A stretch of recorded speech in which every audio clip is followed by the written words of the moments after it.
Let me now remind you, dear brothers and sisters, of the good news I preached to you before you welcomed it then, and you still stand firm in it. It is this good news that saves you if you continue to believe the message I told you. Unless, of course, you believe something that was never true in the first place. I passed on to you what was most important and what had also been passed on to me. Christ died for our sins, just as the scripture said. He was buried and he was raised from the dead on the third day, just as the scripture said. He was seen by Peter and then by the 12 after that.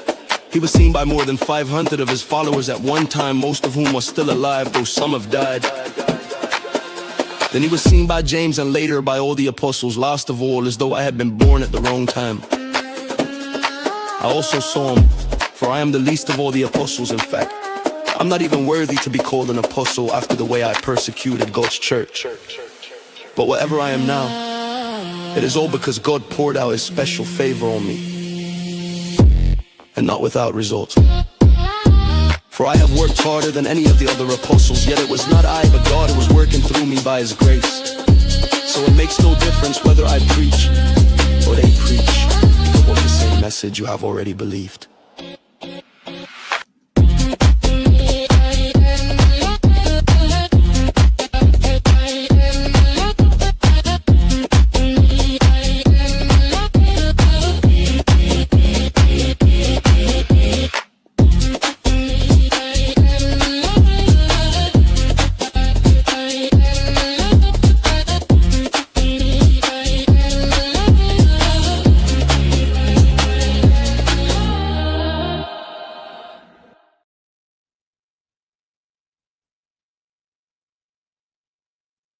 So tonight we're going to watch, well, not watch, but listen to the book, What Are the Odds? From Crack Addict to CEO by Mike Lindell. It's like the story of his, well, adult life, I guess. I don't know. It's pretty good. I hope you guys get a chance to listen to it in its entirety. This is a long stream, so stop back, listen to it, whatever you're going to do. I'm going to play videos in the background again of the same, some of the paintings that I have. I might change it up a little bit, just to change, just to give you a change of scenery. I haven't decided yet. So let's get her started, and push play. Here we go, guys. I hope you enjoy it. This is Audible. What Are the Odds? From Crack Addict to CEO by Mike Lindell. Read by Mike Lindell. In this life, we all experience moments, sometimes so unique or unusual that we pause and say, wow, what are the odds that could happen? Or if something like that happens again, maybe we say it's just a coincidence. How many once-in-a-lifetime events do we attribute to simple chance before we believe that perhaps it's something more? At what point do you ask yourself, is it all just luck, or have I experienced a miracle? I dedicate this book to anyone looking for hope. Foreword by Dr. Ben Carson. The first time I met Mike Lindell was at a National Prayer Breakfast event, and it was his voice that I recognized. His My Pillow commercials were everywhere. You couldn't turn on the TV without seeing him. In fact, after I bowed out of the 2016 presidential race and endorsed Donald Trump, I mentioned Mike and his pillow company to then candidate Trump. That guy is on television more than anyone I've ever seen, Trump said, including me. My Pillow is the most successful direct marketing product in the history of America. You don't have to know its inventor very long to see why. Mike Lindell is a natural marketer and entrepreneur. God gives everyone special gifts, but he also places challenges in our way to make us stronger. Some people meet those challenges head on, right away, inspiring us all. Others take a broken road, inspiring us all the more by overcoming not only external challenges, but perhaps the greatest obstacle of all, themselves. Mike's is that kind of story. Gambling addiction seized him while he was still a teenager. In his 20s, he became a frequent cocaine user and then an addict. When crack cocaine came on the scene in the late 1990s, Mike swore he would never use it, but he broke that vow, and when he did, crack took him down fast. Together, Mike's cocaine, crack, and gambling addictions would drive him into the darkest corners of America, bankrupt his family, ruin his marriage, and nearly take his life. But even as he was in the depths of despair, God inspired a dream, and My Pillow was born. At first, Mike thought his company would be a way to support his family. But over time, God showed him that the company was really a tool Mike could use to share his own story of hope and recovery. What Are the Odds is a testimonial about the power of a dream. It is about a man who went about as far down as a human being can go, but came out clean and sober on the other side. It's a story about failure, success, humility, courage, and ultimately hope. Prologue. I remember the moment, the exact scene. My wife and teenage son sat on the living room floor, cheerfully at work on the family business, boxes and labels scattered around. They were yakking away about this and that as they hand-labeled My Pillow shipping boxes with magic markers. Yet what I saw before me was not a happy family scene, but a world about to collapse. It was February 2007.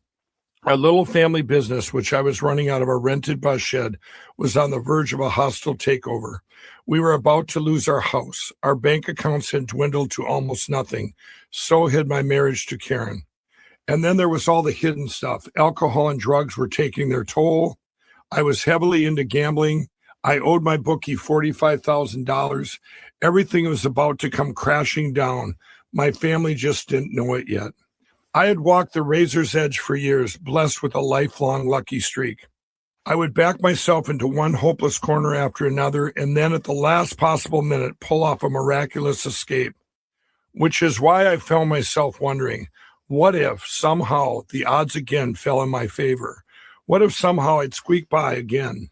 That's just the way my mind worked, which is why I didn't cancel our annual trip to Mexico. Well, that and the fact that a Mexican drug dealer had promised me an unlimited supply of cocaine. Yes, I was an addict. Part of my story is about addiction, but not the kind where the user winds up living in the streets. I'm an ordinary guy from Minnesota. I had owned businesses and raised a family, coached our kids in Little League, taking them hunting and fishing, all that small town America stuff. You see, not all addicts live under a bridge somewhere lonely and broke. In fact, our house was the house where all the kids' friends wanted to hang out. Neither our kids nor their friends knew that the Lindell adults were addicts. This is the hidden world of addiction that most people don't see. Men and women with families, people functioning in the community, serving on committees, owning businesses, holding down jobs, at least for a while. Addiction affects everyone, no matter how many forks they eat with. The spring of 2007, as my self-destruction gained speed, I did what addicts do. I tried to escape my problems. Karen and I, with our close friends Paul, nicknamed Skelly, and Jenny, flew down to a Mexican beach town. The flight seemed to take forever. Looking down at the passing clouds, all I could think of was that first line of cocaine. I fidgeted in my seat, looking at the satellite map on the seat in front of me, counting down the southbound miles until we got there. Time dragged as the animated airplane seemed to barely move. Once we landed, it would be an hour ride to the resort and maybe even longer until I could meet up with my coke-promising dealer, a Mexican we called the Greek. I didn't want to wait that long. Finally, we landed and boarded the shuttle to our resort. As we rolled toward the beach, Skelly, Jenny, and Karen relaxed with beers and watched the sights through the window like normal tourists. But for me, the miles ticked by with agonizing slowness. The bus driver droned on about the sights, and I couldn't have cared less. I just wanted to get there, a place where there are no governors on my addiction. No work, no family obligations, not even the police. Even more importantly, I wouldn't have to worry about where to get my coke, because down here, it was everywhere. It was an addict's dream. With my life and my business crumbling around me, I wanted to get high and stay high. In fact, whenever we went to Mexico, I never slept, literally never. Skelly joked that for me, a week in Mexico was like a 14-day vacation. As soon as we got to the coast, we checked into our favorite resort. The guest rooms were inside a pair of tall, white, modern buildings that overlooked a giant sapphire pool. From our balcony, we could see past the pool to a small group of islands not far from shore. The whole place was spa-like and beautiful, but in my mind, I was already out the door. As soon as we dropped our bags, I left the hotel to track down the Greek. The others knew I wouldn't be back until I found him. I found the Greek on the beach as usual. The previous year, I'd blundered into a situation that pitted rival dealers against each other. I barely escaped with my life, but the incident turned out well for the Greek. Now, in return, he handed over a few baggies of coke. It wasn't the huge supply he promised, but then again, drug dealers aren't known for keeping their promises. Shouldering through the crowds of tourists who blurred as I passed them, I rushed back to the hotel, clutching my drugs. Finally, my vacation had begun. For the next couple days, Karen, Skelly, and Jenny did touristy things, club hopping, sitting by the pool, buying trinkets at the local markets. I tagged along for some of that stuff, but then around midnight on the 5th day, I ran into a problem. The Greek had given me 4 teeners, little packets of coke that weighed just under 2 grams each. We had finished 2 and had a little left in the 3rd. The 4 of us were hanging out in my hotel room when I realized I couldn't find the 4th and final packet. I began a casual search that quickly escalated into a frantic tossing of our entire room. I pawed through all the crap that by now exited our suitcases and was lying all over the place. Clothes, shoes, toiletries. I turned out the pockets of all the shorts I'd brought, rifled in and around leftover room service items. Had I left the teener in the bathroom? I went to look. No. Had I put it under the mattress for safekeeping? No. Had I given it to Skelly, Jenny, or Karen to hold? No, no, and no. It hit me that before I could see the Greek around 7 or 8 a.m. the next morning, we were going to run out of coke. I looked at Jenny. This is going to be a disaster, I said. Looking back, I can see I was blind to my obsession, blind to the crazy logic that to have to wait just a few hours for a fresh supply of drugs would ruin the whole evening. Back home in Minnesota, my mind was always working on the problem of supply, even while I was doing other things. I had once been a professional card counter in Vegas. I'll tell you more about that later. So I tended to think in terms of percentages, probability, and odds. Always I would see the supply issue in my mind like the count in a casino, me against the house, how much coke or crack I had, which dealers were available, how much money I needed, or if I didn't have any money, which dealers would give me drugs on credit, or what I needed to persuade them. No matter what, I never ever wanted a gap. And it wasn't just about me, or at least that's what I thought. In my own twisted thinking, I was the guy who could get things done when others couldn't and show people things they'd never seen before. I'd played that role since childhood. Now I stood in the middle of the hotel room, worried that Karen, Skelly, and Jenny's night would be ruined. I can't run out, I thought. I can't. This was my 4th trip to Mexico, so I knew where to find coke. From the charter fishing guys to the beach chair rental guys to the taxi drivers, there was always somebody ready and willing to sell. My first plan was to find a taxi. In this town, taxis were basically rolling drugstores. I was a smoker then, so I tucked my cigarettes into my t-shirt pocket, noticing that I was almost out of those too. I made a mental note to buy another pack, then stepped out of the resort lobby into the warm summer night. Even though it was almost 1 a.m., the air felt warm and humid, and I was comfortable in a t-shirt, shorts, and flip-flops.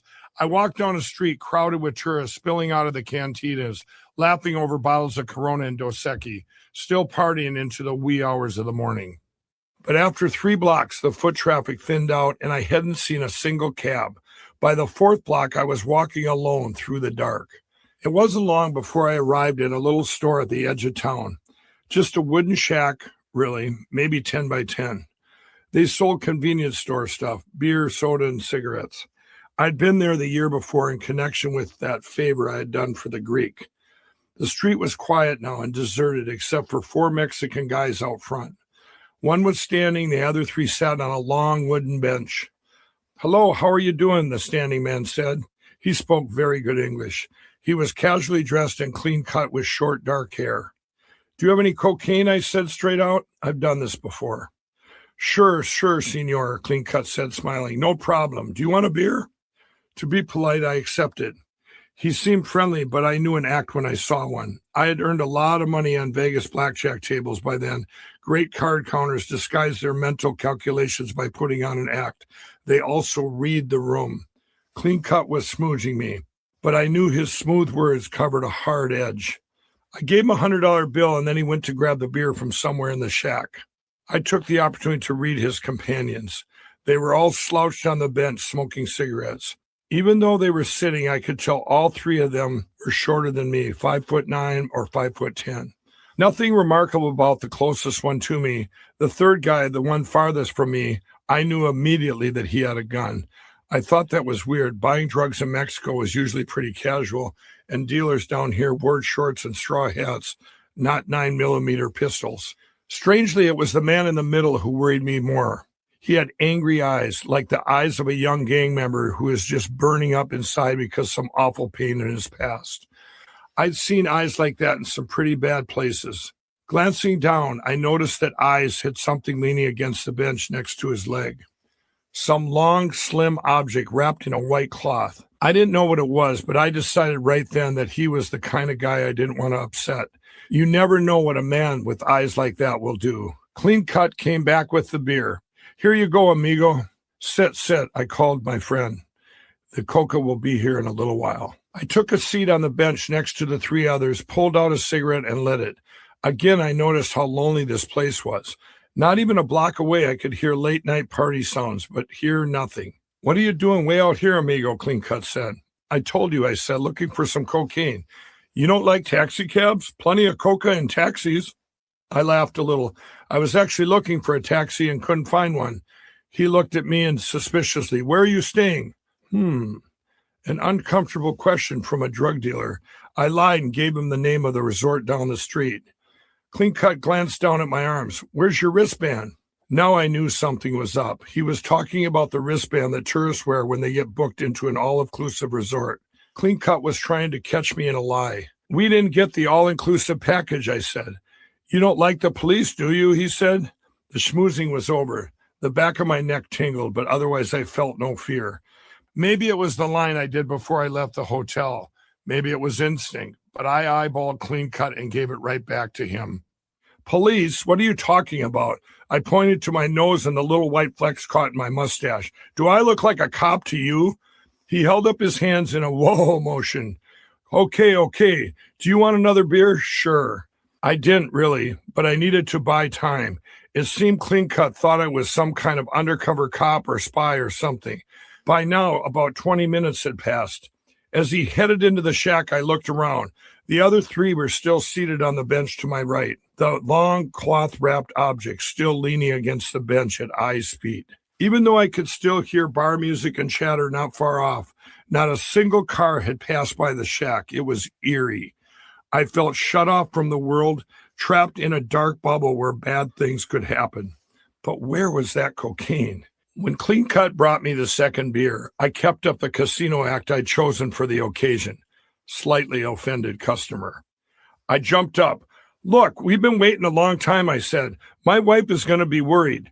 I need to call her. I reached into my shorts pocket for my cell phone. Sit down, Clean Cut said evenly. You don't need to call your wife. The coke will arrive soon, he assured me, but he wasn't smiling anymore. Then he said something that swung the needle of my danger meter all the way to the right. You look familiar. Have you ever been here before? No, never. Another lie. Really? You look like a gringo from last year. He was with some enemies of ours. Time froze. I knew it sounded like a cliche, but some things are cliches for a reason. Remember that incident I mentioned with the Greek from the previous year? It involved rival drug gangs, and that time, the Greek's gang came out on top. I had never seen Clean Cut in my life, but I suddenly realized he must have been part of that other gang. Worse, he suspected that I had been involved. I kept up my act, which I had sharpened in earlier gambling escapes in Vegas, Milwaukee, and Kansas City. Deflect, divert, act as though the other person hadn't said what he said. You know what, I said angrily? Why don't you just keep the cocaine? My wife is really going to be upset that I'm not back yet. I pulled out my phone. Clean Cut's stare got harder. No, amigo, you don't need to call her. It'll be here soon. Really? I said impatiently. The Coke will be here soon. You keep saying that. I thought of Karen. Suddenly, the financial mess I've been hiding from her seemed trivial compared to this immediate danger. My mind ran like a hamster on a wheel, calculating what I needed to say to get out of this. I was usually very good at tight scenarios like this, but it was very late and I'd been up for days. Maybe that's why I said exactly the wrong thing.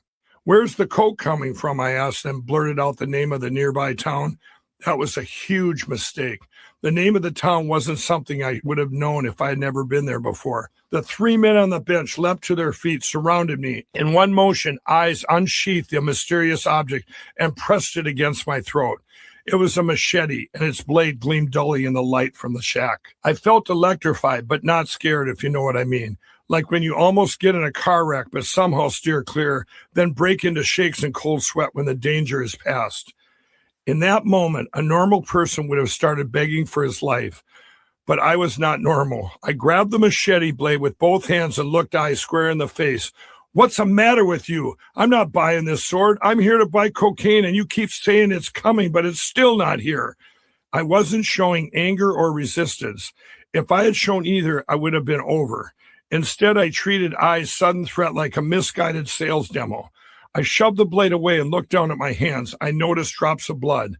I'm not buying this sword, I said, showing them my hand. It's not even very sharp. Clean Cut's mouth fell open. Then he recovered and chuckled in disbelief. You seem a little loco, senor. He doesn't want to sell you his machete. He wants to cut off your head. Cut off my head? My wife would really be upset if you did that. Come on, you guys. You know I'm here to buy cocaine. My tone was a patient scolding, as if we were friends. I held out my bloody hand, waiting. But Clean Cut wasn't stupid. If you've never been here before, then how did you know the name of the town? Look, I do a lot of cocaine, okay? That's the whole reason I came here in the first place. The whole time I was flying here, all I did was look at the little map on the back of the seat in front of me and count down how many towns were left before we got here. That part was actually true. With that, Clean Cut relaxed a little, but all 4 men still surrounded me. Maybe Clean Cut believed me, or maybe he was just tired and didn't feel like going through all the trouble of burying a dead guy that night. Whatever it was, he looked at me and said, okay. Relieved but still on guard, I decided to rant a little more, the innocent man feeling put out after being falsely accused. I'm out of coke and I come all this way to buy from you guys, and this is how you treat me? Okay, calm down. It's almost here, Clean Cut said. Can I have a cigarette? Yeah, I said, annoyed, glancing around at the group. With my right hand, I reached into my t-shirt pocket and pulled out my last cigarette, and I immediately froze. As I pulled it out, the missing teener came with it. I must have slipped it down inside my cigarette pack for safekeeping and forgot about it. Now it came up from my pocket in full view of Clean Cut and his machete enforcer. My blood turned to ice in my veins. I had told them I was out of coke. There is not a person in the world who is going to be out alone in a Mexican hood buying coke in the wee hours of the morning when he already had a pile of it in his pocket. Anyone who would do that was a cop, an informant, or a spy from a rival gang. Clean Cut had already suspected I was the tourist from the year before. If he saw the teener, he'd decide I set him up 100%. Did he see it? Did any of them see it? I hadn't been afraid before, but the fear I felt now, nothing in my life even compared. I felt the blood drain from my face and chest, heading south to my legs, which were now being told by my brain, run. But I didn't dare move. I was rooted in place, the faces of all the important people in my life flashing through my head like a sideshow. My wife, my kids, my parents, the grandkids I would now never meet. In that moment, death became a reality for the first time, and my future turned to ashes. I felt a sudden sadness. This is where my addictions and bad decisions had led me. It was ridiculous when I thought about it. All my decades of scheming and groveling to get that white powder, only to lose everything in the end. All the time thinking I was so smart I would beat the odds. But now the game was over. The house had won. I was going to die right here on this dark, deserted street, a small item in the news. American tourist goes missing in Mexico. Chapter 1, Schmitty's, Summer 1993. Standing behind the bar at Schmitty's Tavern in the summer of 1993, I poured a generous stream of Jack Daniels into a highball glass for Petey, one of my regulars. Even though it was 80 degrees outside, Elvis was pining for Christmas on the jukebox. On the far side of the room, a construction worker waved his arm like a symphony conductor as the whole bar sang along. Oh, why can't every day be like Christmas? Why can't that feeling go on endlessly? For if every day could be just like Christmas, what a wonderful world this would be. When the song ended, my customers broke out in cheers. I grabbed a big stack of bar napkins and tossed them into the giant ceiling fan as they fluttered down around us in a curtain of white. We may have been in the middle of a Minnesota summer, but inside Schmitty's it was snowing. But that's the way it was at my bar, which sat across the street from Steiger Lake in Victoria, a town of about 2,000. There was always something unusual going on, always something to get folks talking. People dancing on the bar, spraying each other with super soakers, hanging upside down from the rafters, or playing 3-on-3 basketball, someone setting up a brick of firecrackers. The main thing I set out to do when I bought the place 3 years before was to create a place where anyone from anywhere, from any background, whether they wore tool belts or motorcycle leathers or business suits, could feel like they belonged. Schmitty's came from a colorful crew of regulars. Take Petey, for example. He was and is a long-haired, dedicated deadhead who was just devastated when Jerry Garcia died. He came in at the same time every day, sat on the same bar stool, and drank the same drink, Jack and Coke. The only thing that changed was his shirt, which alternated between a tie-dyed tee and a Grateful Dead concert tee. Every day at exactly 4:30, he would make me change the channel on the big screen TV to Jeopardy. That always triggered groans from everybody else, but they put up with it because it was only for a half an hour, and after all, it was Petey. Most of the regulars had grown up together in Victoria. Skelly, Petey, Pokey, Flyman, Mohawk, Sibby. There was Toad and Tom, too, and Tom's older cousin, Tony. They came from good German stock with names like Schmieg, Vogel, Shrimp, Noterman, and Schneider, along with the Details, who had descended from the man believed to have settled the area in 1851. The whole town was a mashup of brothers and sisters and cousins and in-laws from big Catholic families. I loved them all. Victoria had 2 gas stations and 2 churches, but 3 bars. I had been running Lee Michaels, another bar I owned a few miles away in Chaska, Minnesota, when my friend Wayne Hilk went down to check out Schmitty's for possible purchase. After sitting in the bar all night, he called me the next morning with the results of his reconnaissance. Mike, you wouldn't believe this place. People are falling down drunk. They're rowdy and throwing stuff. It's a nut house. Wayne finished by telling me that he didn't want anything to do with Schmitty's. Meanwhile, I was thinking, this sounds like my kind of place. So I bought it, or more accurately, gambled for it. That was in 1990, and since then, with help from my regulars, I had built Schmitty's into a bar like no other.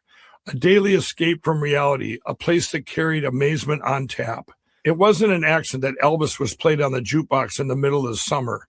Whether you showed up for a Monday lunch or a Friday night outing, Schmitty's would pump out the same holiday vibe. Music was crucial to the mood, so I handpicked every song in the jukebox.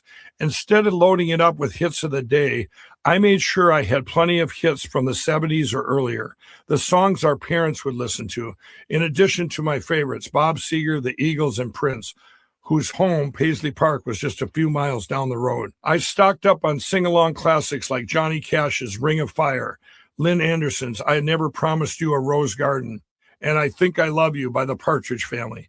Whenever anyone played that one, you'd hear somebody groaning about why they had to endure such a corny song.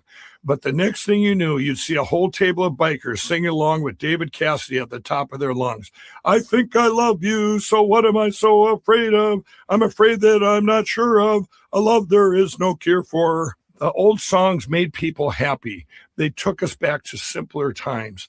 That's what I wanted Schmitty's to be, a place that made you forget your troubles for a while. A place where you could go to see things you don't see every day. People were drawn to that atmosphere, and Schmitty's developed a loyal following. I was selling alcohol, but I wasn't selling alcohol, if you know what I mean. I was selling fun, family, belonging. Maybe that's because, beginning in childhood, I never felt like I belonged. Chapter 2, Crazy Things, 1968. In my mind, my childhood is divided into before and after. It's funny what I remember about the last day of before. I remember that I'd attended exactly 9 days of second grade. I don't know why I remember that, but I do. 9 days.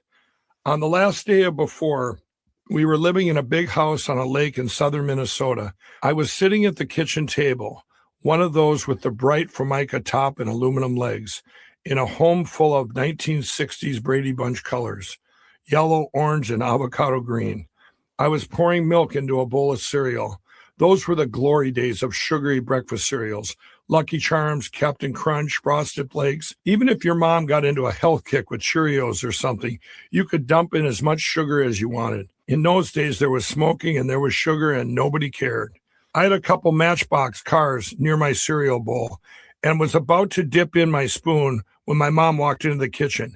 "Grab your things, we're leaving," she said. My mother, Barbara Booth, was and is a strong-willed, caring woman. Born in 1941, she was the kind of mom who became what some call a matriarch. What did she mean by leaving, I wondered?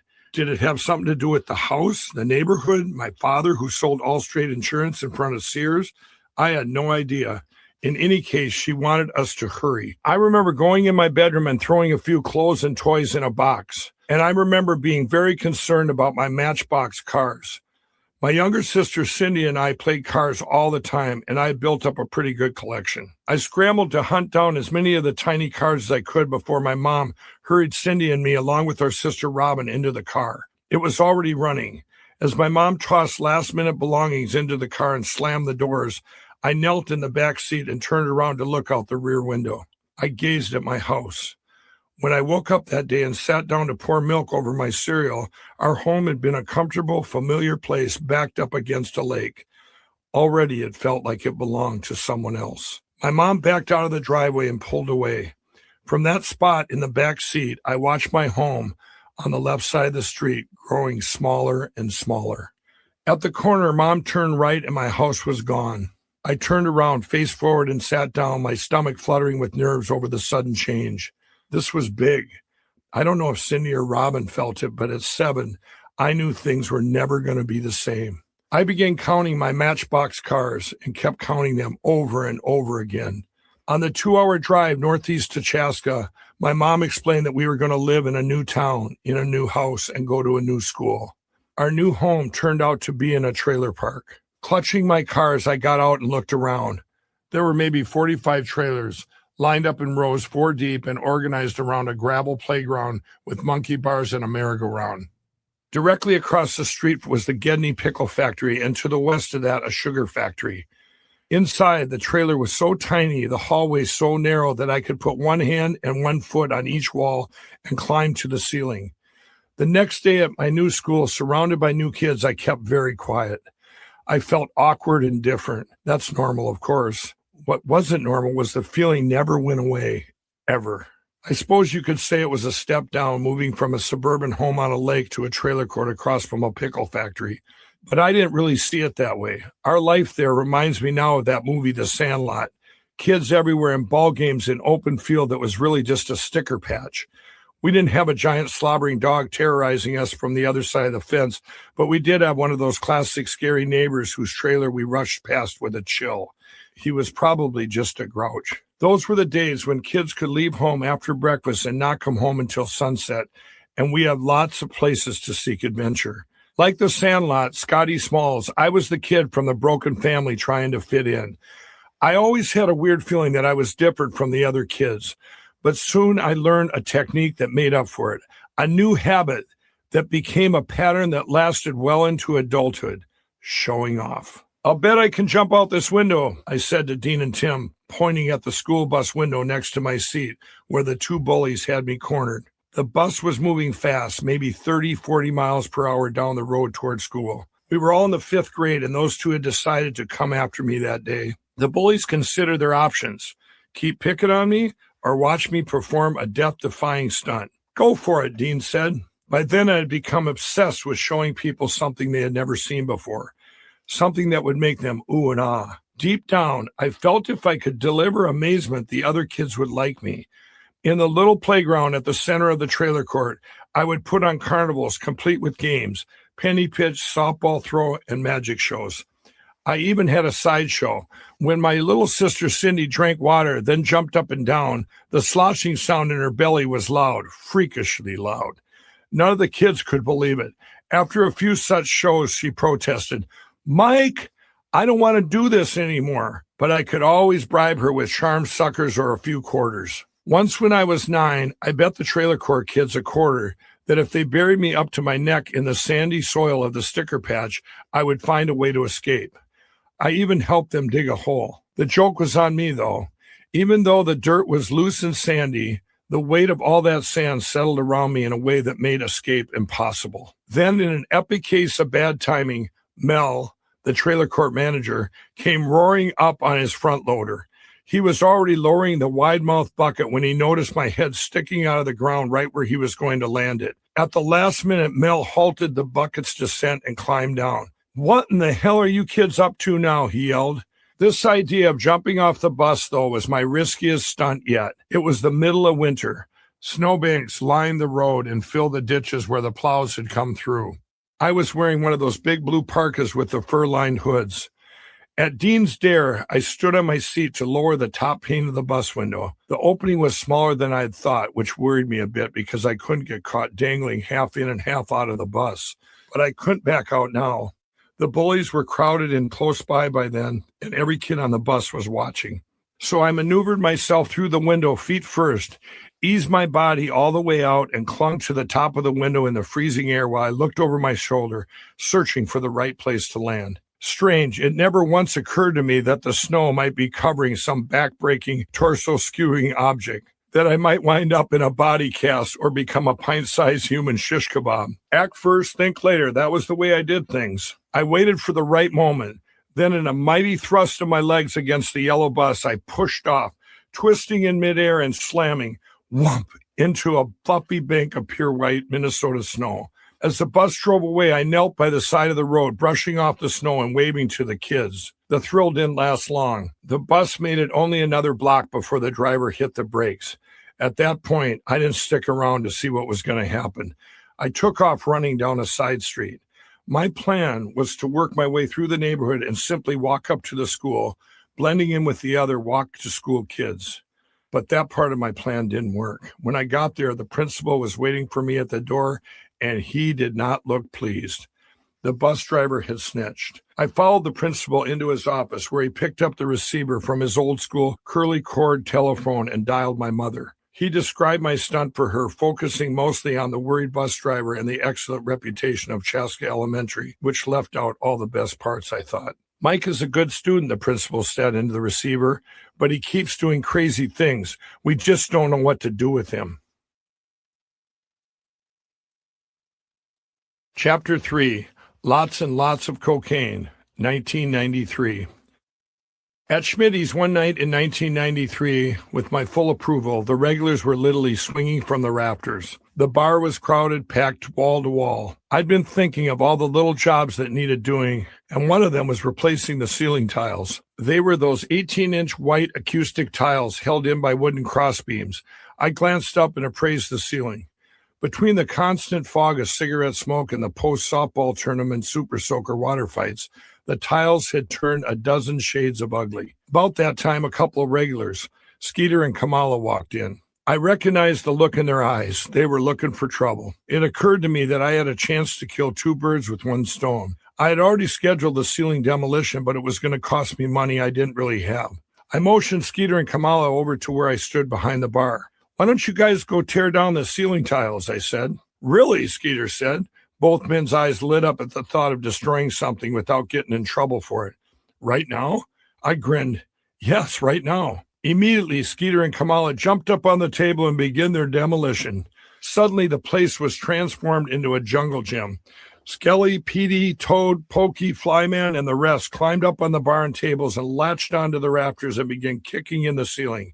Tiles rained down on the floor, some whole and some in pieces, until the whole place looked like a slag heap. During all this, some lady marched over to my bartender, Jerry, and huffed, "Would the owner approve of this?"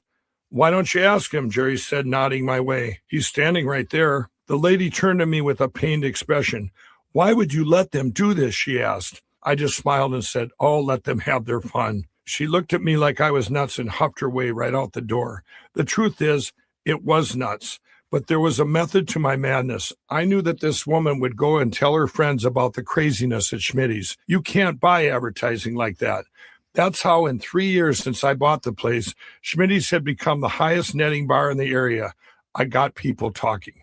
To make this happen, I first had to win over the tightly knit group of blue-collar guys who had grown up together in Victoria. When I first took over Schmitty's, I met a guy named Jeff Detail. Everyone called him Jiggers. Detail, who was a member of Victoria's founding family, told me, "We run this town. If you don't like it, we'll run you out." They definitely tried. I was tending bar one night at Lee Michaels, the bar I still co-owned over in Chaska, when the pretty female bartender I had hired to run Schmitty's called me on the phone, practically crying. "Everyone's gone and all the bar stools are on the ground in pieces." I held the phone between my ear and shoulder as I pulled on a Budweiser tap, finishing a customer's mug with a nice head of foam. "In pieces," I said mildly. "What are you talking about?" "I'm talking about the bar stools, Mike. They're all taken apart." Here's what happened. The regulars had grabbed screwdrivers from their trucks, quietly dismantling every single bar stool in the place and left the seats, backs, and legs lying neatly on the floor. Then they filed out. The bartender, it turned out, was so inattentive, so out to lunch, that she didn't even notice until they were done and gone. The regulars were making a statement. "We don't care how pretty you are. You're a terrible bartender." The regulars might have considered it a bonus if the new owner they were testing out had gotten roaring mad when he saw the damage. But when I got there and realized that what had happened, I thought their stunt was genius. "That was one of the coolest things I've ever seen," I told them, and I meant it. They just didn't yell at the barkeep because they couldn't get drinks. Instead, they decided to do something crazy to get her attention and mine. The bartender decided that she'd had enough and quit, but the incident made me more comfortable at Schmitty's. It gave the regulars and me something to talk about, and I began spending more time there tending customers. We had bonded over their stunt. They pulled another one soon after, when America's Most Wanted picked Schmitty's as a filming location. The producers decided the bar resembled one related to a crime that had taken place in Wisconsin. To serve my customers and the film crew, I set up tables outside where I kept serving drinks. But when the director ordered pizza for his crew, the regulars intercepted, scarfed it down, and sent the delivery boy off to present the director with the bill. I thought that was hilarious, too. Of course, I also bought another round of pizzas for the film crew. With that and other antics to follow, I became the conductor of a band of fun-loving tricksters who liked to show up and who loved a good story. Finally, I felt like I belonged. It was something I hadn't felt in a long time. With Schmitty's growing fast, I set about building a community. I created men's and women's softball leagues, took care of the fields myself, ran the lights, and even umpired games. Schmitty's sponsored a couple of the teams, and when the softball games were over, most of the players and spectators would head over to the bar. I also set up pool and dart leagues to give people another reason to make Schmitty's their regular hangout. This drove more beverage sales, of course, as well as food sales from the new kitchen I had built. I paid for the kitchen with checks written on a nearly empty bank account, then covered the checks from the money from the till. I wasn't always ahead of that game, however, and racked up massive overdraft charges that year. On the other hand, I had accepted as many bad checks as I had wrote. Victoria was a working-class town, and I knew most of the customers were living paycheck to paycheck, just like I was. So I didn't mind when one of the regulars wrote me a check and asked me to hold it until payday. I didn't want my employees to have to make those judgment calls, though, so whenever I went out of town, I'd post a sign on the bar, "No bad checks till Mike gets back." I was having the time of my life.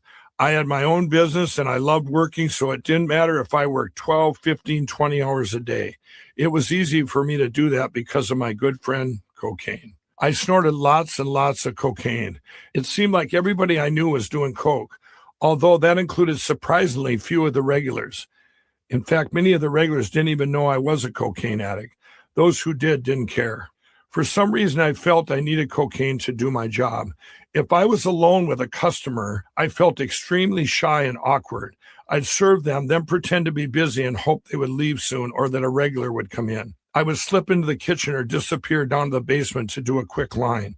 When I came back upstairs, I'd feel different, full of energy, talkative, and comfortable talking to anyone. I know that sounds crazy, a bartender who can't talk to strangers, But it's true. Cocaine was a crutch. It would turn out to be one of many. Chapter 4, Peppermint Schnapps, 1972 to 1979. When recalling their spiritual influences, I don't think many people put Elvis on their list. But the summer I turned 11, I added him to mine. That was the year my family visited a KOA campground an hour's drive northwest of Chaska. It might have been a family Bible camp of some sort, but what I remember about it was a song I heard there and never forgot. I've Got Confidence by Elvis Presley. When trouble is in my way, I can't tell my night from day. I'm tossed from side to side like a ship on a raging tide. I don't worry and I don't fret. God has never failed me yet. The lyrics seized me. I was mesmerized. Because I've got confidence, God is going to see me through.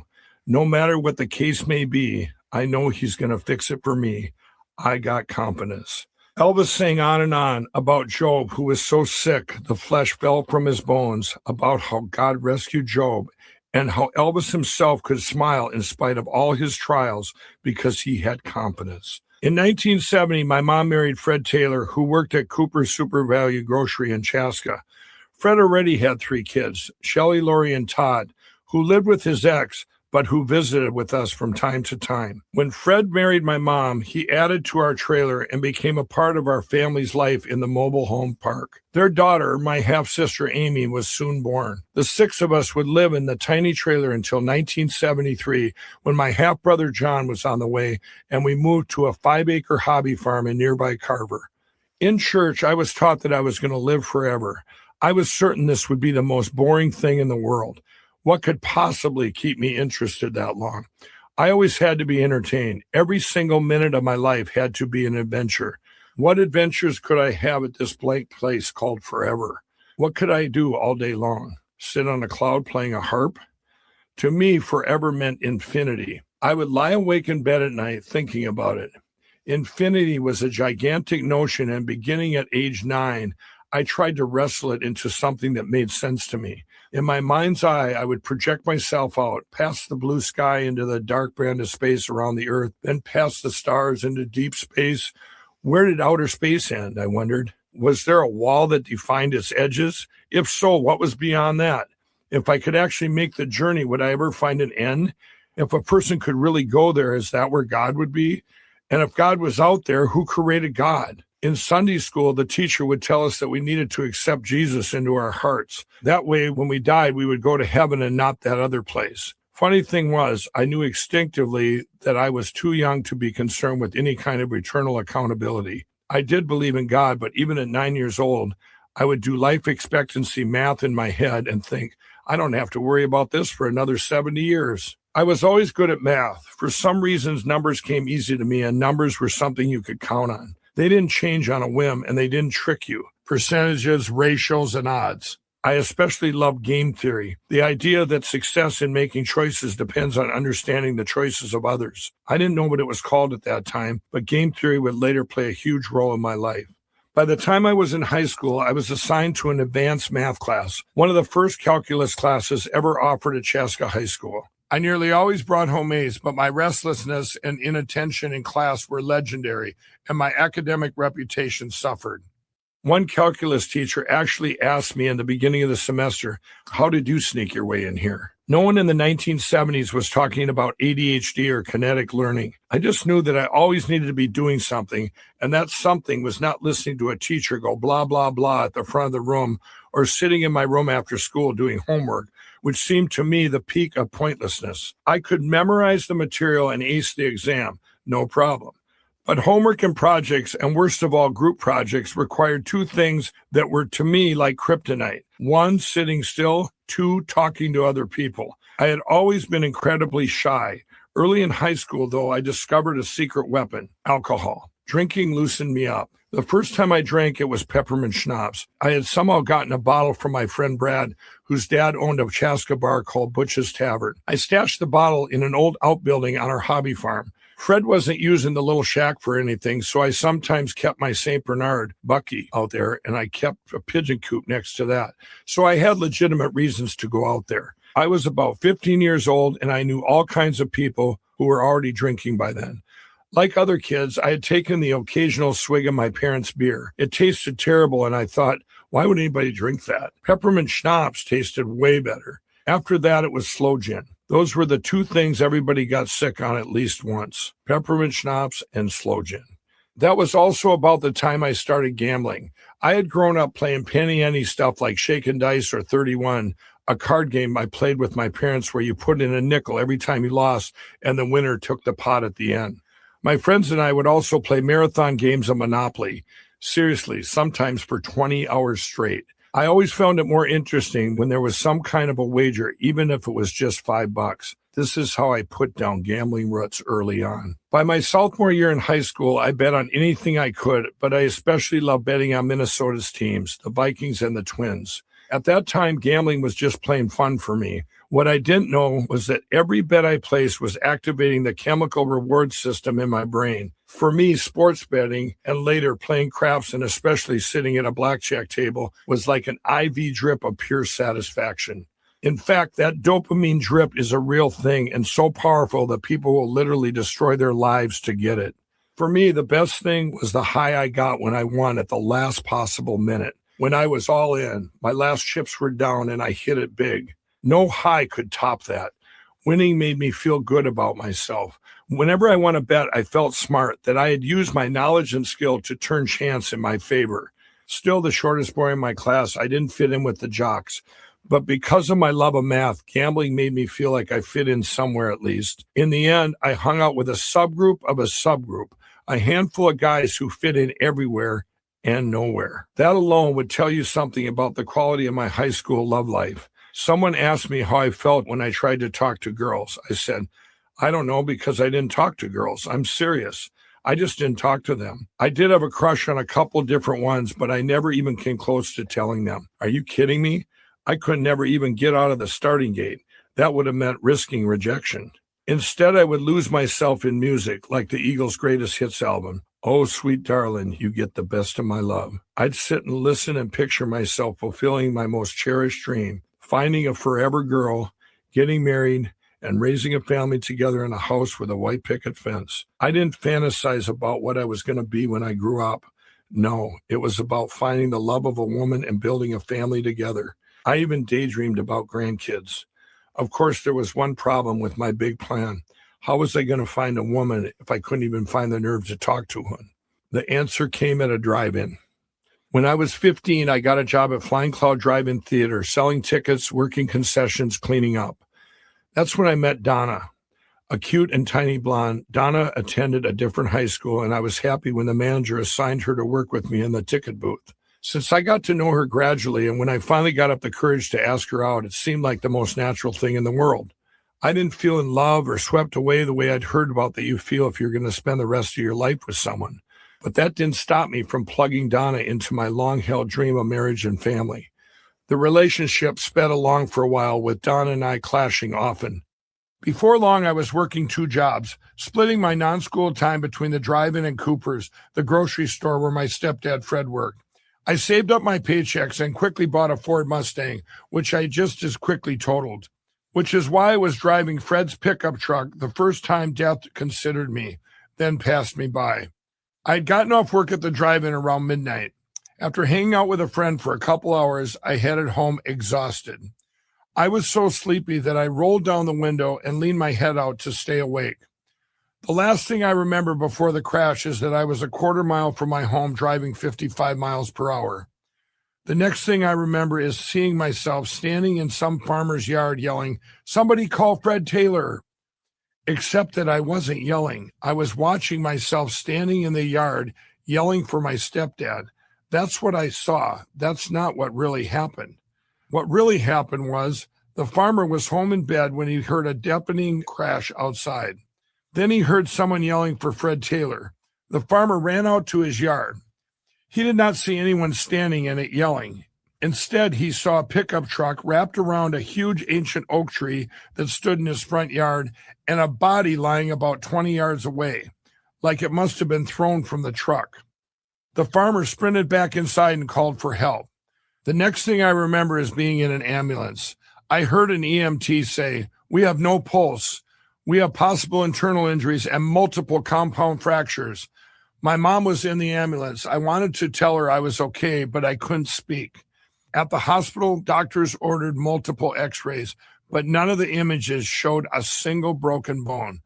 The next day, I walked out the front door on my own 2 feet. The doctors couldn't explain it. Neither could anyone explain how I wound up in the farmer's yard. My collision with the giant oak had driven the engine block into my stepdad's front seat, the steering column almost through the rear window directly behind my head, and the driver's side door was jammed shut. How did I get out of that truck? I don't know. A series of near misses followed that accident, so many that I began to feel invincible. I fell into a lake and was trapped under a sheet of ice. I was nearly electrocuted by a bolt of power so massive that it shut down half the town.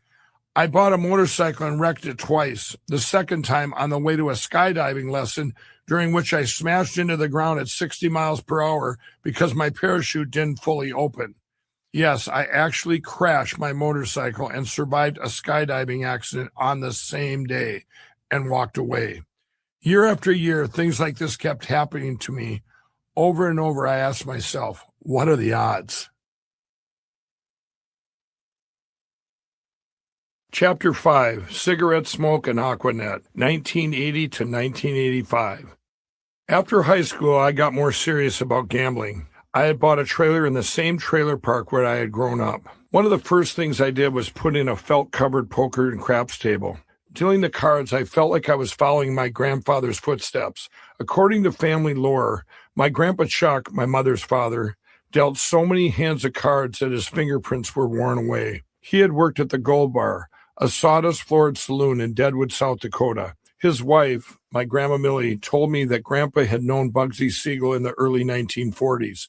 Siegel, who had switched from bootlegging to gambling when Prohibition ended, dreamed of turning a dusty little desert town called Las Vegas into a glittering adult amusement park. Grandpa Chuck thought it was a silly idea. Gambling will take care of itself, he told Bugsy. You don't need all those neon lights and stuff. Both sets of my grandparents lived on farms in Armstrong, a tiny town on the Iowa side of the Minnesota-Iowa state line. Just a handful of stores and a grain elevator where farmers gathered to deliver their harvests. The town was like a safe harbor in a storm during the first unsteady years after my mother left my father. On summer nights at Grandpa Chuck and Grandma Millie's, I'd sleep with the window open, a breeze rustling the curtains. Off in the distance, I could hear the low, soothing rhythm of passing trains. The word that comes to me now is peaceful. Grandpa Chuck used to drive me all over Emmett County in his Cadillac. I loved it when he told me stories about his time at the gaming tables. It had been decades since he dealt cards in Deadwood, but I could still tell he loved gambling and hated cheaters. So maybe it was in my blood. By my senior year in high school, I was seriously into sports betting, especially the NFL, and I wagered on games whenever I could. After high school, I attended the University of Minnesota for about 5 minutes. In 1979, when the Islamic revolutionaries seized the America's embassy in Tehran, I decided the world might end at any minute. Reasoning that it would be better to spend the apocalypse having fun than studying, I quit college and moved in with my friend Jim Hansel near Cooper's. Jim's grandparents, who owned our rental, eventually lost patience with all the parties I was having there. In June 1980, they kicked me out. With no place to live, I bought a van and talked my friend Rick into driving out to California with me. We'll go see the Pacific Ocean, I promised. Rick and I took a passenger with us, my Uncle Butch. My uncle, who was my mom's brother, needed a ride to Lawrence, Kansas. Uncle Butch was an alcoholic, one of those good-hearted drunks who, when he comes to visit, overstays his welcome but is so kind and funny that you kind of miss him when he's gone. He was one heck of a gin rummy player, and we played in the back of my van while Rick drove. As we headed south and west, Uncle Butch clipped me for a lot of cash. When you get to Vegas, it ain't gonna matter, he told me. Money doesn't mean nothing. I wasn't sure I believed him. After Rick and I dropped off my uncle in Kansas, we drove to New Mexico. Just outside of Albuquerque, the van was running on fumes. In the middle of the night, we sputtered hopefully into a gas station only to find out it was closed. With no other businesses in sight, we considered our options. The place seemed deserted, but there was a car parked in the lot. Rick and I siphoned some gas from the car, wrote the driver a note, and pinned it, along with a $20 bill, under the windshield wiper.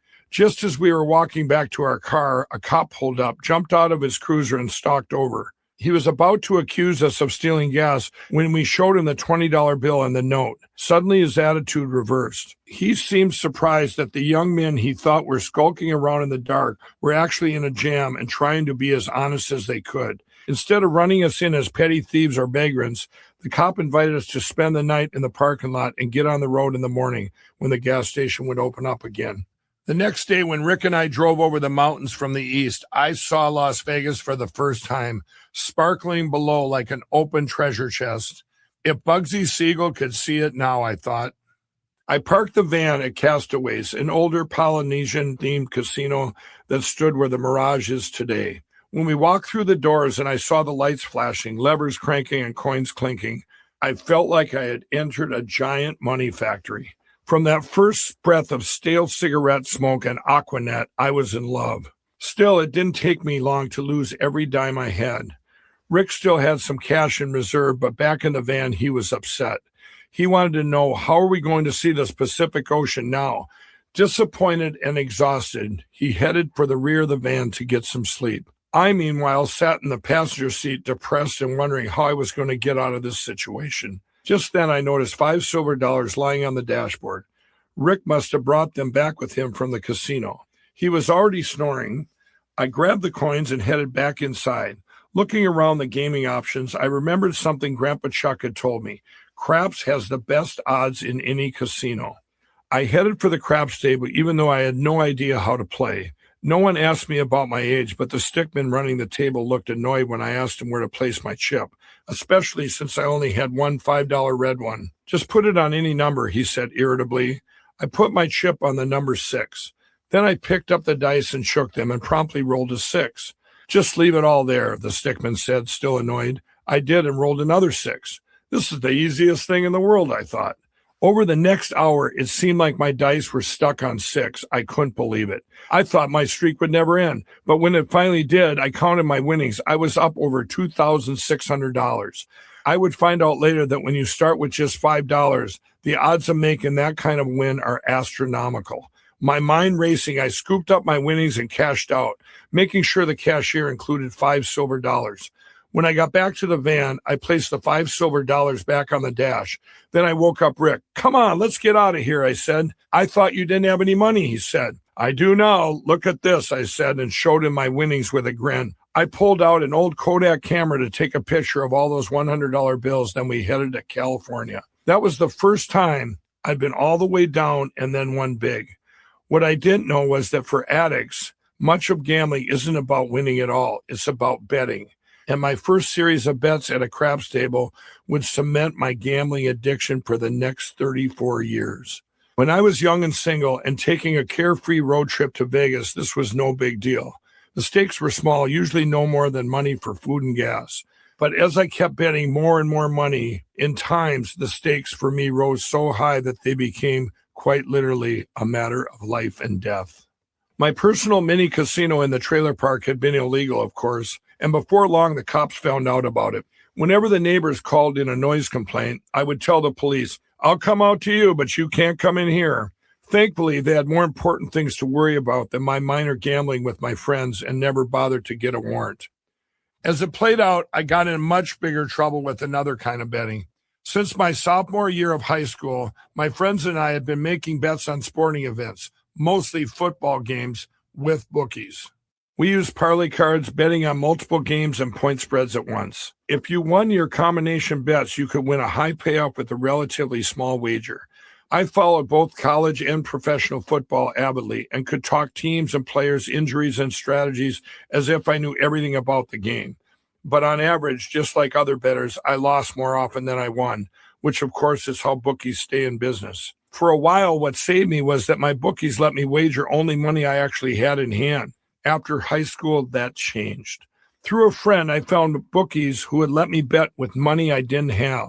Now, instead of making $20 or $50 bets, I could wager hundreds or even thousands of dollars at a time, regardless of what was in my bank account. The problem was these weren't friendly small-town bookies making a few bucks off kids. These guys were serious. Maybe not mafia, but definitely organized crime. Of course, they didn't walk up in leather coats with shoulder holsters bulging underneath and name tags that said Rocco. In fact, these bookies seemed like nice guys. Between college and pro games, I had an entire weekend of action. If I lost on Saturday college games, I could make up ground betting all day Sunday on the NFL. If I still fell behind, there was always Monday Night Football. Even if an entire weekend was a bust and I had to pay up on Tuesday, I could always talk my way into getting more time if I needed it. I'd start all over again and somehow, some way, cover my bets. All that worked pretty well until the fall of 1981 when I woke up one Tuesday morning, $12,000 in the hole. I was sick to my stomach. I was only 20 years old. 12 grand was an enormous sum of money, further down than I'd ever been. It seemed insurmountable. How was I going to ever pay it back? There was a particular location where I appeared each week to either collect my winnings or pay up. This time, though, I didn't show up. I was too afraid to find out what the book would do if I came empty-handed. That Tuesday, I was scheduled for a shift at the grocery store. As soon as I got there, I grabbed my manager, Lenny, and I dragged him into a corner where no one else could hear us. "You have to do me a favor," I said. "If you see anybody that looks like a mafia type, let me know." We agreed that if he saw anybody like that, he would page me to say I had a call on line 3. The store only had 2 lines. I'd been at work less than an hour when Lenny's voice came over the intercom. "Mike, telephone, line 3. I ran out the rear door and back to the trailer court where I hid in a friend's trailer a couple doors down from my own. When no one showed up by midnight to kill me, I finally went home and wedged a chair against my bedroom door, barricading myself inside. I slept in fits, jumping awake at every creak or gust of wind. Just as the sky was beginning to lighten, I heard a car crunching the gravel outside my trailer. The engine shut off. Car doors opened and closed. I heard hushed male voices. Terror leapt into my throat. I was trapped. I slipped into my bedroom closet and closed the door to a crack and peered out, my heart thudding like a drum. I could see dark figures moving outside the trailer. Then the front doorknob rattled. I held my breath, waiting for someone to put his shoulder against the flimsy door and shove it open. Instead, only silence. Then my heart nearly stopped as a face appeared in the bedroom window directly across from me. If he saw the chair wedged against the bedroom door, he'd know I was in there. I heard some more low talking near the front door, then car doors again. An engine started, tires crunching gravel, rolling away. Fearing a trick, I didn't move from that closet or make a sound for 2 hours. Each minute seemed like my last on this earth. Finally, I crawled out and peeked through a window. Nobody out back. I low-crawled to the front door and opened it a crack. Nobody out front either, but my visitors had left something on the porch. It was a bag from Hardee's, the fast food joint. Cautiously, I stepped out and took a look. There was some writing on the bag. "Mike, came to get our money. Book was with me. Physical force may be needed. Call me." Ever since my line 3 escape, the whole experience had begun to feel like a movie. In some movies, heroes escape from bookies. In others, they get their legs broken or worse. Which was it going to be? Think. The next morning, I waited till the bank was open and then drove there and asked to see the loan officer. Mark was 30-something. We were both longtime locals, so we knew each other already. I was totally honest with him. "Mark, I've lost money to some bad guys with some betting, and I need cash right away. I've got to have $12,000. You can give it to me as a mortgage on my trailer." Within 15 minutes, Mark approved the loan, and I had turned the check into cash. Immediately, I found a phone and called my bookie's number. I said, "I've got the money, but I'll only hand it over in a public place. Meet me in the middle of Southdale Mall at 11 a.m. An hour before noon, I was in the mall atrium, my nerves buzzing. Would the bookies forgive me paying late? Would it be enough just to hand over an envelope full of cash? After a brief wait, a short, stocky guy I'd never seen before came walking casually up to me. I held out the envelope. Without a word, he took it and walked away. You'd think I would have learned my lesson, but 2 years later, in November 1983, I found myself in even bigger trouble. After an entire NFL weekend, I was $25,000 in the red. It was more money than I made in a year. I had a new bookie, and if the Hardy Boys hadn't been the real mafia, these guys were even closer to it. Now catastrophically in debt to the mob, I bounced between friends' houses, drinking heavily to tamp down my terror. One Thursday, I decided it would be okay to stop by Mom and Fred's house, which I considered my home base. Mom and Fred still lived on a hobby farm with my younger siblings, Amy and John, who now were 13 and 10. I hadn't been there 5 minutes when the phone rang. Out of habit, I picked it up. Through the receiver came the most heart-wrenching words I've ever heard. "We know you don't care about yourself," said the thug on the other end of the line, "but you're living with a pretty nice family." My blood went cold and I dropped the phone. Terror seized as I pictured mafia leg breakers rolling up to the farm and coming after my family. What had I done? Tears gushed down my face. I let out a yell that came all the way from my guts and I collapsed to the floor. I felt trapped in a nightmare from which I couldn't wake up.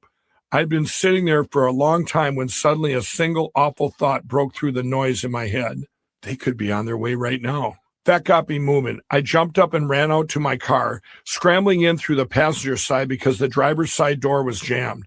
My first stop was a liquor store where I bought a case of beer. I spent the rest of the afternoon emptying the cans down my throat, trying to numb my panic. At some point, I decided to head south on Highway 169. I was so drunk that I had to close one eye to drive in a semi-straight line. As my car floated between the painted white lines, I thought vaguely about stopping in Iowa to borrow money from my uncle, then escaping to Vegas and never coming back. If the mob couldn't find me, maybe they would leave my family alone. But even in my drunken stupor, I realized they don't play by those rules. As I pulled into St. Peter, Minnesota, my mind kept flashing on ways to get out of this. Finally, an idea hit me. What if I just break into a place and wait there to get arrested? At least they will think that I tried to get the money and I would be safe in jail. It was a horrible plan, fueled by fear and a warped logic of a drunk. But with a case of beer in my system and serious bad guys threatening my family, it made a twisted kind of sense. Even this, though, I knew would be the most shameful thing I'd ever done. As this took shape in my head, I spotted a gas station that was closed. I pulled into the far side of the parking lot and staggered toward the door. My plan was to smash the window and set off the alarm, but to my surprise, the door was open and the place was empty. I stopped for a moment to look around, then walked over to the cash register and opened it. There was a few checks inside and nothing else. I scooped them out, then stood there and waited, assuming that by messing with the register it had triggered a silent alarm. I was sick inside knowing that I was going to go to jail for a long, long time, but I was willing to do whatever it took to save my family. While I was waiting, I glanced at a curved mirror placed high up in one corner of the store, and my heart almost stopped. In the mirror, I saw someone crouching down in fear at the very back of the store, someone who had stayed late or maybe a janitor who had forgotten to lock the door. I panicked. I thought I was alone. Now, what was I going to say to this person? Hey, I'm not really stealing these checks. What I'm doing is running from the mob, and I'm just waiting here to get arrested. Instantly, shame ran through me like a river. I had been a crime victim before, and now I was making another person feel the way I had. Suddenly, letting that person know that they had nothing to be afraid of became the most important thing to me. I ran out of the store as fast as I could. When I reached my car, I realized I had forgotten to return the checks to the register. I threw them up in the air, jumped in my car, and hit the gas. I circled the block, then careened back onto the highway, where I almost broadsided a police car. Coming out of my swerve, I sped off down the road. The officer inside the squad car knew nothing about what had just happened at the gas station, but of course took off after me, sirens blaring, lights blazing. The high-speed chase through the little town of St. Peter lasted 5 minutes at most. I drove over a curb and popped all 4 tires on my car. I had a lead on the police at that point, so I was going to try to continue my flight on foot, but because of the jammed driver's door, I couldn't get out of the car in time to make my escape. The police jumped out, weapons drawn, and ordered me to put my hands up. Amid strobing lights of red and blue, my career as a fake thief ended as quickly as it had begun. I woke up in a jail cell. While that had been a part of my plan, the reality of it was more horrible than I could have ever imagined. Sickening, cold, and utterly hopeless. Almost immediately, my dad appeared at the door of my cell. I hadn't seen him in a while, and shame engulfed me. As a torrent of self-justifying lies started pouring out of my mouth, my dad just stood out and embraced me, then held me as I cried. The story of the gas station theft and high-speed chase made the news all over southern Minnesota, and in no time, everybody knew about it. I still burned with shame. It was one thing to be known as a gambler and a mischief maker, but entirely different to be thought of as a criminal. I wanted so badly to tell my dad what really happened, but I knew I couldn't for the sake of my family. I had to keep my mouth shut and just let everybody think the worst. It broke my heart when that turned out to include my Grandma Millie. Having spent so much time on her farm as a little boy, she and I were very close. That day, after the gas station incident, she ran into my aunt and uncle at the Fairmont Mall, bragging to them that I had just gotten my real estate license and was doing really well. I had studied for a week, taken the test, and passed. I wanted to become a full-time agent, but it didn't work out very well because on my first showing, my fear of talking to people took over. My grandma didn't know I had already quit. My aunt and uncle had to stop her and break the terrible news about what I had done. When I heard about that, it crushed me. It took a couple of weeks before I got enough courage to face people. The first place I went was Size Bar in Chaska, where I'd been hanging out for months. The owner, Lou, walked up to me and said matter-of-factly, "Mike, you need to leave town. You are never, ever going to live this down." Lou's words stung deeply, and I turned around and slunk out the door. The accumulated disgrace from the gas station incident, the humiliation I had brought my dad and my grandma Millie, and the destruction of my reputation ushered in 4 decades of living with shame. Prosecutors charged me with a DUI and fleeing the police. And because the checks I scooped up from the gas station register and tossed into the air totaled more than $500, they tacked on felony theft. Meanwhile, I needed to pay off the mob. Once again, I visited Mark, my loan officer at the bank. Unlike our first meeting when he handed over $12,000 without hesitation so I could pay off my gambling debts, this time he turned me down for a $500 loan just to get me to the next payday. "But I have perfect credit," I protested. The good-hearted banker got red in the face and his lips quivered. "Mike," he said, "part of our decision on giving a loan is based on moral character." I walked out of the bank with tears streaming. Not only because I didn't get the money, but because I had forfeited something I could never get back, my reputation. My case came to trial in March 1984 in Nicollet County District Court. I wasn't all that worried about what the judge might do to me. Instead, I was eaten up with nerves over whether I could get through this thing without making my position with the book worse. In a way, though, my plan had worked. Since my arrest, they had kept their distance. But I knew that they were only biding their time. In court, as I told my story to the judge, I left out the specifics. No bookies, no mafia, no death threats. I was sitting at the defendant's table when a woman leaned over the bar and passed me a note. "You're doing a good job."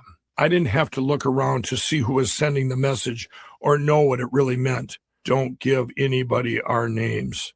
The reminder was unnecessary. As it turned out, I didn't have to describe the reason for my crime in court in order to avoid harsh sentencing from the judge. In the run-up to the trial, I spent a lot of time with a social worker who genuinely seemed to care about me and talked to me about God. I trusted him, and without naming names, I told him exactly why I had done what I had done. I didn't know if the social worker believed me or if he talked to the judge. But in a plea deal my lawyer worked out, I admitted to misdemeanor theft and DUI and was sentenced to 5 years of probation and 5 work release weekends in Scott County Jail. But not being able to explain why I did something that went so completely against my moral compass was the worst punishment I could have ever received. Lou's words rang in my head for years. I wanted to drive through town, look each person in the eye and say, "You are wrong. I am a good person." The truth behind this whole story remained hidden for 7 years. Then in 1990, something miraculous happened. It came out in the paper that the bookie who threatened my family had been sentenced to 30 years in prison for leading an organized crime counterfeiting ring. Finally, I could tell everyone what happened back then, starting with my grandma Millie. "Oh, Mike, I knew there was something behind that," she said sweetly.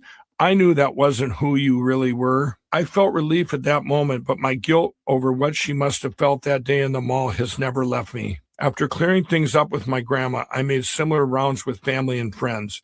To my surprise, they all either said they didn't remember the incident or that it didn't really matter. I couldn't believe it. I had lived in shame all that time, wondering what people thought of me, only to learn that the truth was that I couldn't forgive myself.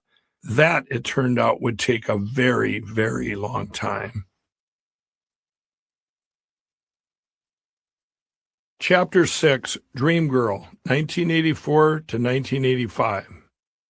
In 1984, while serving out those work release weekends, I lived on my friend Dick Van Sloan's couch in a house he shared with 3 other friends, Dean, Bob, and Tony. All of them were into cocaine. Despite my drinking and gambling, I had never tried drugs and had no desire to do so. I'd been raised that drinking was socially acceptable, but drugs were not. Besides, anytime I'd been around pot smokers, their conversations seemed ridiculous to me, as if their brains were smothered in wool blankets. So I lived at Dick's while serving my time, but wasn't tempted by his lifestyle at first.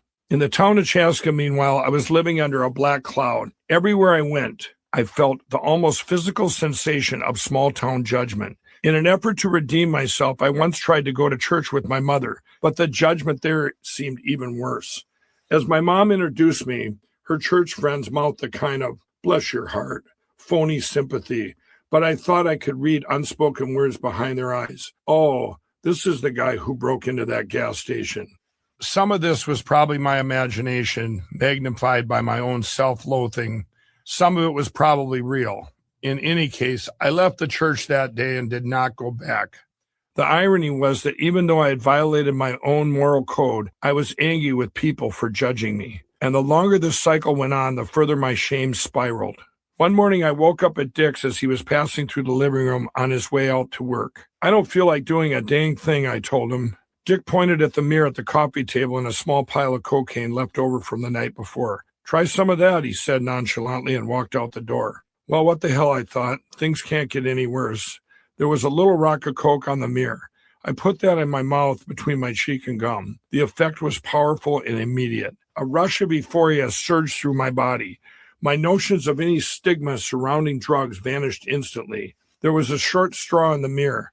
I used it to inhale everything that was left. Later, I asked Dick where I could get some more. That day, cocaine became my new best friend. Not only did it mask my pain, it made me feel I could conquer the world. With this newfound drive, I went back to the drive-in and asked the manager to hire me as a janitor. Then my sister Cindy's apartment flooded, so I dove into the carpet cleaning business.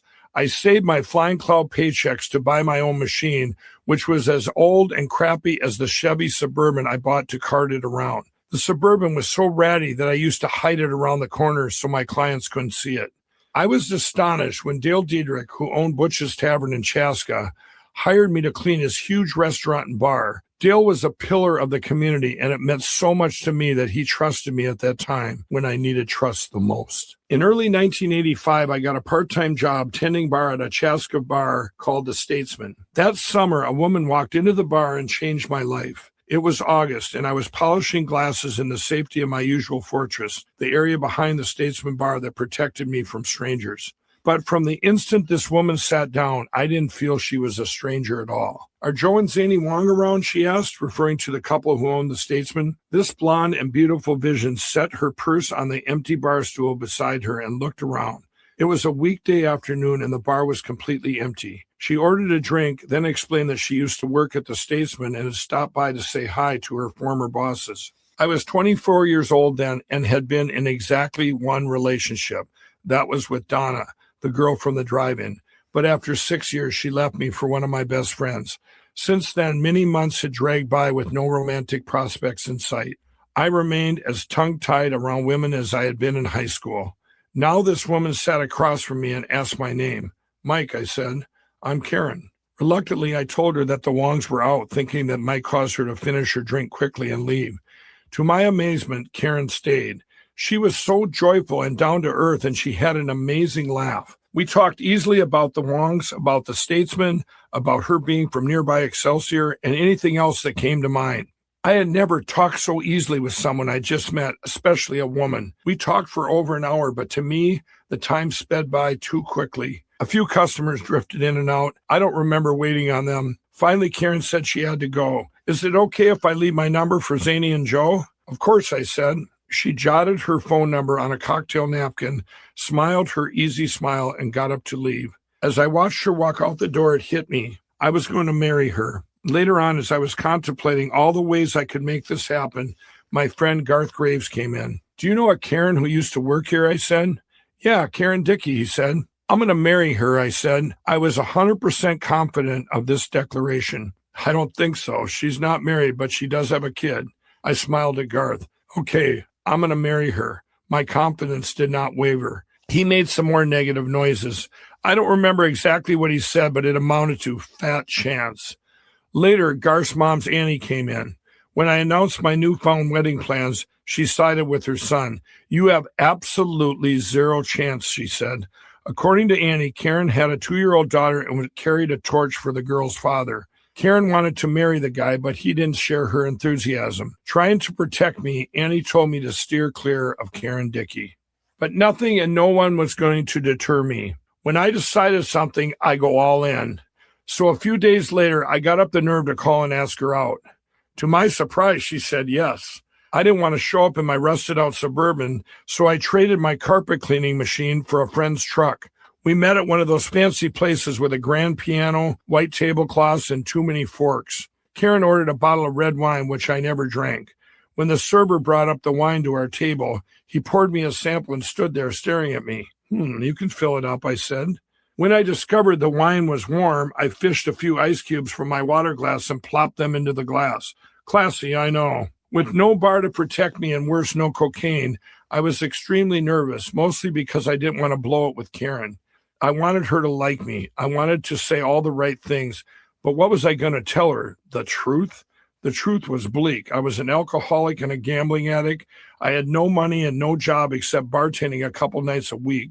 I had racked up more driving citations than I could count, including multiple DUIs. I had dropped out of college after one semester and already spent time in jail. Oh, yeah, and I owed my bookies tens of thousands of dollars. With nothing good to say about myself, I started talking about anything I could think of, making small talk, basically, which I can't stand and at which I am terrible.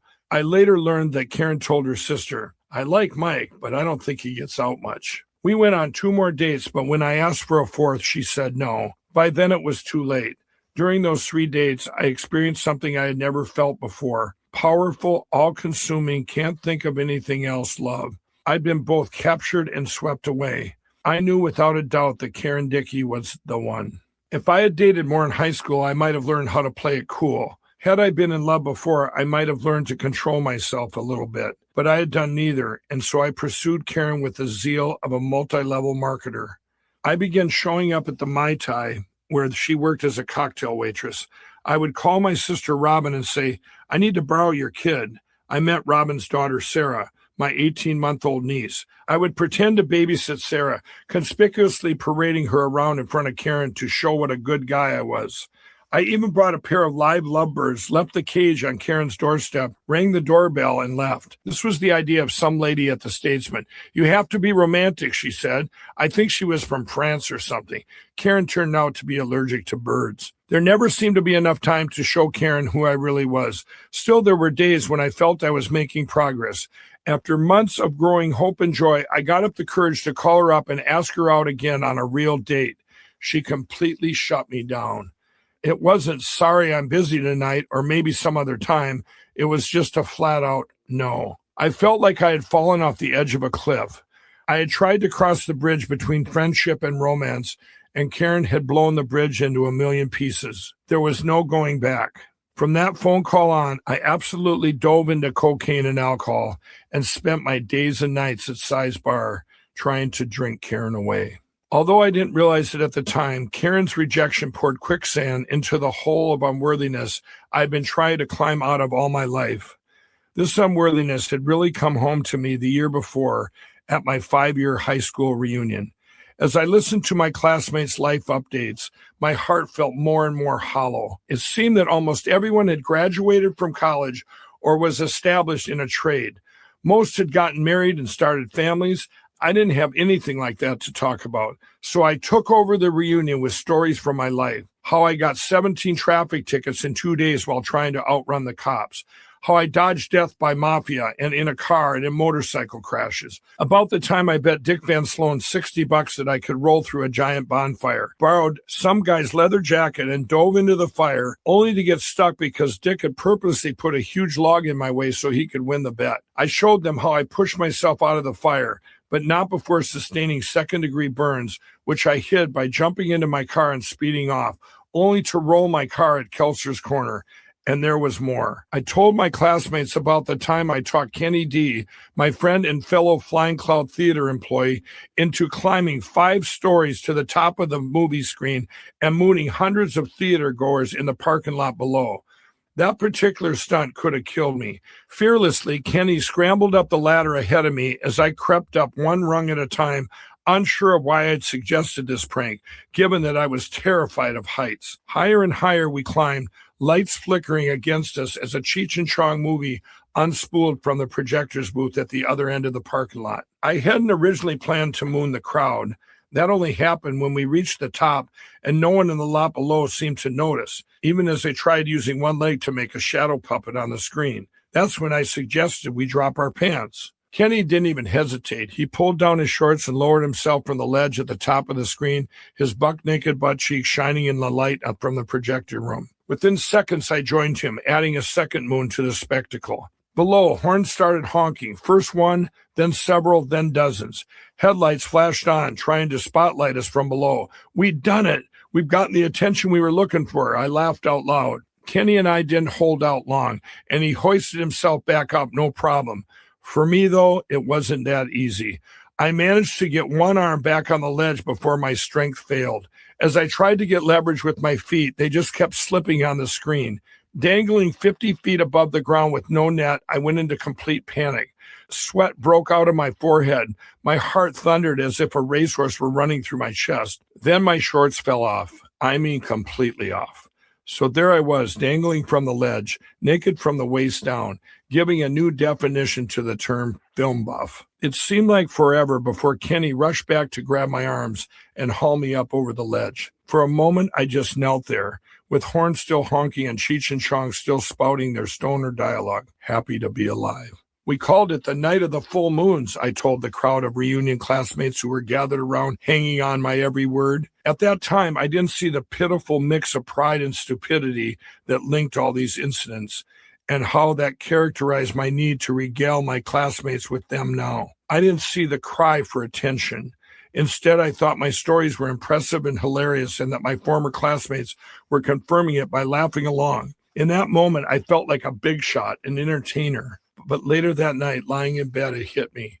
My classmates had left me far behind in life, and I was hiding my insecurities by showing off. The realization pierced me with a deep sadness. The year ended, and as 1985 ticked by, I slid deeper into depression. The days blurred together as I bounced from bar to bar between cocaine and alcohol. On the morning of Christmas Eve, 1985, I woke up and found myself on the couch at my friend Tom's house. Two sensations pressed in on me: the pleasant sense of pine needles and good things baking in the kitchen, and the unpleasant sound of Tom's mother talking about me upstairs. "I don't want him in our house," she was saying as Tom defended me. She was almost yelling, which is probably what woke me up. She didn't say it outright, but I knew she was still hung up on the gas station incident. I felt sick inside. Maybe she was right, I thought. I am never going to be able to live that down. I am never going to get past my bad reputation. No one is ever going to be able to see the real me. Chapter 7, Turning Myself to Face Me. Instead of making a change, I chose to run. My destination, the only city in America specifically designed to help you hide from yourself, Vegas. As I had done before at low points, I picture myself winning a fortune in Las Vegas and then coming home to Chaska to show off my money and prove to people that I was somebody who mattered. Since I was almost broke at the time, I borrowed a couple $100 from a friend. Then I went back to the apartment that I now shared with my friend Wayne Salden and my sister Cindy, who was dating Wayne. I grabbed a big jar filled with change that belonged to Wayne, along with 3 of his blank checks. I was only borrowing this money, I reasoned, since I always paid back my debts and then some. I packed my car with all my valuable assets: a fishing pole, 2 reels, a pocket knife, a pair of binoculars, a necklace, an Amico credit card, and a cubic zirconian ring. This is a sad commentary on my life at that time. I was 24 years old, and this was the extent of my worldly possessions. Well, that and an 8-ball of cocaine. Driving to Vegas, all I could think about was Karen. Halfway there, I couldn't take it anymore. I had to talk to her. Against all reason, I still felt a glimmer of hope. I'd already been up for several days fueled by cocaine.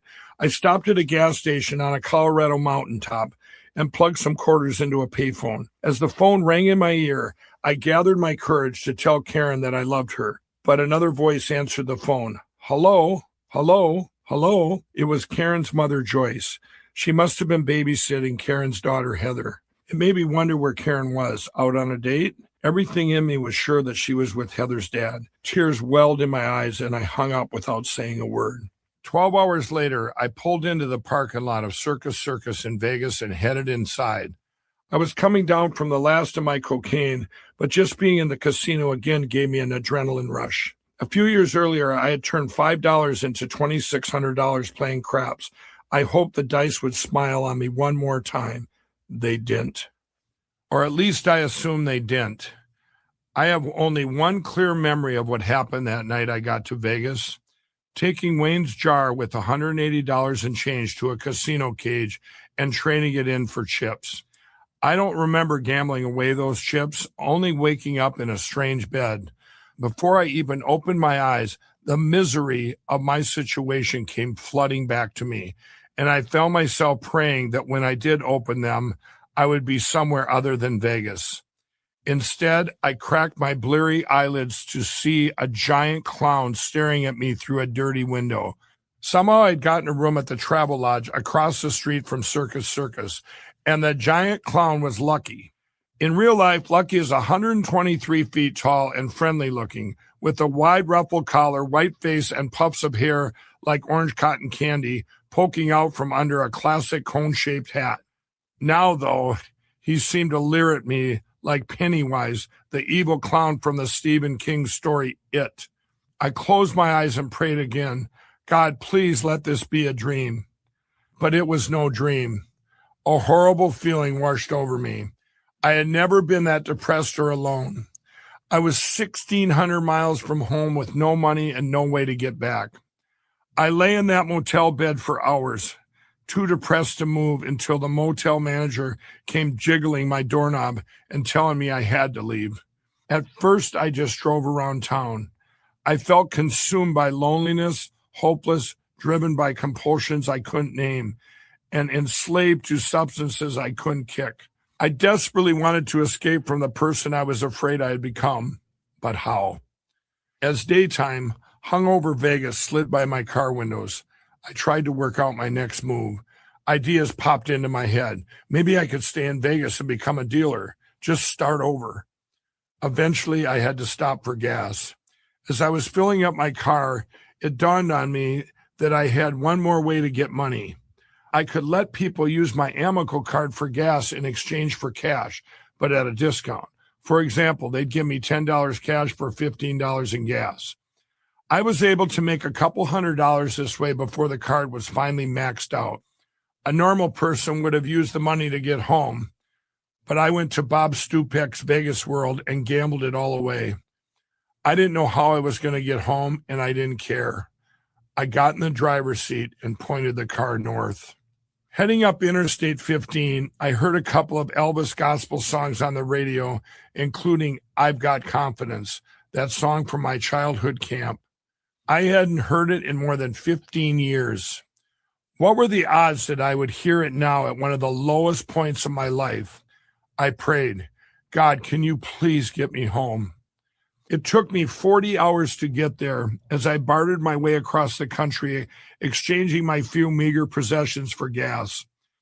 Out of cocaine, cash, and alcohol, I was forced to live with myself completely sober for the first time since I was a teenager. As the little car clattered and wheezed and the miles dragged by, I came face to face with what gambling had done to me. I had shamed myself, ruined my reputation, even put my family at risk. And no matter how I tried to justify it, in invading that gas station and grabbing those checks, I had committed an actual crime. On the long stretches of highway, I swung between optimism and despair. I realized I had left Chaska without a word to anyone, and I felt bad about that. My friends and family had probably been worried sick. On the other hand, when I returned unharmed, I was sure that they'd be glad to see me. I pinned my hopes on that because I had never felt so utterly alone. Crossing the Colorado state line, I decided it was time to change my life. When I got back to Minnesota, I vowed I would write Wayne and Cindy a letter explaining everything. Then I would enter treatment for gambling addiction. As I made this decision, I felt a weight fall from my shoulders. Not only would I turn my life around, but my friends and family would accept me again, trust me again. In Grand Junction, Colorado, my car fell apart. I used one of Wayne's checks to pay for the repairs. In Denver, a gas station clerk cut my over-the-limit Amical card in half. In Sterling, Colorado, I used another check to pay for 3 plates of diner food. In Grand Island, Nebraska, a cagey gas station attendant let me write a check for $10 cash, but only if I threw my fishing rod into the bargain. I spent $2 at McDonald's and $8 on gas. When I finally rolled into Chaska, I took a deep breath. I was home. I headed to my apartment, excited to see Wayne and Cindy, sure they were going to be happy to see me. "What the hell are you doing here?" Wayne snapped when I opened the apartment door. It wasn't the welcome I'd been hoping for. I went upstairs and spent the night writing that letter, telling them everything that had happened during my 5-day trip to Vegas and back. It filled 6 pages. I was a Christian now, I claimed. Toward the end, I wrote, "I'm getting help for my compulsive gambling starting Sunday. And if I can't quit drinking and drugs on my own, I'm putting myself in treatment for that too." The next morning, I left the letter for them and headed out to bartend at the Statesman. I figured Joe Wong would take me back. I also figured my grand explanations would smooth everything else over. By the time I got home, Wayne and Cindy had thrown all my belongings out a second-story window, including my bed. When I saw the pile of the few belongings that I had left lying smashed in the apartment complex parking lot, all of my good intentions evaporated instantly. The way I saw it, my best friend and my own sister had ignored my sincere vows to change. Screw it, I thought, and immediately drove off to find some cocaine, leaving all of my stuff behind. A few nights later, I left work drunk and rolled my car on Highway 41 in the middle of a snowstorm. Ironically, it was in the exact spot where I jumped out of that bus window in the 5th grade. I cracked some ribs and was in excruciating pain, but those were the least of my troubles. My real problem was that the responding police officer had ordered a blood alcohol test, and I was charged again with driving under the influence. I knew I was looking at serious jail time. Within a week, I had another late-night run-in with the cops. Homeless, in deep legal trouble, and out of options, I finally called my friend Brad and asked him to drive me to rehab. Chapter 8, There's Still a Chance. The Wilmer Regional Treatment Center occupied a facility dating back to 1912, offered treatment for drug and alcohol abuse, and also served the insane and mentally ill. At check-in, counselors told me the typical length of their chemical dependency program was 3 to 6 months, and that no one had ever graduated in less than 30 days. Since I had not been ordered by a court to participate in the program, I hoped my stay would be on the shorter side. Walking around the center grounds, it didn't occur to me that I was now not only jobless and homeless, but that my endless string of bad decisions had led me to a modern-day asylum. Nor did it occur to me that I was actually in the right place. Instead, I had an agenda, and it was not to get sober.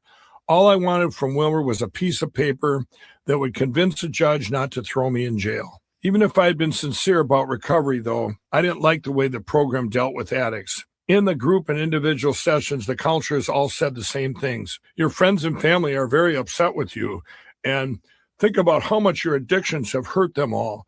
And do you know how much money you waste on drugs every year? I know, I'd say, I'm so sorry. But inside I thought, do you really think telling me that is going to get me off drugs? The fact that I had hurt others and driven myself into poverty made me want to do more drugs, not quit.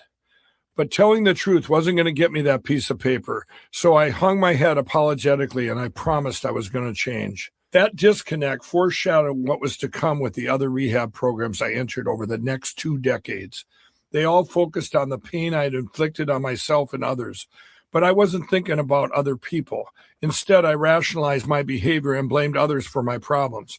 Donna betrayed me. Karen doesn't want me. People like Tom's mother think I'm a loser. I'm the one with the pain here. Sometimes dimly, I realized how much of my pain was self-inflicted, but the counselor's guilt therapy approach didn't lessen my desire for alcohol, gambling, or drugs.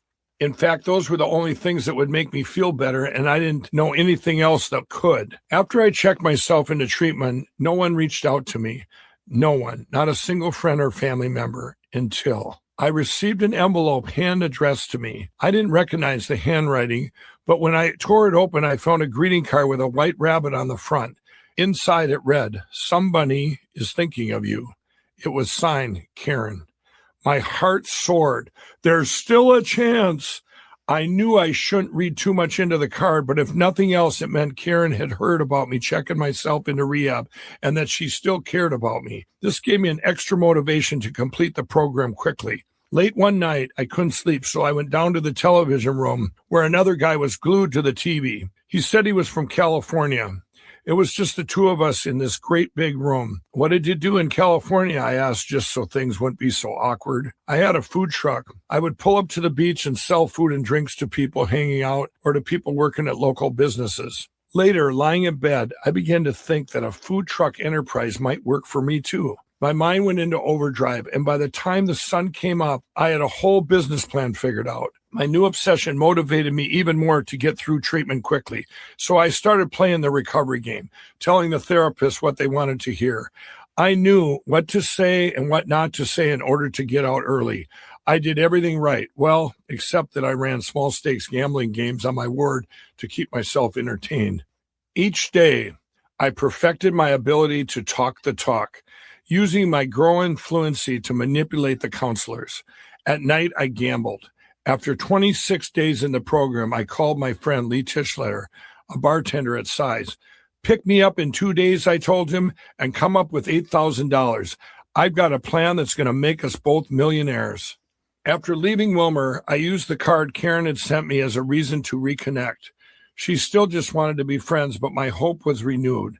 And her overture gave me the opportunity to spend time with her, especially after I asked her to help me with my millionaire venture. Lee picked me up from Wilmer on the morning I had asked him to, and I immediately pitched him on my business idea. By afternoon, we were in Minneapolis using the $8,000 he'd raised to buy a used food truck. And boom, in the summer of 1986, Sunshine Concessions was born. To build our clientele, I pitched the idea of lunchtime food truck business to scores of business owners in the Chaska Industrial Park. I can't tell you how many no's I got, but I wouldn't give up. I kept going back and asking to talk to someone one rung higher up on the ladder. Finally, I got a meeting with the president of a huge company called United Mailing. "How about for 1 week, every one of your employees can come out to my truck and get a free sandwich?" I offered. "You do that?" he asked. But he still had other objections: his vending machine accounts, the length of his employees' breaks, the quality of our food. For a half an hour, I answered every objection until finally, reluctantly, he agreed. My partner Lee was against the idea, saying we didn't have the money. But I argued risk versus reward. Even though we were giving away free sandwiches, United Mailing employees would also buy chips, soda, and other items, I said. "If that works, we'll have our dream. If it doesn't, we'll try something else." In the end, I was right. Everything went off without a hitch, and United Mailing's president was impressed. The company became a regular client, and having that one big client brought others. The United Mailing victory was a high I would never forget. In fact, I poured out all my addictive tendencies into Sunshine Concessions. I was finding out what I was made of. I was focused and single-minded, as it turned out, very persuasive. Karen was with me the day United Mailing said yes. Since I'd lost my driver's license, I had asked her to drive me around to call on business owners. For 3 months in the summer of 1986, we spent hours and hours together driving between Chaska and Chanhassen industrial parks. Excitedly, I shared my vision for the company. It was the first time I could be myself around Karen. It was the first time I felt that she was seeing the real me. We became confidants. And every day I could feel us getting closer. Our growing relationship filled me with hope. Then one day in August, I called Karen at home. I could tell instantly that something was different.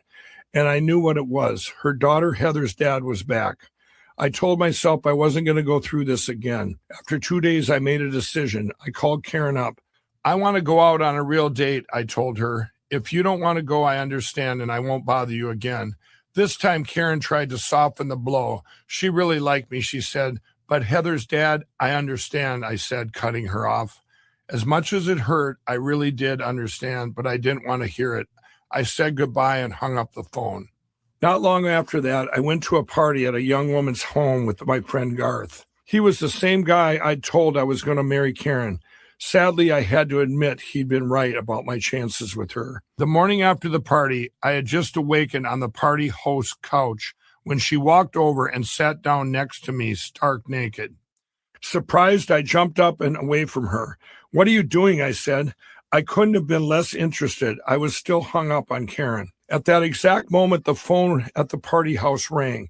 Someone answered and held out the receiver toward me. "It's for you, Mike." It was the bartender at the Statesman. Karen had been in the night before looking for me, he said.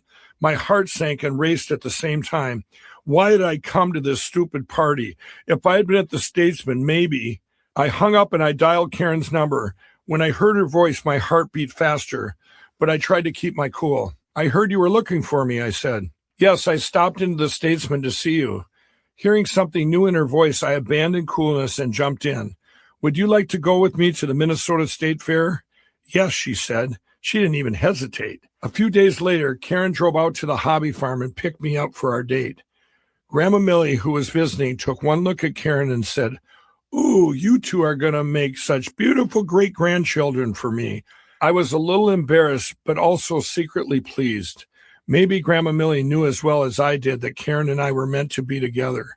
Karen just smiled, and I knew right then, 100%, that something had changed. We dated only a few months before I asked Karen to marry me. In May 1987, we had a huge wedding. My mother was thrilled that I was finally settling down, but as little concerned with the amount of champagne I bought for the reception. I remember her walking through the reception hall, confiscating the champagne bottles from the tables. I watched laughing as my friend Jill tiptoed along behind her. Every time Mom picked up a bottle, Jill replaced it with a new one. Karen and I honeymooned in the Bahamas. Shortly after we returned, I took the legal steps to adopt her daughter, Heather. And within a year, we had Elizabeth, our first child, together. I was ecstatic. Next came Charlie, then Darren, who nearly didn't make it into the world. Karen had already delivered 3 kids with no particular trouble. I never took that for granted. Each birth was a miracle to me. Still, I was unprepared for what happened in June 1990. Karen's due date had almost arrived, so we hired a babysitter, hoping to catch one more movie before a newborn kept us close to home for a while. We were driving to the theater when Karen put her hand on her belly, looked over at me, and announced her first contraction. "Here we go," I said with a wide grin and turned the car around to head toward the hospital. After checking us in, the staff mostly left us alone since Karen was barely dilated. Her contractions came far apart and soon she fell asleep. I slumped in a bedside chair and turned on the rerun of All in the Family. When a commercial came on, I looked over at the monitor and saw that the baby's heartbeat had dropped to 9 beats per minute. 9 beats? Terrified, I woke Karen and showed her the monitor. "Is this normal?" I asked. Her eyes went wide. "No!" I jumped up and ran into the hall, yelling for a doctor. The nurse, who had been in the room just minutes before, assured me everything was fine until I dragged her back into the room to look at the monitor. Now it was her turn to yell for the doctor, who came running. Nurses flocked around Karen, stripped off all the wires and tubes, and prepared to zip her out of the room. She only had time to point at me and say, "Can he come too?" "Yes," the doctor said. "Let's go." I raced down the hall behind the gurney. We all crammed into the elevator. On our way down, Karen went into a seizure. At the surgical floor, the medical team shot out of the elevator with Karen and into an operating room where I could only watch through the glass as the doctors began an emergency C-section. The next few minutes played out like a strange dream. Karen came to and looked at me just as the doctor sliced into her. As I saw him lift out what looked like a bloody purple blob, a guy in street clothes ran past me, almost knocking me over as he rushed into the operating room. The surgical team basically tossed him the baby. I stared in disbelief as he started performing compressions on my newborn son, then doing some kind of mouth-to-mouth resuscitation and other procedures I'd never seen before. I turned from the glass and collapsed in tears. Eventually, I collected myself enough to call my mother. "Everybody's dying," I sobbed. "Karen, the baby, they're dying." I don't know how much time passed after that before I got up the courage to look through the operating room window again. When I did, I saw Karen lying still, her eyes closed. For some reason at that moment, a peace came over me. When the doctor came out, I could tell by his face that it was going to be good news. The umbilical cord had wrapped around the baby's neck, he explained, threatening his life. But the crisis was over. My wife and son were going to be okay. Then the doctor's voice trailed off and he looked bewildered. You need to know it's truly a miracle that your son is alive. The guy who came into the operating room in his street clothes is one of the few doctors I know that could have saved your baby. But that's not the only thing. He lives 20 minutes away. I don't know how he managed to get here in 5 minutes. Shortly after that, I went upstairs where the staff handed me Darren. He was perfect. The day I drove home with Karen and our new baby boy, my mind kept circling back to that doctor's question. How did that man get to the hospital in 5 minutes when he lived 20 minutes away? Chapter 9, The Kids Are All Right, 1990 to 1998. Those first 10 years of marriage were one of the happiest periods of my life. I had Karen, a big family with 4 kids and nieces and nephews besides. Lee and I bought the Statesman, but the Chaska City Council absolutely did not want to give me a liquor license because its members considered me a drunk and a criminal. I had thought the gas station incident was dead and buried, but now it resurfaced, splashed across the newspaper in even more detail. The council aligned against me. Community leaders were split. After a 2-month battle, I got up in front of the council and gave a passionate 15-minute speech. I didn't want to speak out in front of all those people, but I had to. All I needed was a chance, I said. Finally, the council relented. Applying a whole list of restrictions that I myself had suggested, they finally granted us a liquor license. This meant more to me than the business itself. I felt my reputation was on the road to recovery. Immediately, I went to see Lou at Size. Well, Lou, I said, looks like I didn't have to leave town after all. Lee and I renamed the Statesman, calling it Lee Michaels. In 1990, I bought Schmitty's, winning the money for the purchase on a football bet. At last, I had felt my place in the world. I felt like I had been handed my dreams on a silver platter. By 1996, Schmitty's was running like a top. Every day, it seemed like we were busy from morning to night. I had trained some bartenders to run the place like I liked, nothing getting out of hand, but lots of fun too. For example, we had an enormous rear projection TV in Schmitty's that worked well, but it had just developed a solid black line through the center of the screen. One night, my dad looked at me and said, "A good bar owner would fix that TV." After my parents' divorce, my dad had married a woman named Jan. They had 3 children together, Corey, Marcy, and Katie.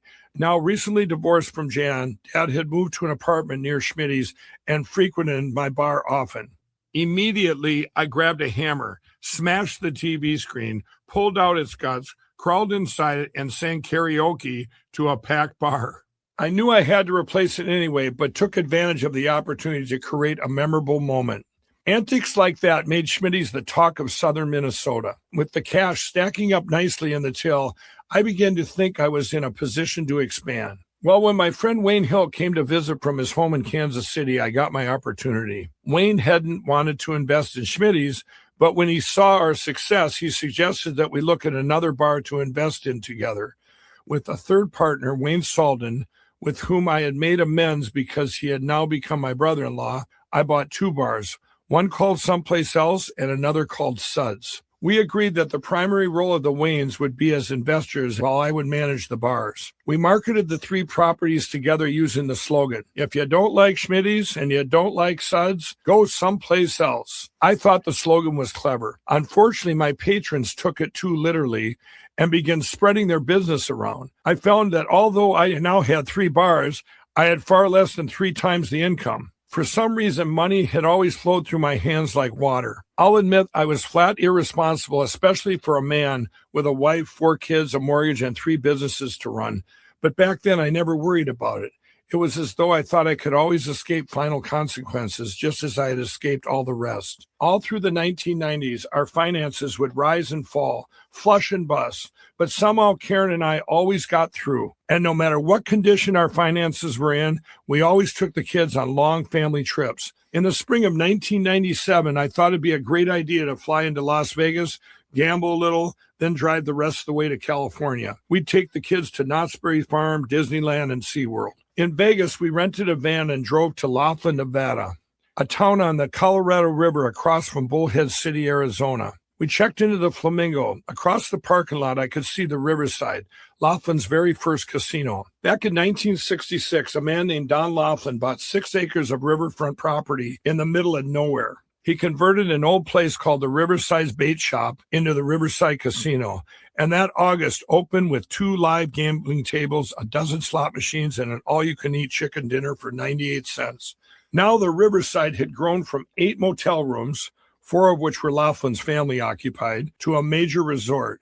I had no idea that Don Laughlin would one day become my friend or that his casino would one day play an important role in my life. At the Flamingo, all 6 of us crammed into one tiny room, and I headed down to the gaming floor to play craps. I loved craps. Because of my time as a professional card counter, again, more on that later, blackjack felt like work.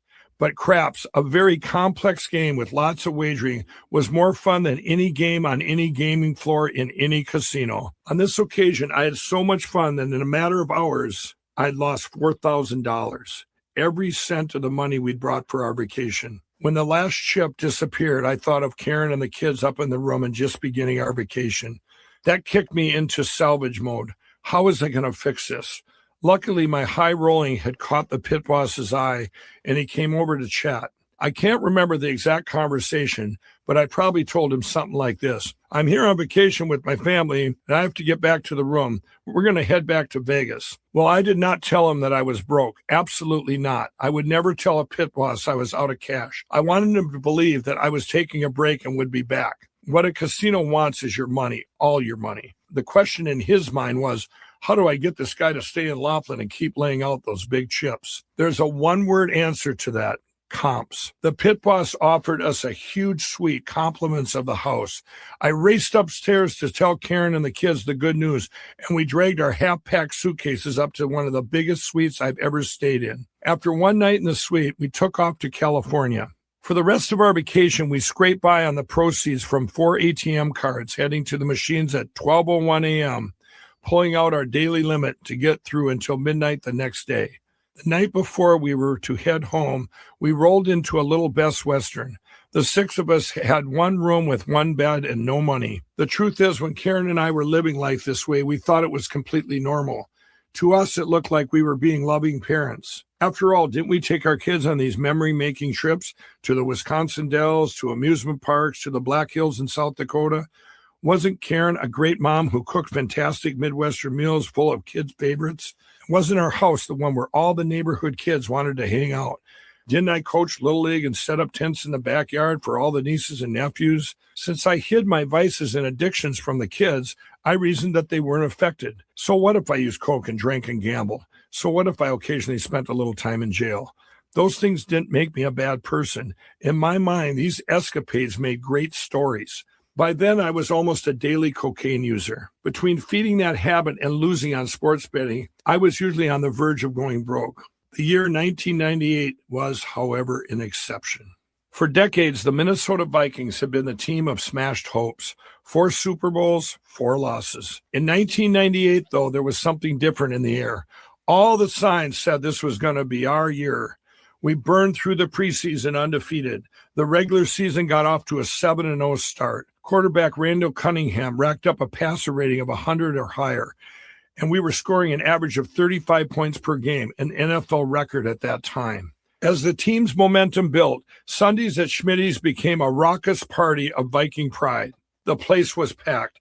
Every time we scored, I threw a huge stack of napkins into the ceiling fan and yelled, "Drinks are on the house!" Week 5 was especially sweet. On October 5th, we played our biggest rival, the Green Bay Packers, on Monday Night Football, and we beat them at Lambeau. The regulars lost their minds. Through all of this, I had friends around me who were getting into financial trouble with sports betting, and I would tell them they needed to quit, even as I bet the farm on every game. Yes, despite multiple brushes with dangerous bookies, I was still betting heavily on sports. One of my friends was in even worse shape, though, having systematically gambled away just about everything he owned. I teamed up with his girlfriend to do an intervention. Looking back, it was strange that my friends accepted this from me. Not one of them ever called me a hypocrite. I think they knew I was speaking from the heart and that deep down, I wanted to quit too. I actually did quit, one addiction or another for a month or so at a time, just to prove to myself that I had it all under control. While this friend didn't call me a hypocrite, he did absolutely flip out. "Don't you two get it?" He yelled at his girlfriend and me, his face twisted in anger. "I'm never quitting, ever."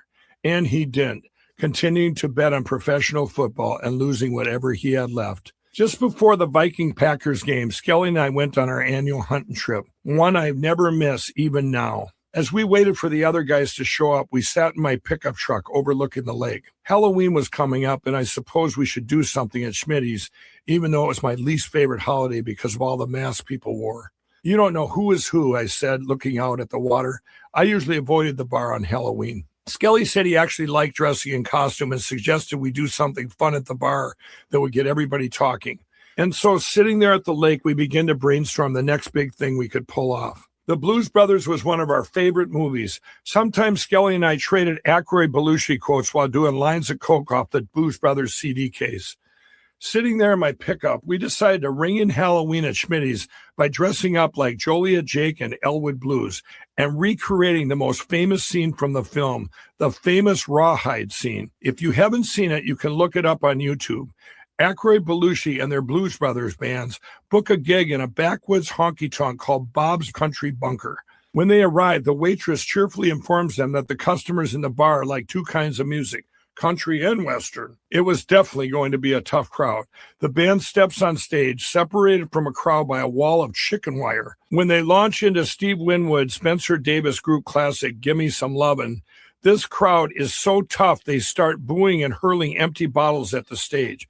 The bottles smash against the chicken wire and broken glass flies everywhere. "That ain't no Hank Williams song," the bar manager yells. Then he turns out the stage lights. The band knows only one country song, the theme from Clint Eastwood Western television series Rawhide. To save their gig, the Blues Brothers start singing it. The crowd keeps on lobbing beer bottles, now in appreciation. Could we pull off a recreation? Skelly and I asked ourselves. We looked at each other and grinned. Yes. This was going to be epic. This wasn't just an event, it was a construction project. First, we had to create our own country bunker.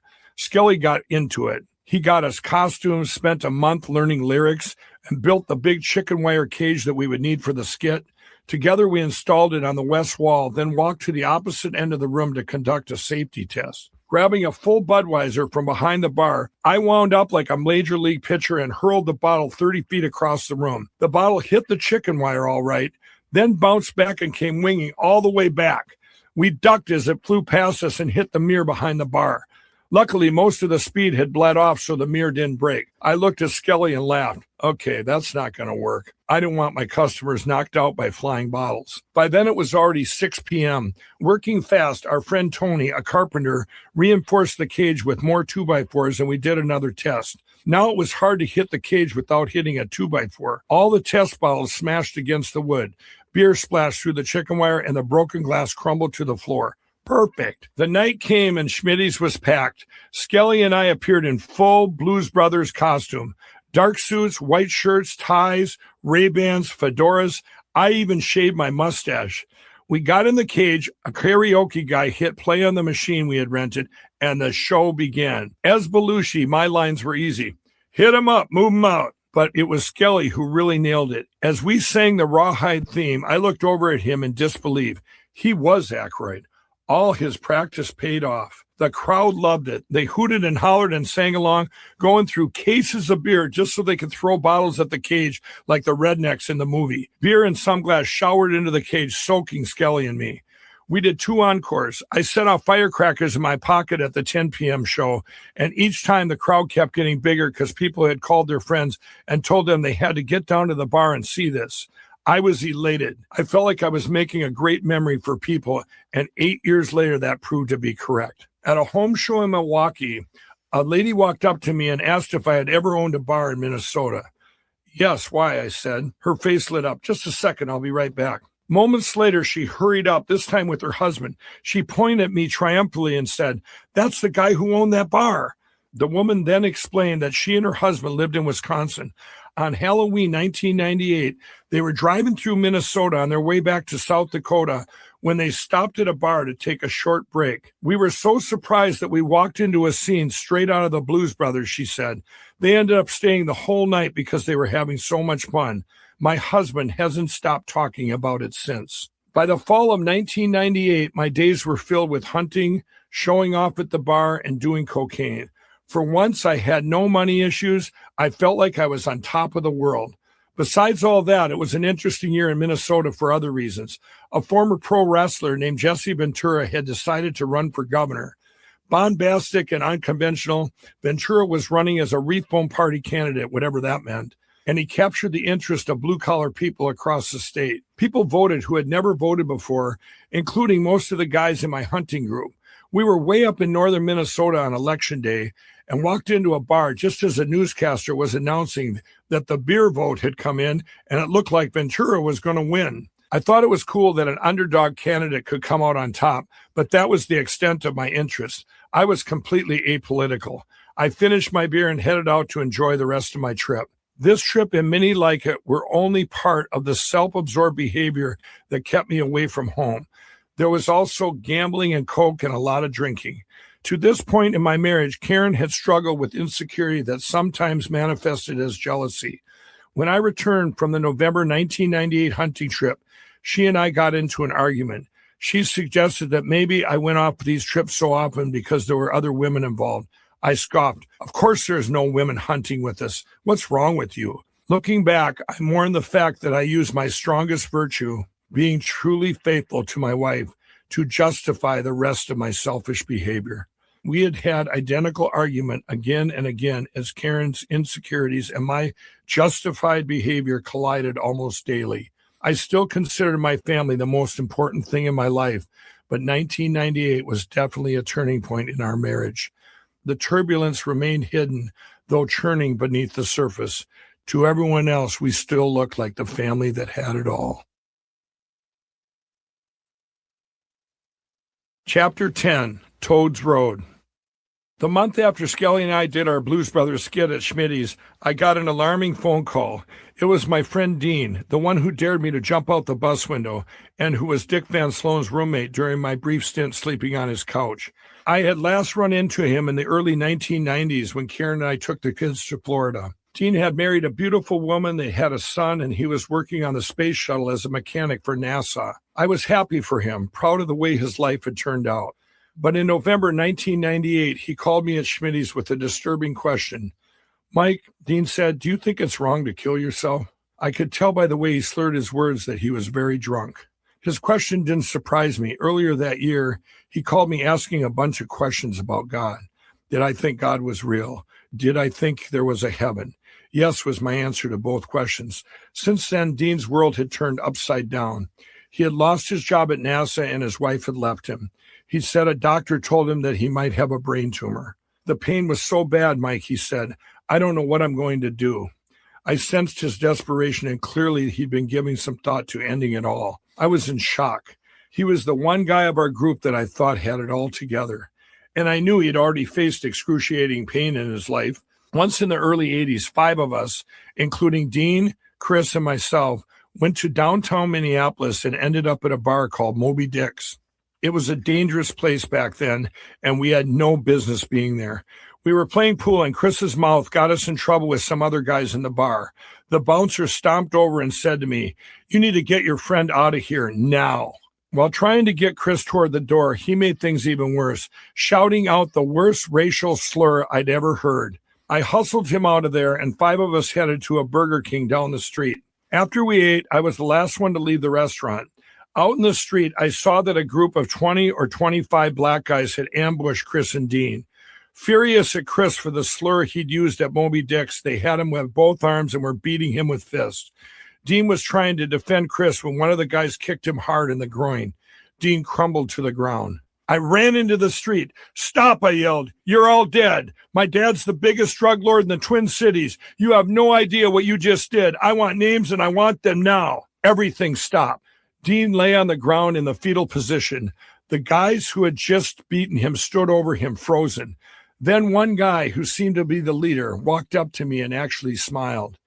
"You make me laugh," he said. He was perfectly calm in that deadly way of a man who's making a threat and intends to deliver on it. "You take your raggedy-ass suburbanite friends back to wherever you came from and don't ever come back. I'm going to let you live." I smiled back. "Thank you." As we were about to leave, I addressed the leader and his friends. "Hey, you guys, I was kidding. My dad's not a drug lord, and you're all going to be okay. No one's going to kill you." They all busted out laughing. Dean was in pretty bad shape, though. In the end, he actually lost a testicle from his injuries. Obviously, this guy understood what it meant to be in pain. So when Dean told me on the phone that the pain in his head was so bad he didn't know if he could live with it, I was genuinely concerned. "Dean, I watched you endure more pain than anybody I've ever seen," I said. "I don't know what to tell you exactly, but I read somewhere in the Bible that it's wrong to kill yourself." The truth was, I really didn't know. I was just trying to keep my friend from ending his own life. Dean was quiet for a second. Then he said, "Well, I don't want a funeral. I'm serious. I do not want a funeral." We didn't stay on the phone much longer. I hung up and called Dean's brother, Mark. He confirmed that Dean was in a really bad place and that he was very worried. A sadness came over me as I realized that somebody I cared about deeply had fallen on seriously hard times, taken down by illness, alcohol, and depression. As usual, I saw no parallels or warning signs in my own life. In fact, most nights after Schmitty's closed, I kept my personal party going. My friend Paul, nicknamed Toad, would hold a kind of after party at his house. Toad was a hard-working single guy who put in 40 hours a week at a machine shop. He owned his own home right across the street from the Dairy Queen and kept it in immaculate condition. He could have afforded something bigger since he inherited something like $300,000 from his parents, but Toad banked that money and never touched it. He wanted to use it for something that would make his parents proud. Most nights, at least a dozen of us would end up at Toad's, drinking beer, doing cocaine, and talking about what had gone on at Schmitty's. Going to these parties had become almost routine for me. I work at Schmitty's, go to Toad's, and some days, thanks to cocaine, I would stay there until it was time to go back to the bar. Don't get me wrong, I absolutely love being a husband and a dad, but I rationalized all the time I spent away from home, I was building my customer base, I reasoned. I was the life of the party, showing people things they'd never seen before. In this case, a good-time guy who had such a great marriage he could remain awake for days on end, hang out with his friends night after night, then return at will to his loving wife at home. What a joke. One night, a burly guy none of us had met before came over to Toad's, looked around, and slapped money on the table. $100 for the last man standing, he said. Toad didn't even hesitate. He pulled out $100 of his own money and slapped it down. $100 on him, he said, pointing to me. He's already been up for 3 days.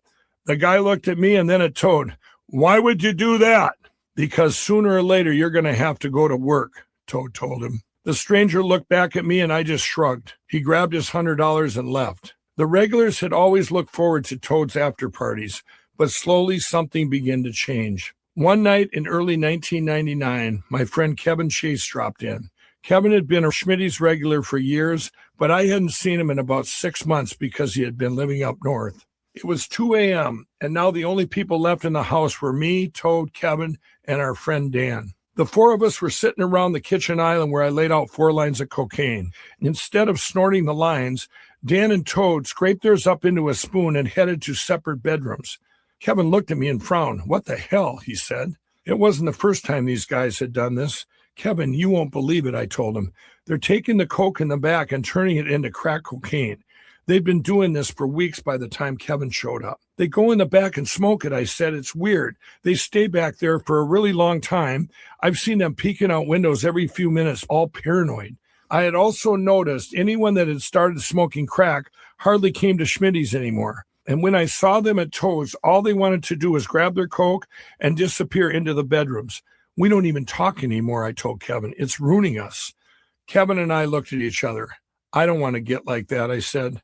Let's promise each other we will never, ever smoke crack. Chapter 11, Coke times 10. With the Blues Brothers blowout and the Vikings dream season in late 1998, I was riding high, but January brought what turned out to be an earthquake year. I know the exact day things headed south, Friday, January 15th, 1999.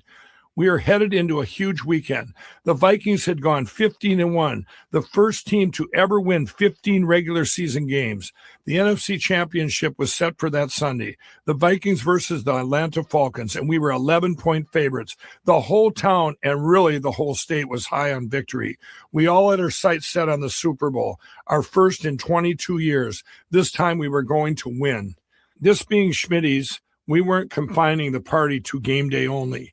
I had planned promotions to draw people in all weekend and expected the place to be an absolute zoo. As she sometimes did, Karen had agreed to come in and help out behind the bar beginning on Friday. I was rushing around the house that morning getting ready to head over the bar when Karen looked at me and said, "I'm not coming in." I stopped dead in my tracks and whirled around. What? I had already tried to hire bartenders for the weekend, but with the big game on tap, couldn't find any.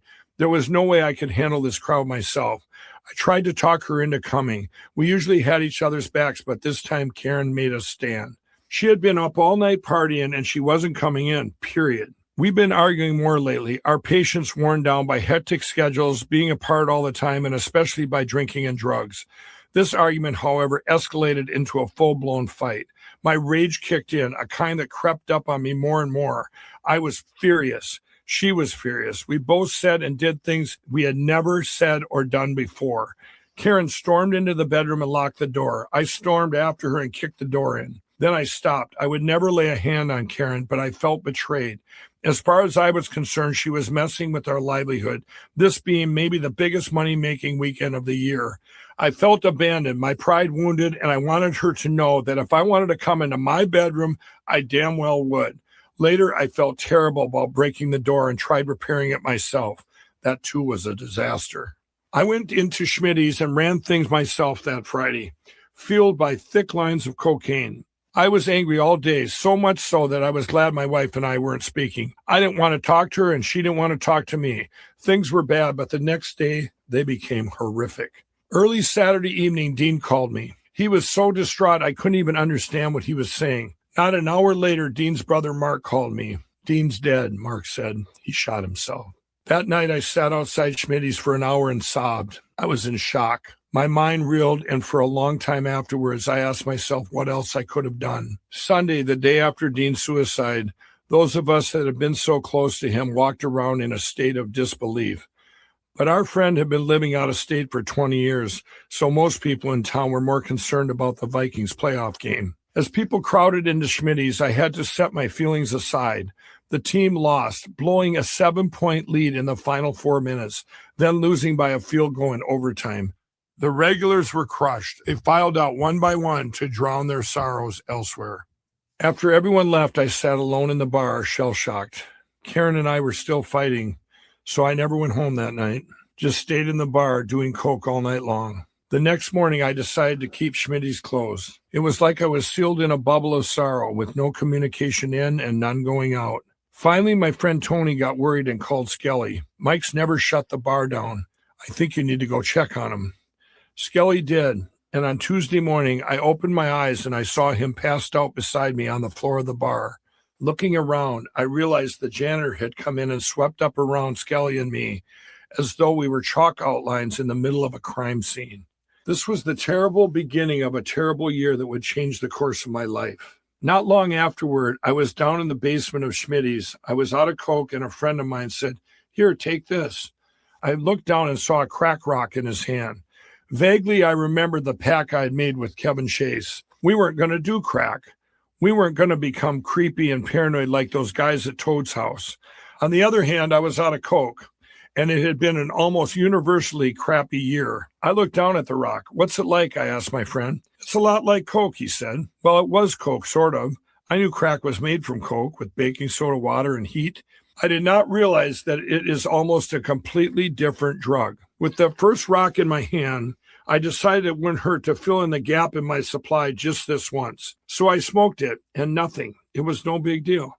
But the second time, the high was magnified beyond anything I ever felt. When I inhaled, there was a whoosh, and I was instantly there. It was coke times 10 at least. I smoked another rock and another. Over the next few hours, I noticed that crack didn't seem to carry the negative side effects of coke. With coke, I was tired but couldn't sleep. I wasn't hungry but wanted to eat. With crack, I could sleep and eat. All this was the devil's lie, of course. This would soon flip. Not only would I not want to eat, I would not want to sleep. All I wanted was more crack. I tried it a few more times in the weeks ahead, picking up some here and there from friends, including the paranoid ones who'd stop coming to the bar. One day I talked one of my dealers, Ray, into driving all the way out to Schmitty's from Minneapolis. He pulled up outside the bar and I walked out to meet him. He rolled down his window and handed me a baggie of Coke. Then I asked him a question that had really been worrying me. "Hey, Ray," I said, "do you know anyone that's done crack then went back to doing just soft cocaine?" Ray stared at me hard and his face became a question mark. "What?" I repeated my question and his eyes narrowed. "You didn't do it, did you?" "Yeah, I did." Ray's face collapsed. "I told you never, ever smoke crack," he said. "You're done now. You're through. You just ruined your life." Chapter 12, Storm Warning. From inside Schmitty's, I could hear the sounds of a growing storm. Thunder rumbled in the distance like drum rolls on sheet metal. Rain poured through the parking lot and bent the trees at Steiger Lake. It was about 2 a.m., and I was closing up, tidying behind the bar. Counting the money in the till, I found that there wasn't as much as I would have liked again. It was the summer of 2002, and a bar down the block called Floyd's had been siphoning money away from my business for a couple years. The new owners bought the place at about the same time I started using crack. They did a great job creating a fun atmosphere where customers felt at home, just like I had. They started bringing in live bands, something we didn't have room for at Schmitty's. I responded with one of my trademark grand gestures, organizing all-out party field trips I called Schmitty's Goes to Vegas. After I gambled away our vacation money in 1997 and the Flamingo Casino pit boss comped Karen and me the luxury suite, I had learned a lot about comps. Like most regular gamblers, I had a player's card for each casino where I spent significant amounts of time. I discovered that when I used these cards, the house tracked my metrics. What games did I play? How long did I play? And most importantly, how much was I betting per roll or per hand? If those metrics rose high enough, there were perks. Meals, rooms, show tickets, all for free. Casinos will give gamblers pretty much anything to keep them gambling. To maximize my comps, I promoted the idea that I was a big-time player, which meant trying to look and act like I had money when I didn't. It wasn't long before the Riviera, the Stardust, and the Westward Ho, my favorite casinos on the Strip, had each issued me a gold player's card. That entitled me to things like suites, unlimited food, even limousines. After a while, I learned I could extend my comps to others, so I organized a pair of 4-day trips for the regulars and friends. The Schmitty's crew was as obnoxious outside the bar as in, which meant the flights to and from were just as entertaining as being at Schmitty's. But for me, these trips were also a lot of work. I wanted to make sure each and every person was taken care of and having a great time. Plus, I had to play 4 hours a day at each of my 3 gold card casinos to keep the comps flowing. On one of these trips in 2000, a friend of mine ran out of cash and took out a $100 marker at the Stardust. A marker is like an IOU, a way of borrowing money from the house to place a bet. But as with bad checks, an unpaid marker is a felony in Nevada, so it's critical to pay it back. Since I was a gold card holder, the Stardust let me sign for the friend's marker. I quickly scribbled my signature on this minor IOU and forgot all about it. Each trip was a huge success, but even taking my regulars to Vegas didn't stop some from deflecting to Floyd's. That really hurt me. I felt I had poured a lot of love into Schmitty's and into my customers, and their defection felt like a betrayal. The real story, that I was also defecting, was harder for me to accept. In the 1990s, when I was building the business, I worked double-digit hours, 7 days a week, tending bar and running the softball and pool leagues. After my family, Schmitty's was the most important thing in my life, and I poured all my energy into it. Now, though, crack sucked away my passion little by little. I was becoming a clock puncher at my own business. I rationalized my increasing absences. After full weekends of entertaining my customers, I reasoned that I really didn't need to be at Schmitty's on Monday nights. Then before long, it was also Tuesday nights, and so it went. Crack was incompatible with running the bar. I used to run down to the basement, do a quick line of coke, and reappear behind the bar as the life of the party. Cocaine had become just another recreational drug.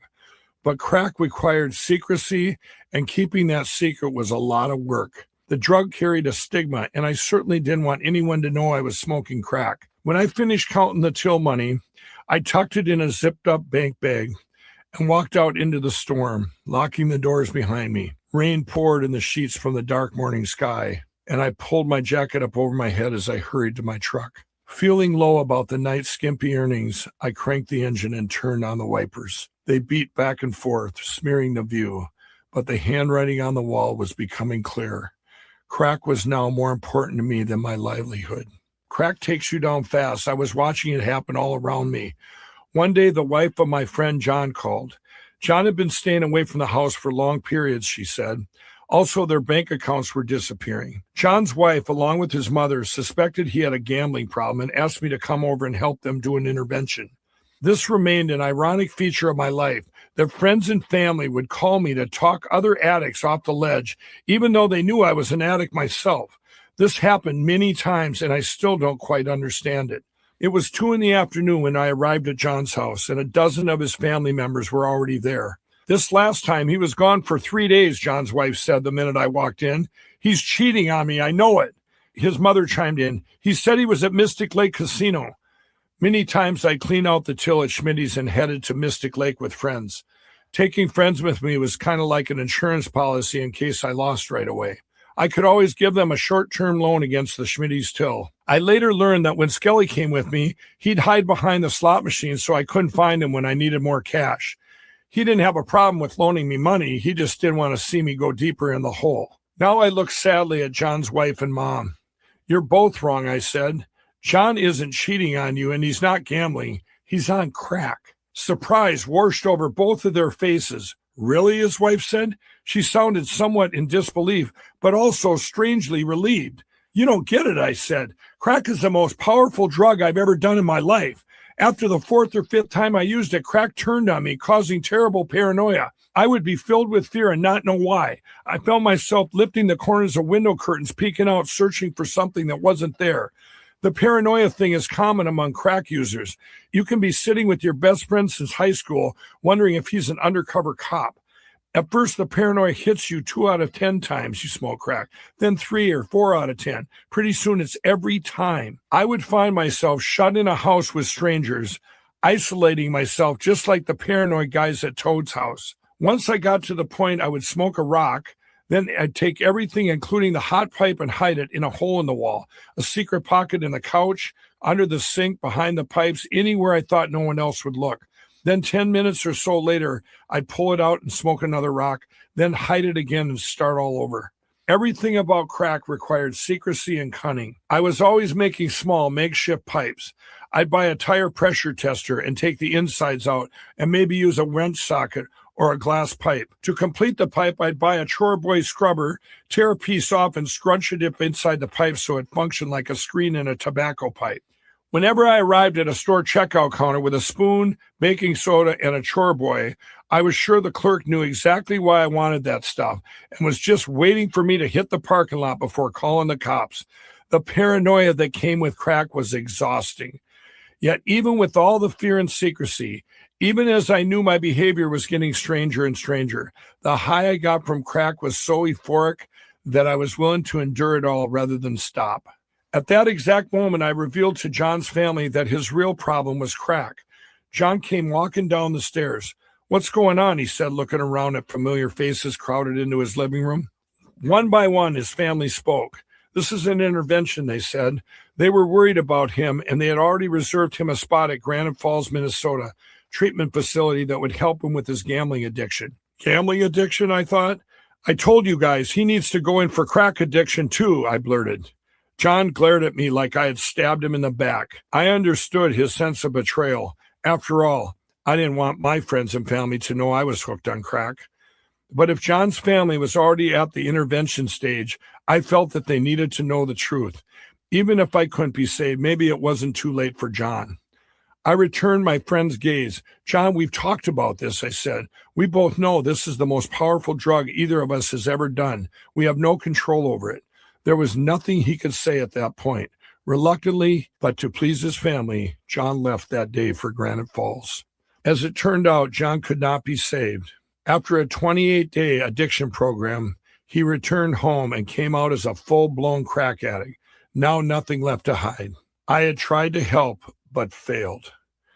I also failed to control my own crack use, and by now Karen was into crack too. Even though I was functioning better than some of my friends, I noticed I was starting to pick up more of their strange behaviors. While smoking crack alone or with friends, I'd run out of the drug and start crawling around on the floors, searching for any little scrap that might be a piece of an unsmoked rock. It's called farming, and every crack addict has done it. And remember my friend Toad? For all the time I had known him, Toad put in the hours at the machine shop, never cut corners, and hung on to his inheritance. Then he tried crack. Remember that neat, clean house across from the Dairy Queen? It was now a full-blown crack house. Toad had papered over his windows with cardboard, cutting in peepholes and slits to accommodate the crackhead paranoia. The yard, which he had always kept neatly clipped, became overgrown with weeds. After a while, he stopped paying his electric bill, and the power company shut off his lights.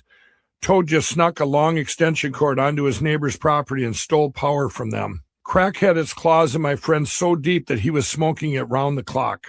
Since the high only lasts 5 or 10 minutes, Toad started using a timer to keep from running through his supply too quickly. His increasing bizarre behavior cost him his job.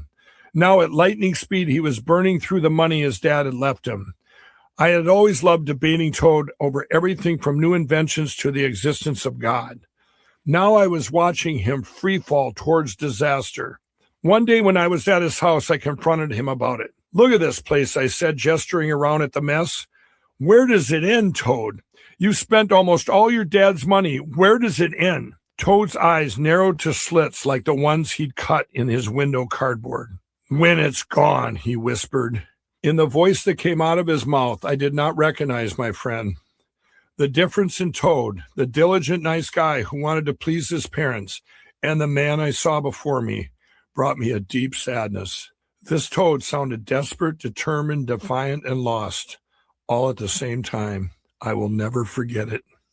When I pulled into my driveway on the night of the huge summer storm, I saw lights on in the kitchen. By then, lightning was forking down around the neighborhood. The thunder that followed sounded like explosions at a demolition site. Inside, I found Darren sitting at the kitchen table, watching the storm through the open sliding glass doors. "Hey, are you the only one up?" I asked. "Yes, the thunder woke me up." "Haven't seen a lightning storm like this before," I said, glancing outside. It was like watching a light show at eye level. That's how close the lightning was. I walked over to the fridge. "Are you hungry? I could cook us some deer steaks." He smiled and nodded. I put the steaks on the stove and sat down next to him. I was in a reflective mood, and for a few minutes, I watched lightning flicker on Darren's face as it danced around the trees outside. I was in love with my kids. You know how it is. Raising them seems to take forever, but that precious time also flies by in the blink of an eye. Darren, who barely made it into the world, was already 12.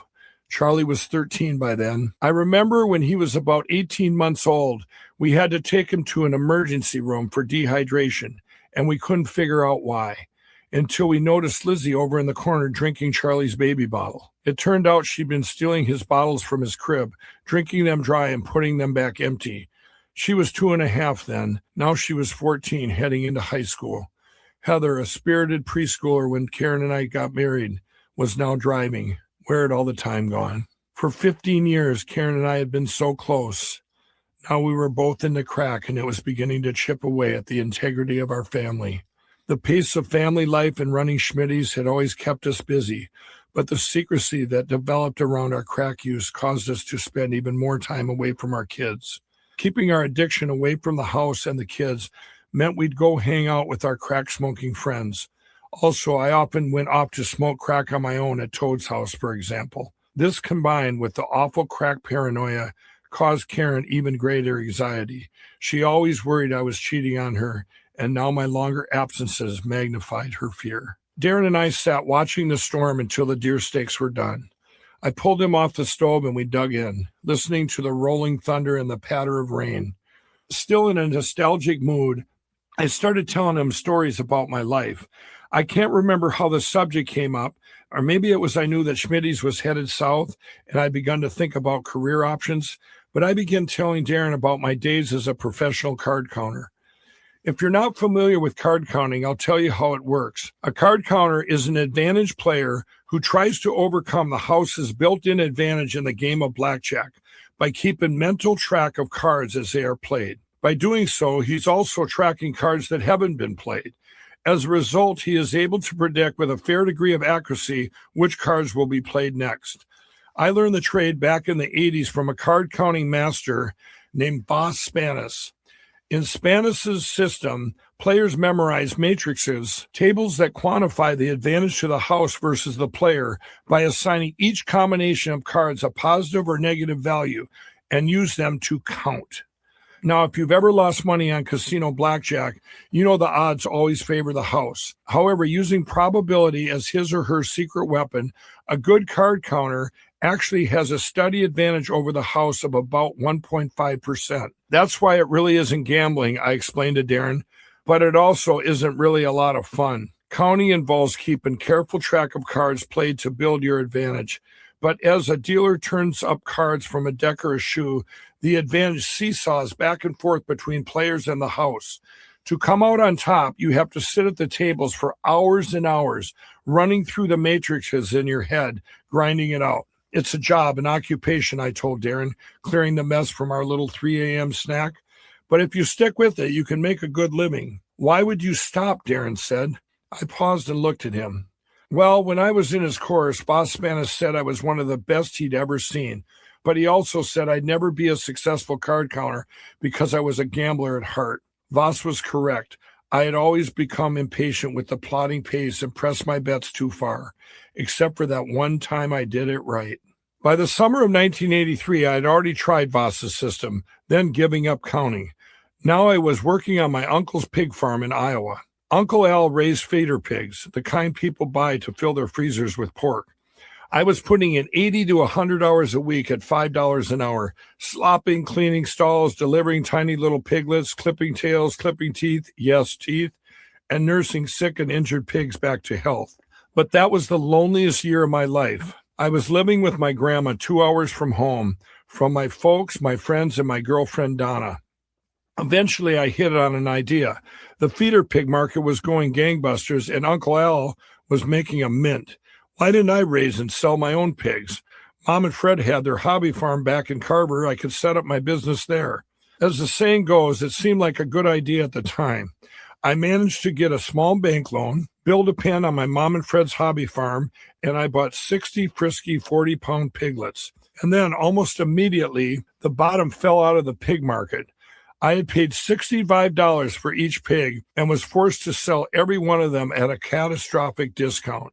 Now I not only owed the bank about $4,000 for the pigs, but I also owed the feed company a couple thousand and a bookie $10,000 for some baseball games that hadn't fallen my way. I racked my brain. How could I pay back the money? Solution. I would go to Las Vegas and count cards. I was going to do it right this time, I promised myself. I would be frugal and hyper-focused. I would follow Voss's rules, and I wouldn't have a single drink. Borrowing some gas money from my grandma, I jumped into my beat-up old van and headed west. On the way, I came up with a plan. I had already mapped out all the casinos. I knew I would have to bounce around between them, never staying too long at any one so that I didn't attract attention. My goal was to make $300 a night, which I would send back to my mom daily.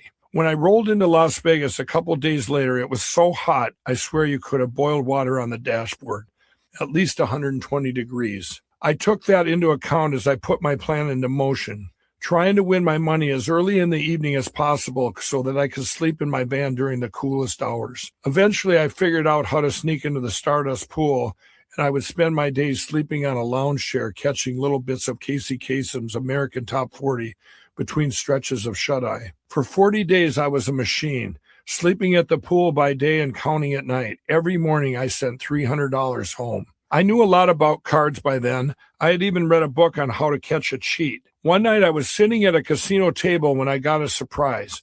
None of the players were cheating. The dealer was cheating. I spotted him second dealing me, dealing me the second card in the deck instead of the one off the top. Excited to have caught him, I called over the two pit bosses. "This guy's cheating me and I can prove it," I said. "The next card's going to be the Jack of Diamonds." I looked right at the dealer and said, "You're in trouble, buddy." Sure enough, he flipped over the Jack of Diamonds. I didn't have any time to say anything else before the pit bosses circled the table, picked me up, dragged me to the front of the house, where they threw me through a pair of swinging doors out into the street.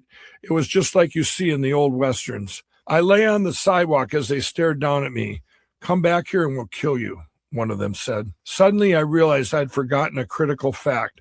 The dealer works for the casino. But the most defining moment of that trip happened at the Flamingo. I was up $500 before a pit boss came over and asked me to leave the table. He knew I was counting. Since I had already overshot my daily earnings goal of $300, I decided to play some slots.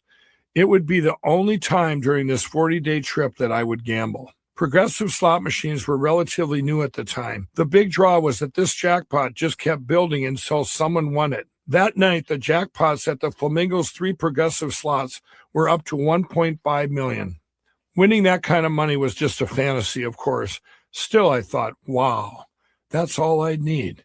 I sat there and plugged all 3 machines for a while. I was winning some and losing some when this guy and his family walked up behind me. It was the kid's 21st birthday. "Do you mind if we play one of these machines?" he asked. The kid and his family only wanted one pull just to say he'd done it. "Sure, go ahead," I said. After all, it was his birthday. I stepped aside. The kid plugged in 3 silver dollars and pulled the lever. Then I heard some of the worst sounds I've ever heard in my life.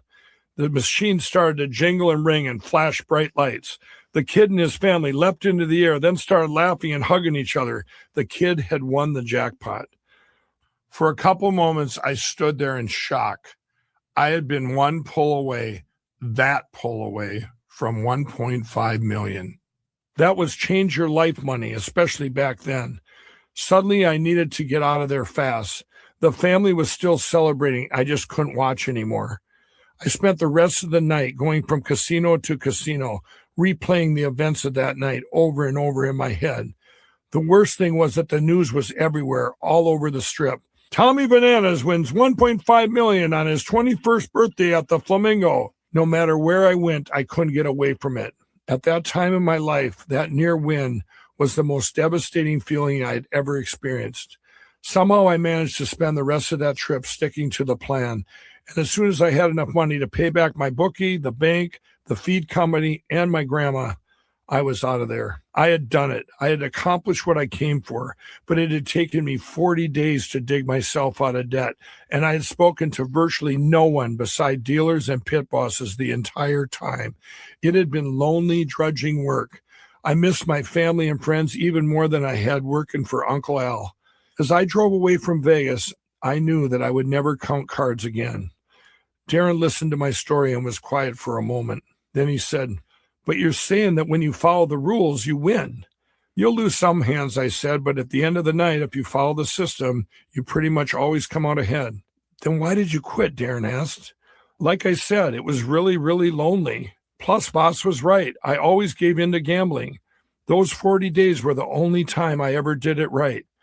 "Well, why wouldn't you card count again," Darren said, "and do it right again?" His question hit me like a lightning strike. Chapter 13, Casino Bound. Sometime later, Darren and I headed off to bed. As I lay there, my head spun with excitement. With Schmitty's in decline, I needed a new way to make money. I was a small-town guy with a high school education and no skills to speak of, but I didn't like the idea of working for someone else. What if I took Voss's refresher course and tried counting cards again?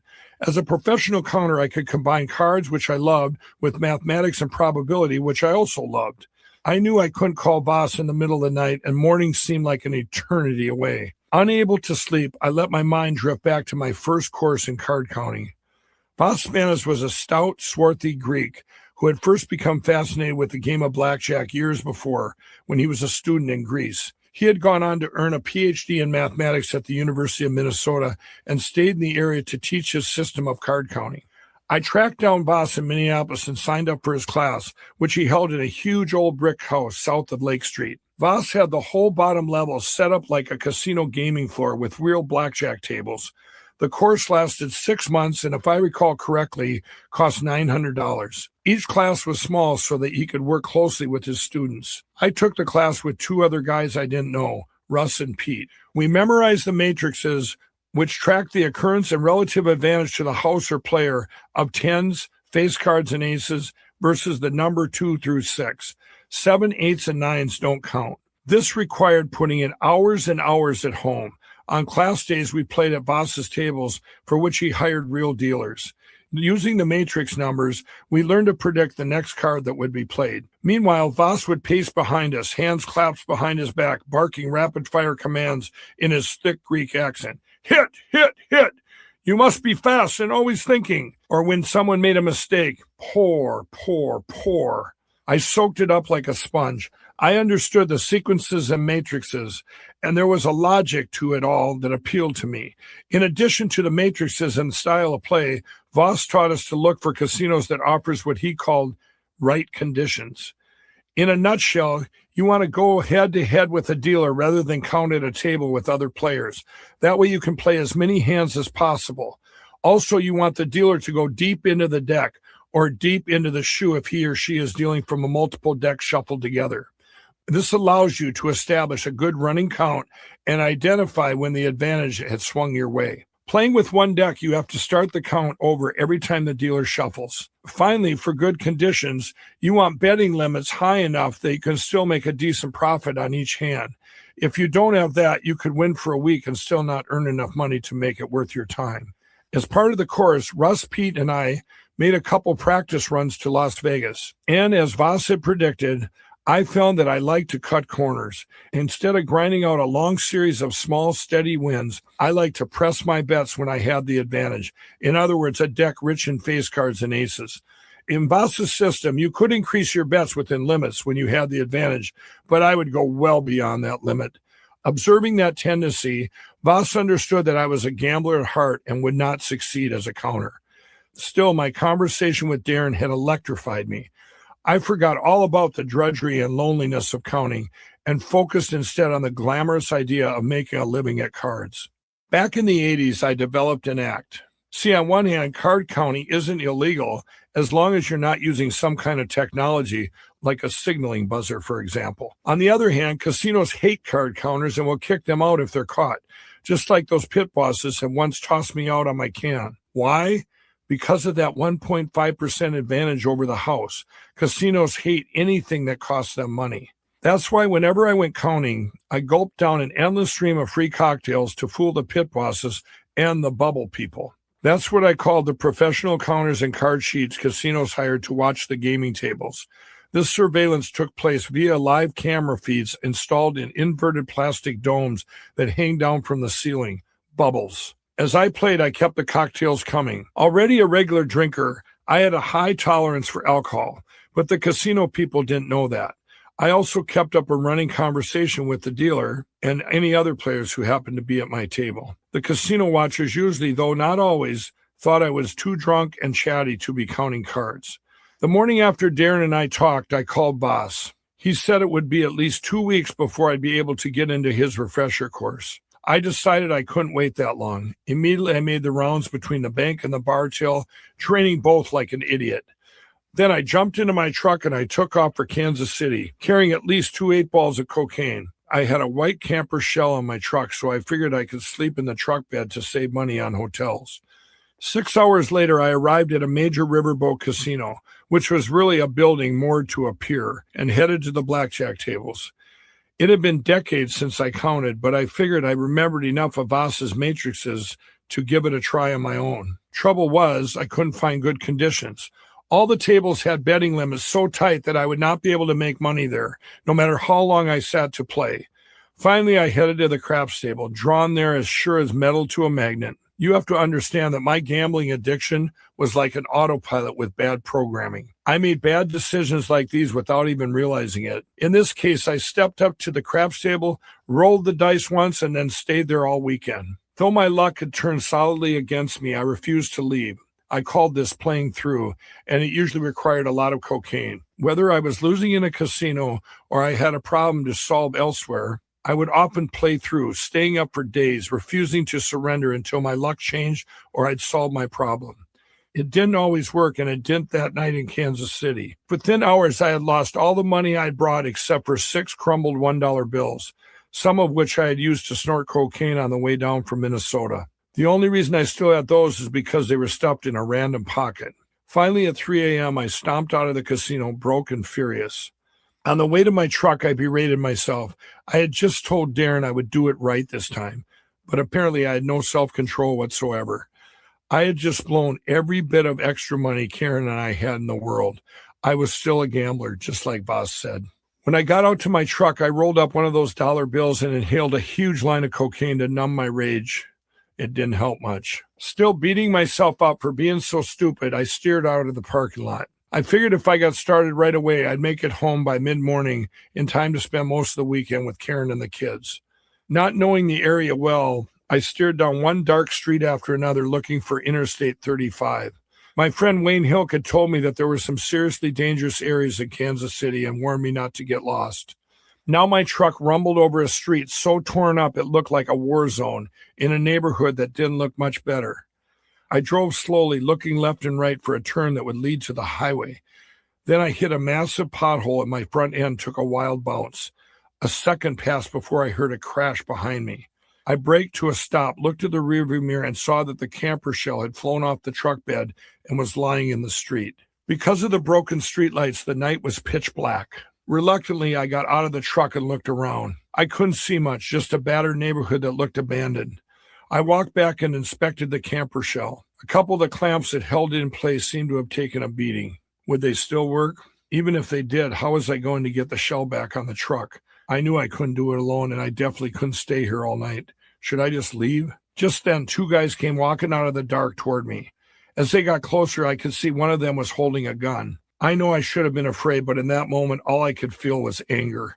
It was shaping up to be a lousy weekend, and at this point, I'd had enough. "Put your effing gun away," I roared as they got close. "I've got $6 on me, and you can each have 3, but first you're going to help me put this camper shell back on my truck." Fits of rage like this one had continued to plague me since the gas station incident, and I still didn't know why. This time I was still so angry with myself over my rash spur-of-the-moment trip to Kansas City that a guy with a pistol seemed like the least of my problems. These would-be robbers were young. I didn't wait for them, but grabbed the camper shell and started dragging it towards the truck. They looked at each other without saying a word, walked over to the camper shell, and helped me lift it back onto the truck bed. As soon as they finished, they started walking away. "Get back here," I yelled at them. "I told you I had $6 on me. I'm good for my word." Then, strangely, I felt guilty for yelling at these guys, even though they were about to rob me. So I added, "And I've got cocaine if you want to do a line." They looked back at me like I was crazy, then disappeared into the night. I just shook my head. Why does all this crazy stuff happen to me, I thought yet again. Why do I keep getting into these bizarre scrapes, then getting out again?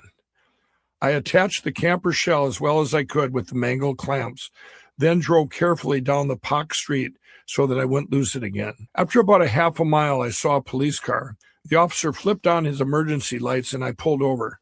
"Do you know where you're at?" the officer asked through my window. "No, not really," I said. "I'm trying to find I-35.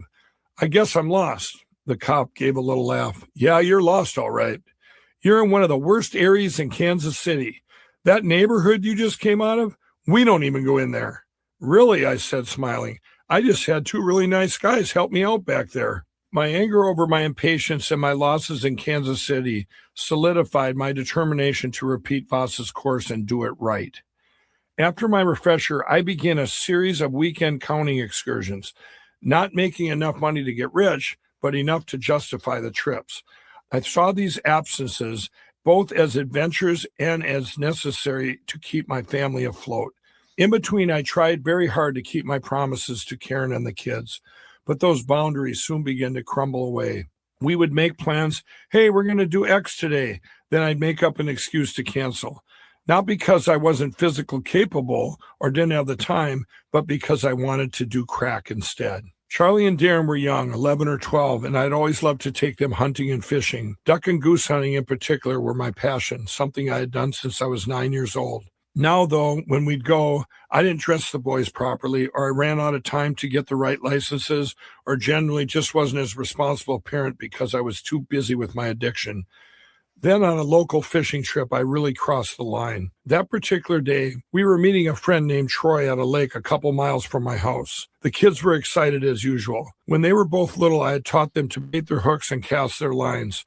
There was nothing like watching the thrill on their faces when they reeled in a big one. We made the short drive, parked on the side of the road, walked out through the field, down an embankment, and through some woods to a big lake. Troy showed up a few minutes later with a guy I didn't know. His name was Alex. Not too long after we were set up to fish, Alex whispered, "Do you guys want to go smoke some crack?" I said no right away. I looked at Charlie and Darren happily casting away from the lakeshore. I had no intention of leaving my boys. Then I caught a movement from the corner of my eye.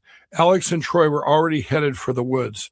A switch flipped inside me, and suddenly the lure of that crack high started pulling me after them like a 10-pound line. Within minutes, I was crouched in the woods with Troy and a perfect stranger sucking on a crack pipe while my boys fished alone. Even as the whoosh came, even as I hit that high, I felt an all-consuming shame. I gazed at Charlie and Darren from my hiding place in the trees, separated from my sons by a wall of secrecy. This time could have been so special, I thought, and it was being stolen right in front of my eyes. I was at the same time both the victim and the thief. Chapter 14, Tunica. Card counting started to keep me away from home and from Schmitty's for longer periods. I was trying to earn a living to support my family, but my increasing absences also placed a greater burden on Karen, who stayed home and wrangled teenagers. After I went bust and lost my truck topper in Kansas City, I found myself in a similar neighborhood in Memphis, Tennessee. Too low on cash to fund another card counting trip, I had asked one of my crack buddies, Gary, to go to the casino with me for a week. Our arrangement was that he would provide the cash and I would do the counting. Between gaming tables at Tunica Resorts, a cluster of casinos in northwestern Mississippi, just over the state line from Memphis, we would get high. Gary and I arrived in Memphis around 11 p.m. We needed to accomplish two things: get directions to Tunica and get crack before we got there. Gary and I checked off the second item on our list, buying some crack in a neighborhood of sagging two-decker houses. It was a very bad area. The streets rippled with dark moving shadows that had eyes that lit up when our headlights moved past. We smoked the crack, but it turned out to be as bad as the neighborhood. Now it was 3 a.m. and we needed more. The neighborhood was a mile-long street shaped like the letter U. At the top of the street, clear of what seemed to be the most dangerous area, there was a liquor store. Across from that store was a medium strip, and when Gary drove by, I spotted a young black man sitting on a mound of dirt. He looked to be in his mid-20s. "Stop here," I told Gary. "Let's ask him." Gary pulled over so that the young man was on the passenger side of the car. "Do you know where I can get some crack?" I asked him. "Yeah," he said. He jumped in the car and pointed back toward the neighborhood we just left. "But I'm not going in there alone." "What's your name?" I asked him as we rolled back towards the shadows. "Tony." Tony, a good-looking kid, was casually dressed. He didn't seem like someone down on his luck. In other words, someone who'd be sitting on a medium strip at 3 a.m. "What were you doing back there, sitting in the middle of the road?" I asked him. Tony started telling us his story. He was from Kentucky, and he had come to Memphis to visit his uncle, who owned stores in a chicken restaurant franchise. It was supposed to be just for one weekend, but Tony had spent all his money on crack and couldn't get home. He'd been stuck in Memphis for 2 weeks. There was a warrant out for his arrest back home, and he needed to get it cleared, but he didn't have any money. Then he said something that broke my heart. "I have a fiancée back home. She goes to church and she doesn't drink or do drugs or anything. Tony had blown it with her before over crack, and she had given him a second chance." He added, almost crying, "I told her I would never do this again." As Tony talked, Gary steered the car through the dark. We could see people sitting on the balconies and lower porches of the two-deckers, even though it was in the middle of the night. I felt for Tony. I knew what it was to disappoint the people I loved. I asked him where he was staying, and he said he didn't have any place to go. I told him we were professional gamblers on our way to Tunica.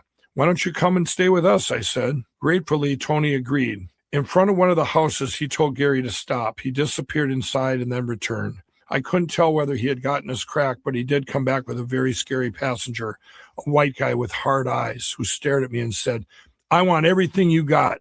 The guy didn't seem to have a gun, but he twitched and rambled and mumbled, reminding me of one of the hardest cases at Wilmer. I tried to coax him into getting out of the car. Deflecting his odd and slightly menacing remarks, I explained that we were in town to gamble in Tunica. I didn't mention that between Gary and me, we had about $10,000. "Can we drop you somewhere?" I said. "No," he said, "I'm not going anywhere." What was I going to do? Call the cops and say, "Hey, I was buying crack and now I've got some nut job in my car. Can you help?" Once again, my addictions had placed me in a situation where I was at the mercy of bad people. It was a lesson I seemed to have to learn over and over. Eventually, I convinced the nut job that we didn't have anything that would interest him. After a few blocks, he told us to pull over and let him out. Relieved, we drove south across the state line. 20 miles later, we rolled into Tunica, Mississippi, a town that the Reverend Jesse Jackson in 1985 called America's Ethiopia. Until the 1990s, Tunica felt like the old rural South, surrounded by rice, cotton, and soybean. It was so poverty-stricken that people in one neighborhood called Sugar Ditch Alley lived among open sewers. Now, though, Tunica had become the 5th largest gaming city in America, and the neon lights of 9 casinos glowed against the night sky. Gary found our casino hotel. When we checked in, we got caught up in smoke and crack and never made it to the casino floor. Night became day and day became night again. Between hits on the pipe, Tony and I talked about crack and the hold it had on us, about how it tears apart relationships and sucks away everything you love. Tony told me about his family, especially his fiancée. He felt terrible that he had let her down. Tears filled his eyes, and I could see in him that battle between addiction and conscience that affects so many of us. Your actions betray your heart. You want to quit and try to quit, but a great unseen well of pain, as well as a physical chemical dependency, drags you back down. Pretty soon you've tried and failed to get clean so many times that nobody, including you, believes you anymore. I told him about my life, about all the strange coincidences and near misses. I look at my life and think, what are the odds that all these things happening to one person, I said. So many crazy things happened to me that I'd been telling people I was going to write a book. More and more, I told Tony, I wondered if God was trying to get my attention. We stayed at the casino hotel for 4 days. 3 times we all piled into the car and drove back to Memphis to find more drugs. The 3rd time, trouble found us. Gary was driving and I was in the passenger seat. Tony sat in the back holding $300 I'd given him to get more crack. At about 11 a.m. on Sunday morning, we were about a block into the same rundown U-shaped neighborhood when Gary said, "There's a cop behind us." I glanced back and saw that he was right. We hadn't seen a hint of law enforcement in this neighborhood at night, but now a black and white was following us. We had passed a couple more 2-decker homes before Tony tapped on Gary's shoulder. "Hey, pull up here, honk the horn, and let me out." Gary pulled up to the curb and the cop slowed to a crawl. Gary tapped the horn twice. My nerves tingled and I took a deep breath. I expected to hear whoop, whoop of the patrol car pulling us over, and maybe the cop's voice through a loudspeaker. "Step out of the car." Tony got out the back seat and walked up to the house, a different house than the one he'd led us to before. The cops accelerated and drove on past. I finally exhaled. Gary and I sat in the car and watched the patrol car roll down the street and disappear around the U-turn. Tony returned and jumped in the back seat, slamming the door. "What was that all about?" Gary said. Tony grinned. "I wanted him to think we were just picking somebody up." We waited. Then through the spaces between the houses, we could see the black and white head back out of the neighborhood along the road on the other side. When the cops were gone, Gary steered to our actual destination and pulled over again. "Drop me off here," Tony said. "I'll go get the stuff. You guys get out of this neighborhood. Wait for me at the little store." Back at the liquor store across the street from where we first met Tony, the sun beat down on the cracked asphalt and broken down signage. The shop was closed and the surrounding block was deserted. The whole place looked even scarier during the day. Gary gave me a skeptical look. "You know, Tony's got $300 of your money, right?" I had complete faith in Tony. "He'll be back," I said. My words were still hanging in the air when the patrol car reappeared. red and blue lights flashing. It pulled into the parking lot and skidded to a stop behind us. 2 cops jumped out, one black, one white. The black cop was at least 6'4". He walked to my side of the car, bent at the waist, and looked in. "Step out of the vehicle," he said. The white cop had gone over to Gary's side. The second I got out of the car, the cop saw a wad of money sticking out of my shirt pocket and a pen sticking out of the other. I think the pen must have looked like a crack pipe because he turned me around and slammed my head against the car. Gary got the same treatment. "What are you doing?" I yelled. "Where did you get the money?" Between us, the cops found about $8,000. "We're professional gamblers," I said. "We're on our way down to Tunica." The black cop gave me a look and said, "Who are you kidding?" He asked to see my ID. Gary showed the white cop his. Neither officer was satisfied. The cash, the suspicious pen, and the fact that we had just seen us a couple of white guys rolling through one of the worst neighborhoods in the United States, it all added up to probable cause.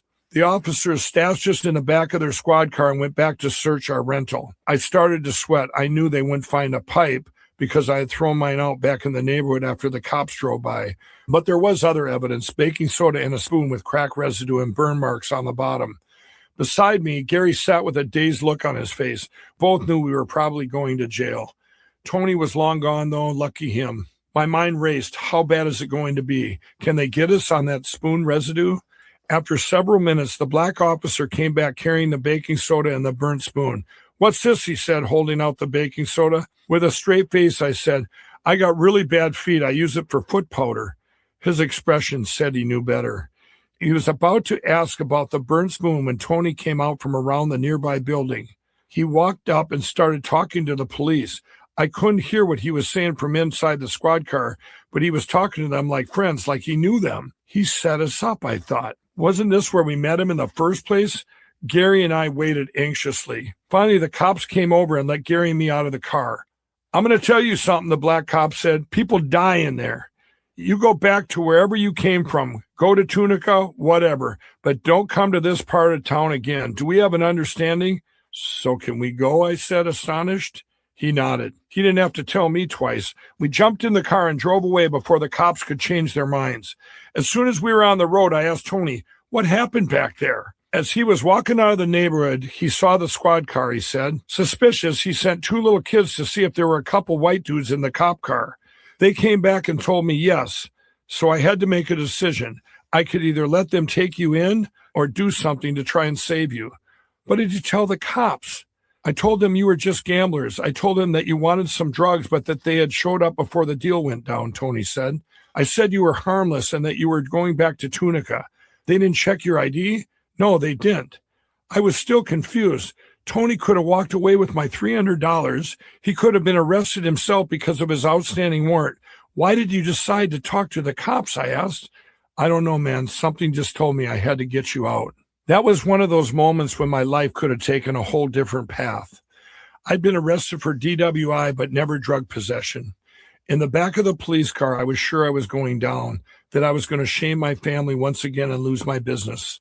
Then suddenly I was free to go. But the blessing of my narrow escape did not produce wisdom. "Did you get the crack?" I asked Tony. He had, he said. He'd hidden it behind the store. And like fools, we went back to get it. Afterwards, as we drove towards Tunica, my near miss with the cops and all the relief I had felt at not ruining my life vanished. All I could think about was that first hit of crack, nothing else. The drive seemed to take forever. Once we were back at the hotel room, Gary fell asleep and Tony and I got deeper and deeper into conversation. The next morning, Gary still had his cash, but I had spent almost all of mine on crack. I had come to Tunica to earn money counting cards, but I hadn't played a single hand of blackjack.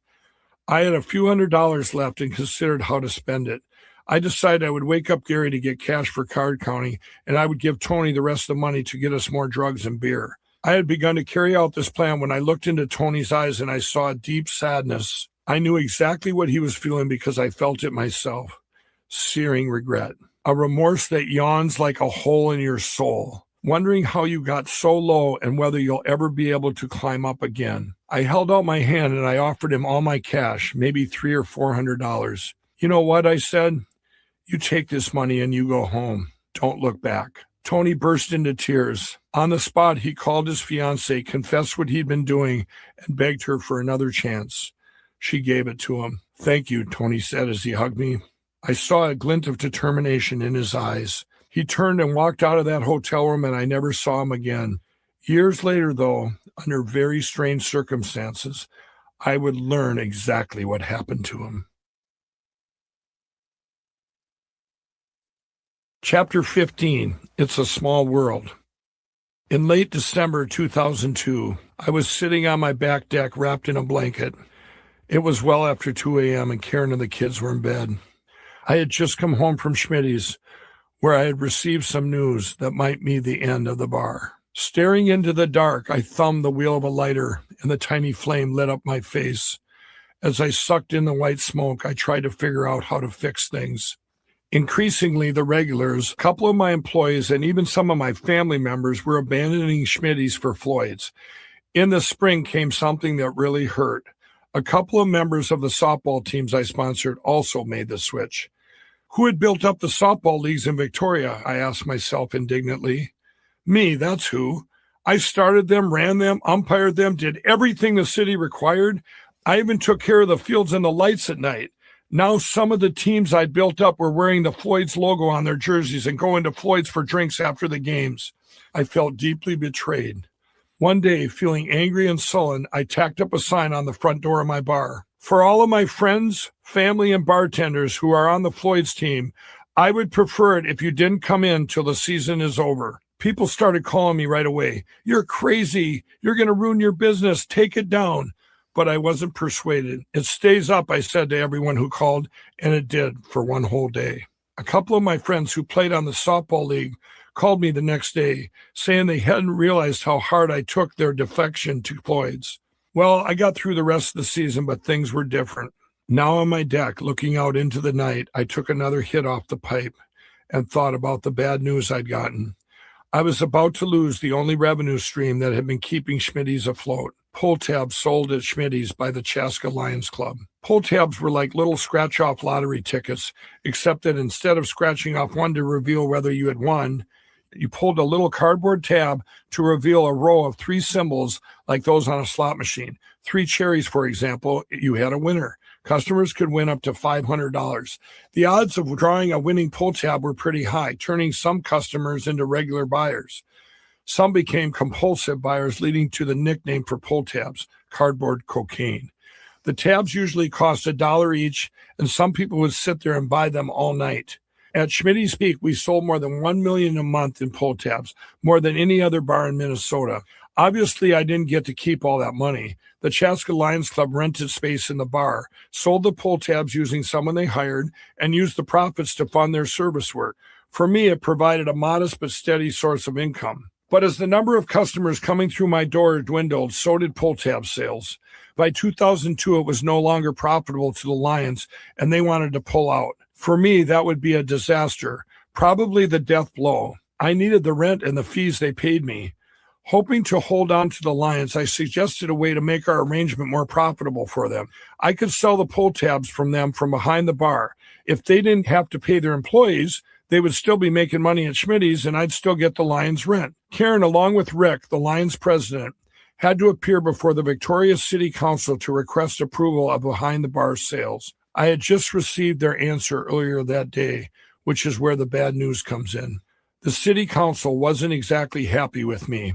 I'd spent the last year fighting for changes in pull tab laws. There was also the inconvenient fact that I had just spent almost 3 weeks in jail. Because of repeat DWIs, I had lost my driver's license in 1990. Since then, I had sometimes let other people drive me around, but mostly I'd been driving without a license. Finally, in May 2002, I got caught. A cop pulled me over for an unrelated minor infraction, and I was charged with a DAC, driving after cancellations, a serious offense. A judge sentenced me to home monitoring with the stipulation that I couldn't use any drugs or alcohol. Also, I could be tested for alcohol with a home breathalyzer. I had to blow into this thing every night at midnight. While on home monitoring, I used crack and coke since the breathalyzer didn't test for those, but I didn't drink. That is, until my friend Wayne Hilt came to town. I decided I could have a couple afternoon beers with Wayne without triggering the breathalyzer later that night, but I cut it too close. I blew into the machine at the appointed time, and a little alarm sounded. I looked at the breathalyzer. The alarm signaled a demand that I blow into the machine again. The next morning, my phone rang. "Mike, you failed your monitor," the home monitor officer said. "I have to arrest you. I'm going to wait until your kids get to school, and then I'll be over." I was so high and paranoid that I couldn't even fathom what he was saying. When I finally did, my heart sank. All I wanted to do was crawl out of my skin.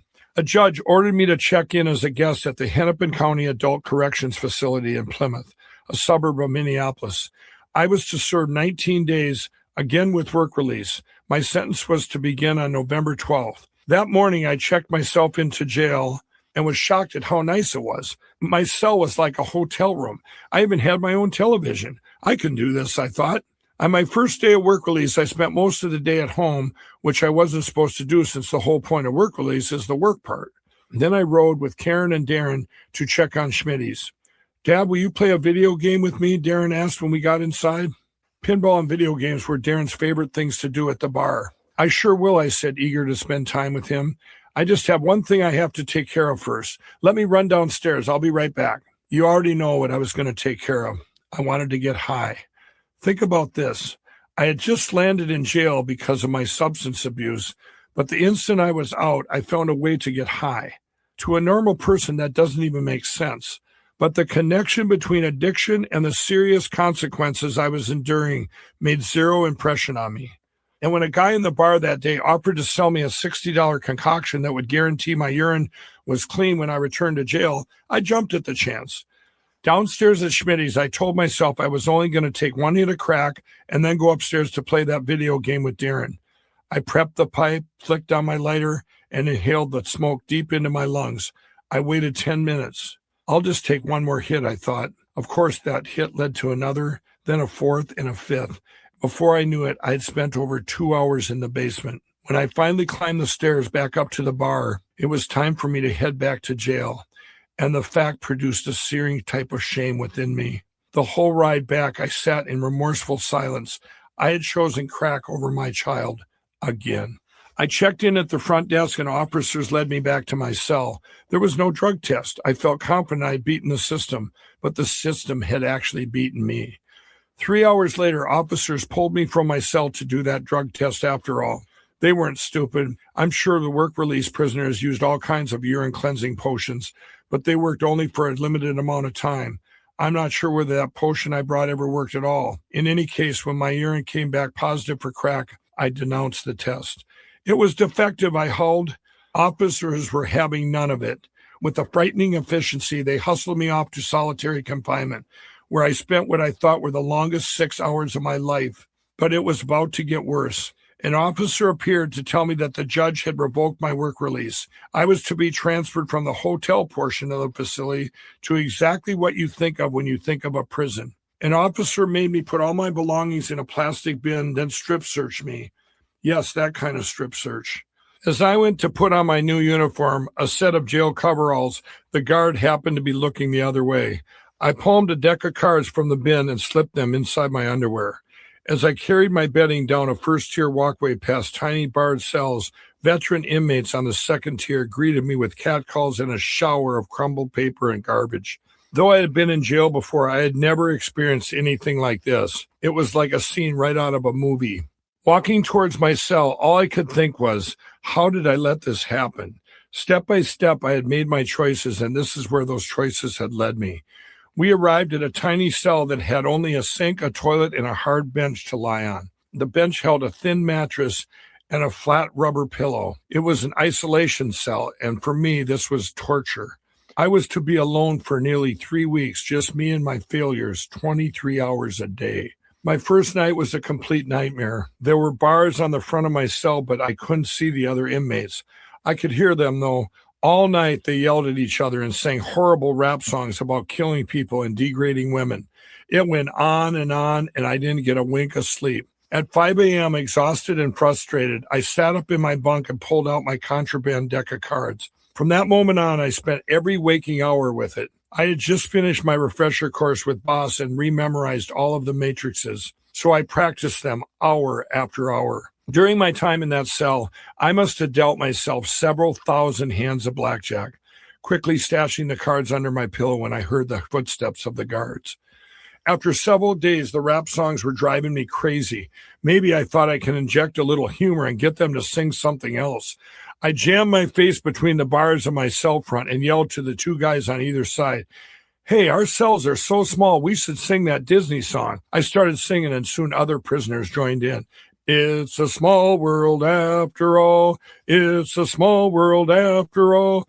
It's a small world after all. It's a small, small world. Quickly, more men joined, and then even more. Soon the two-story concrete cell block rang with a couple hundred deep male voices singing that silly Disney tune. We kept getting louder and louder until it became almost deafening. At first it was funny. Unfortunately, though, I had suggested one of the most irritating songs in the English language, and the joke was on me because they wouldn't stop singing it. It's a small world after all. It's a small world after all. It's a small world after all. It's a small, small world. The chorus echoed through the cell block over and over again all night long. When the morning came, two guards appeared at my cell and hauled me off to see the jailhouse shrink. When I walked into his office, I saw my medication bottle on his desk. The psychiatrist pointed at the bottle. "What's this for?" "It's Buzzborn," I said. "My doctor's got me on it to keep me off cocaine." "Well, it's also an anti-anxiety medication," the doctor said. He paused and regarded me thoughtfully. Then he added, "We had a report you were leading the prisoners in a Walt Disney song." Translation: "I thought you might be a mental patient." "Yes, I did lead the song," I said, "but now can you please make them stop?" I completed my sentence at Hennepin on November 30th, and it was no secret to the city leaders in Victoria. And when Karen went in with Rick, the Lions Club president, to make their case for the behind-the-bar pull-tab sales, I knew the city council could say no. But I really didn't think they would. After all, the bar was in Karen's name. I couldn't see the council denying both Karen and Rick. The bar was packed as I sat there anxiously waiting for Rick to give me the news. He walked in with a sullen look on his face and didn't waste any words. "Mike, they denied it," he said. But that wasn't all. Rick repeated what the mayor of Victoria had told him at the city council meeting. "If somebody else ran the place, we'd let Schmitty's have the pull tabs behind the bar, but not Mike Lindell." When Rick told me that, tears welled in my eyes. In that moment, I knew it was over. The end of an era. I was going to have to sell. And fast. Before the pull tabs were gone and the value of the bar dropped, my mind raced. "Can the Lions stay at least until I get the bar sold?" I asked Rick. He put his hand on my shoulder. "I can't, Mike. The labor's killing me. I'm going to have to leave at the end of the month unless you can think of something." Later, I got Rick on the phone. "What if I worked the pull tab booth every single shift?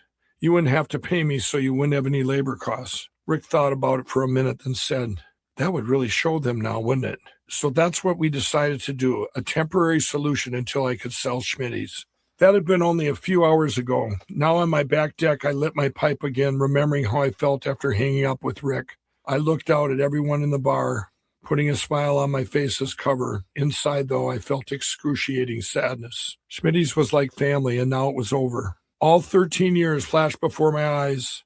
Schmitty's was the place where it snowed in the summer, the home of the Super Soaker water fights, where bikers sang along to David Cassidy, and everyone put up with Petey worshiping Alex Trebek.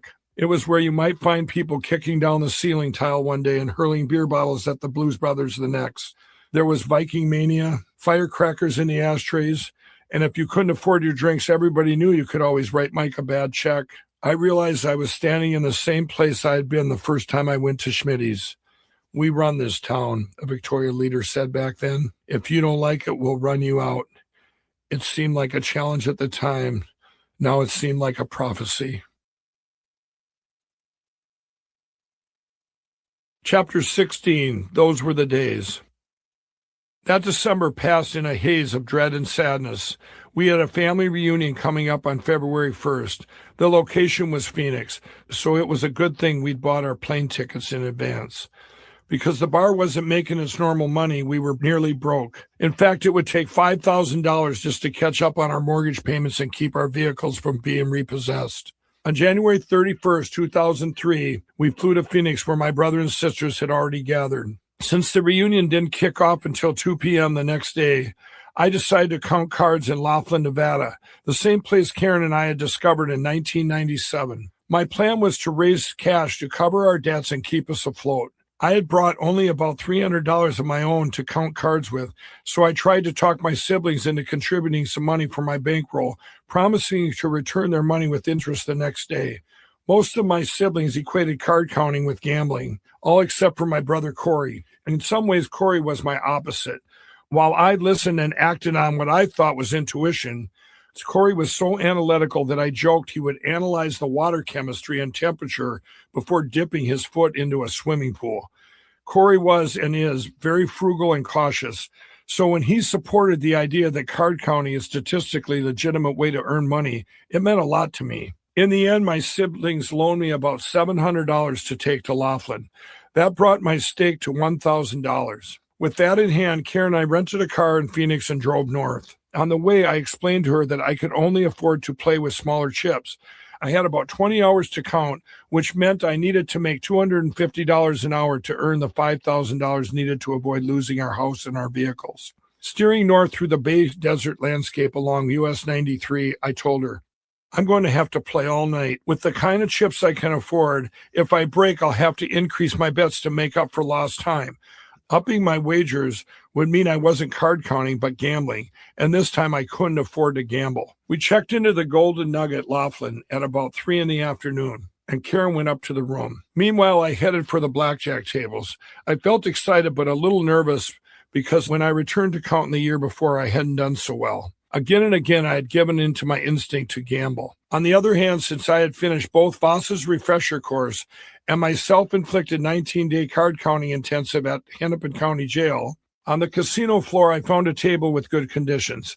I played there for a couple hours, and when I pushed away from the felt, my earnings were right on target. After that, I hopped from casino to casino, methodically building my total take, while staying on the move to avoid getting caught.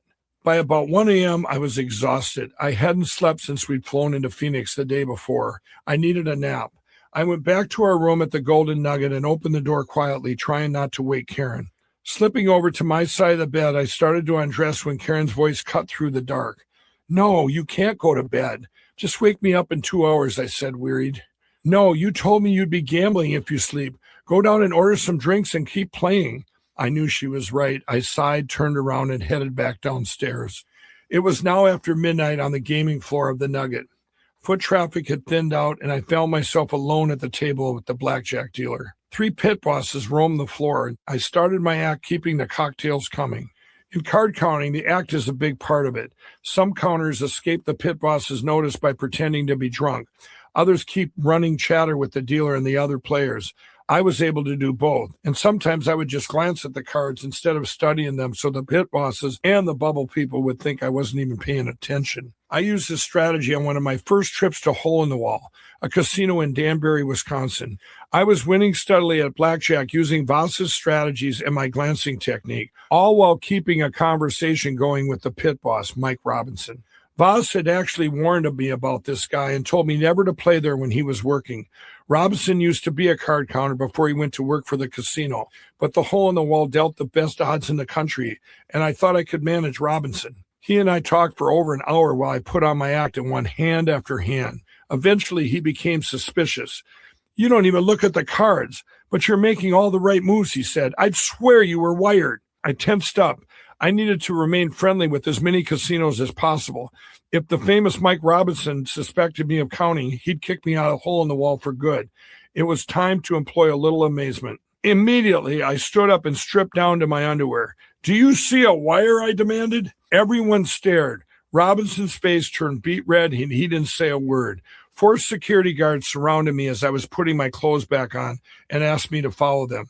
They took me to Robinson's boss, who demanded to know what was going on. I'm not going to tell you what your pit boss did, I said, as though Robinson had done something wrong, which he hadn't. I don't want to get him in trouble. I was asked to leave the casino that particular night for displaying my tighty-whities, but as an offended customer unfairly accused of cheating, I was welcomed at the Hole in the Wall for years to come. It was actually the beginning of a long friendship with everyone in the casino, including Robinson and his manager. Now in the Golden Nugget, I was alone at the table, tracking cards while pretending to be drunker than I was. Slowly but steadily, my chip stacks grew taller, and the 2 roaming pit bosses became very interested. Both came to my table to watch me play. Suddenly, the count went negative. The dealer dealt me 15 and he had a 6. By the normal strategy of blackjack, you would never take a hit on this hand because odds are the dealer's down card is a 10 of some kind and the dealers are required to hit on 16, producing a likely bust. With these cards showing, only 2 kinds of players would hit a 15, a fool or a card counter. I had to hit, and that's how I got caught at the Golden Nugget. I hit my 15 and got a 5. Now I was at 20. The dealer hit 5 more times and he had a 21. I lost the hand. That's it, one of the pit bosses said. He flipped the deck over and fanned out the cards. There wasn't a single face card to be seen. You're card counting. You're done playing blackjack. Counting, I said as though insulted. I've had about 20 drinks. I can barely see the cards. That's the part we don't understand, the pit boss said. With an act like that, you should take it down to the riverside. Taking the pit boss's advice, I headed down to Don Laughlin's casino. The second I walked in, a strange feeling came over me, a sense that this place was somehow going to be connected to my life. I can't explain this. I can only tell you that it happened. I counted all morning at the riverside and then spread my play to other casinos in town. At one casino, I was caught again, but I didn't care. I was up $5,380 in addition to the $1,000 or so that I started with. Karen and I got back to Phoenix just in time for the start of the reunion. I repaid my siblings and delivered the promised interest. When we got home, I dug us out of our financial mess one more time. Then, reluctantly, I began looking for a buyer for Schmitty's. It took me a couple months to find one, a little longer, I suspect, because I was trying to keep it quiet. We had agreed on a sale price of $500,000, a lot less than the $1.2 million valuation I had enjoyed during the height of Schmitty's popularity. On the other hand, $500,000 was a lot more than I would have gotten if the bar had completely lost the pull tabs before the sale. Rick had been true to his word, letting me work the Lions booth inside the bar without pay. The buyer's name was Craig. He agreed to buy the bar on a contract for deed from the corporation Karen and I had formed several years back, which we called Twin Silver. In case you're not familiar with the term, the contract for deed meant that Twin Silver would carry the loan, and Craig would make monthly payments to us for 5 years with a balloon payment for the balance at the end. Craig and I agreed on our terms, but for now, we would keep our deal a secret. I didn't want to lose more customers or have any angry regulars trash the place in a fit of loyalty before Craig and I closed our deal. I felt like it was my fault our Schmitty's family was breaking up, and I had no idea how I was going to tell them. Just as I had when I closed Lee Michaels in the summer of 1990, I planned to throw a weekend-long party to send Schmitty's out in style. I decided to call it Masterpiece Weekend. Soon the rumors were flying, so I spread rumors myself. I let it out that I was losing the bar, losing my house. I was broke. It didn't take long before everyone in town heard about the Masterpiece Weekend. I knew people were going to show up to see what Schmitty's was going to do. The first night, Friday night, I charged $5 for a ticket that would cover the whole weekend of entertainment. Many of my regulars went up to Floyd's instead of paying the $5 for the ticket. I decided to give out free drinks for 2 hours straight to the ones who had. That night, the booze flowed, and my customers danced to a very expensive live band we had made room for by shoving the pool tables aside. All weekend long, I bought out case after case of small white napkins. My regulars and I would throw them into the ceiling fans, creating Schmitty's trademark snow. On Saturday, I went to the bank and withdrew $2,000 in $1 bills. I threw the cash in the fan, and the whole place turned green as the money floated in the air. Everybody stopped and stared. It was like they couldn't comprehend what was happening. After a long suspended pause, the crowd broke into a mad, joyful dash to pick up as much of the cash as they could. Knowing it was going to get around town, I told everyone I had just launched $10,000 into the air. Several of my friends came over to me with fistful of cash. "We can't take this, Mike. We heard you're about to lose the bar. You need the money." I just smiled and said, "No, it's fine. You keep it and have a good time." Though Craig and I would not close the bar until September, we agreed that he would give me some earnest money and take over operation of the bar on June 1st. That meant that May 31st, a Saturday, would be my last day at Schmitty's. As time approached, I decided to throw another party. Masterpiece Weekend was big, but so was my final day. Hundreds of people showed up. I played all of our old favorites on the jukebox. It was a joyous night that became incredible emotional when To Love Somebody by the Bee Gees came on. Karen and I climbed up on the bar, and the regulars cried as the song played. At the end of the night, we played one of the bar's favorites, Those Were the Days by Mary Hopkin. I thought the song captured the spirit of Schmitty's and the end of an era perfectly. Once upon a time there was a tavern where we used to raise a glass or two. Remember how we laughed away the hours and think of all the great things we would do. Those were the days, my friend. We thought they'd never end. We played that song hundreds of times over the years, and the regulars now climbed up on the bar, linked arms, and we all sang it together, tears streaming. When the bar closed and everyone moved outside, the emotions turned into chaos. Fights broke out, and someone even lit the street on fire. It was as if all the pain of breaking up the Schmitty's family had spilled out into the town. The cops showed up, but I heard one of them say, "We're not arresting anybody unless they drive drunk. It's Mike and Karen's last night." Soon the crowd settled down and we set off fireworks. There were tears and hugs, memories and laughter. Well after midnight, the crowd thinned. I tried to say thank you and goodbye to every single person. Finally, only Craig, Karen, and I remained. We went back inside. I looked around Schmitty's one last time. Then I handed the keys to Craig, fighting back the tears as thousands of memories flashed through my mind. Yes, I thought, those were the days. Chapter 17, Good and Evil. One Sunday morning after handing over the bar, I was lying in bed in that weird place between sleep and dreams. That place where you can either wake up all the way or doze off again and finish your dream. As my mind hovered in between, strange words filtered into my conscience like a fountain. I opened my eyes, but the words were still coming. My nerves tingled. I can't say why, but I could tell that this stream of thought was somehow important. I began to feel an urgency to capture it. Sitting up in bed, I grabbed a pen and a notebook off the nightstand and started writing. But it wasn't like I was writing. It was more like I was taking dictation. My hand moved the pen and the words appeared on the page. It struck me that these were words I didn't even use. I could hear Karen out in the kitchen as ink flowed rapidly across the page. Without a conscious decision, I scribbled a title at the top of the page, God Against Crack. What followed was a scale of some kind, a crack addiction scale. As strange as that sounds, it had numbers C1 through C5. A crack user at C1 had just started his downhill slide. He was smoking rock, but he still had a job, his possessions, and his relationships. Addicts who had reached C2 through C4 on this scale had lost some or most of those things. By the time a person had reached C5 on this scale, he had lost everything. Without stopping, I scrawled page after page, including a step-by-step plan for getting off crack. But as I sit here and write this, I'm telling you, it wasn't me coming up with these ideas. Was I having some kind of out-of-body experience? Were these thoughts from somewhere or someone else? I didn't know. In under an hour, I had filled 6 pages. Karen walked into the bedroom with a basket of clean laundry. "What are you doing?" she asked. I waved the notebook at her like a flag. "Look at this. It has something to do with wiping out crack addiction. I don't know where it's coming from."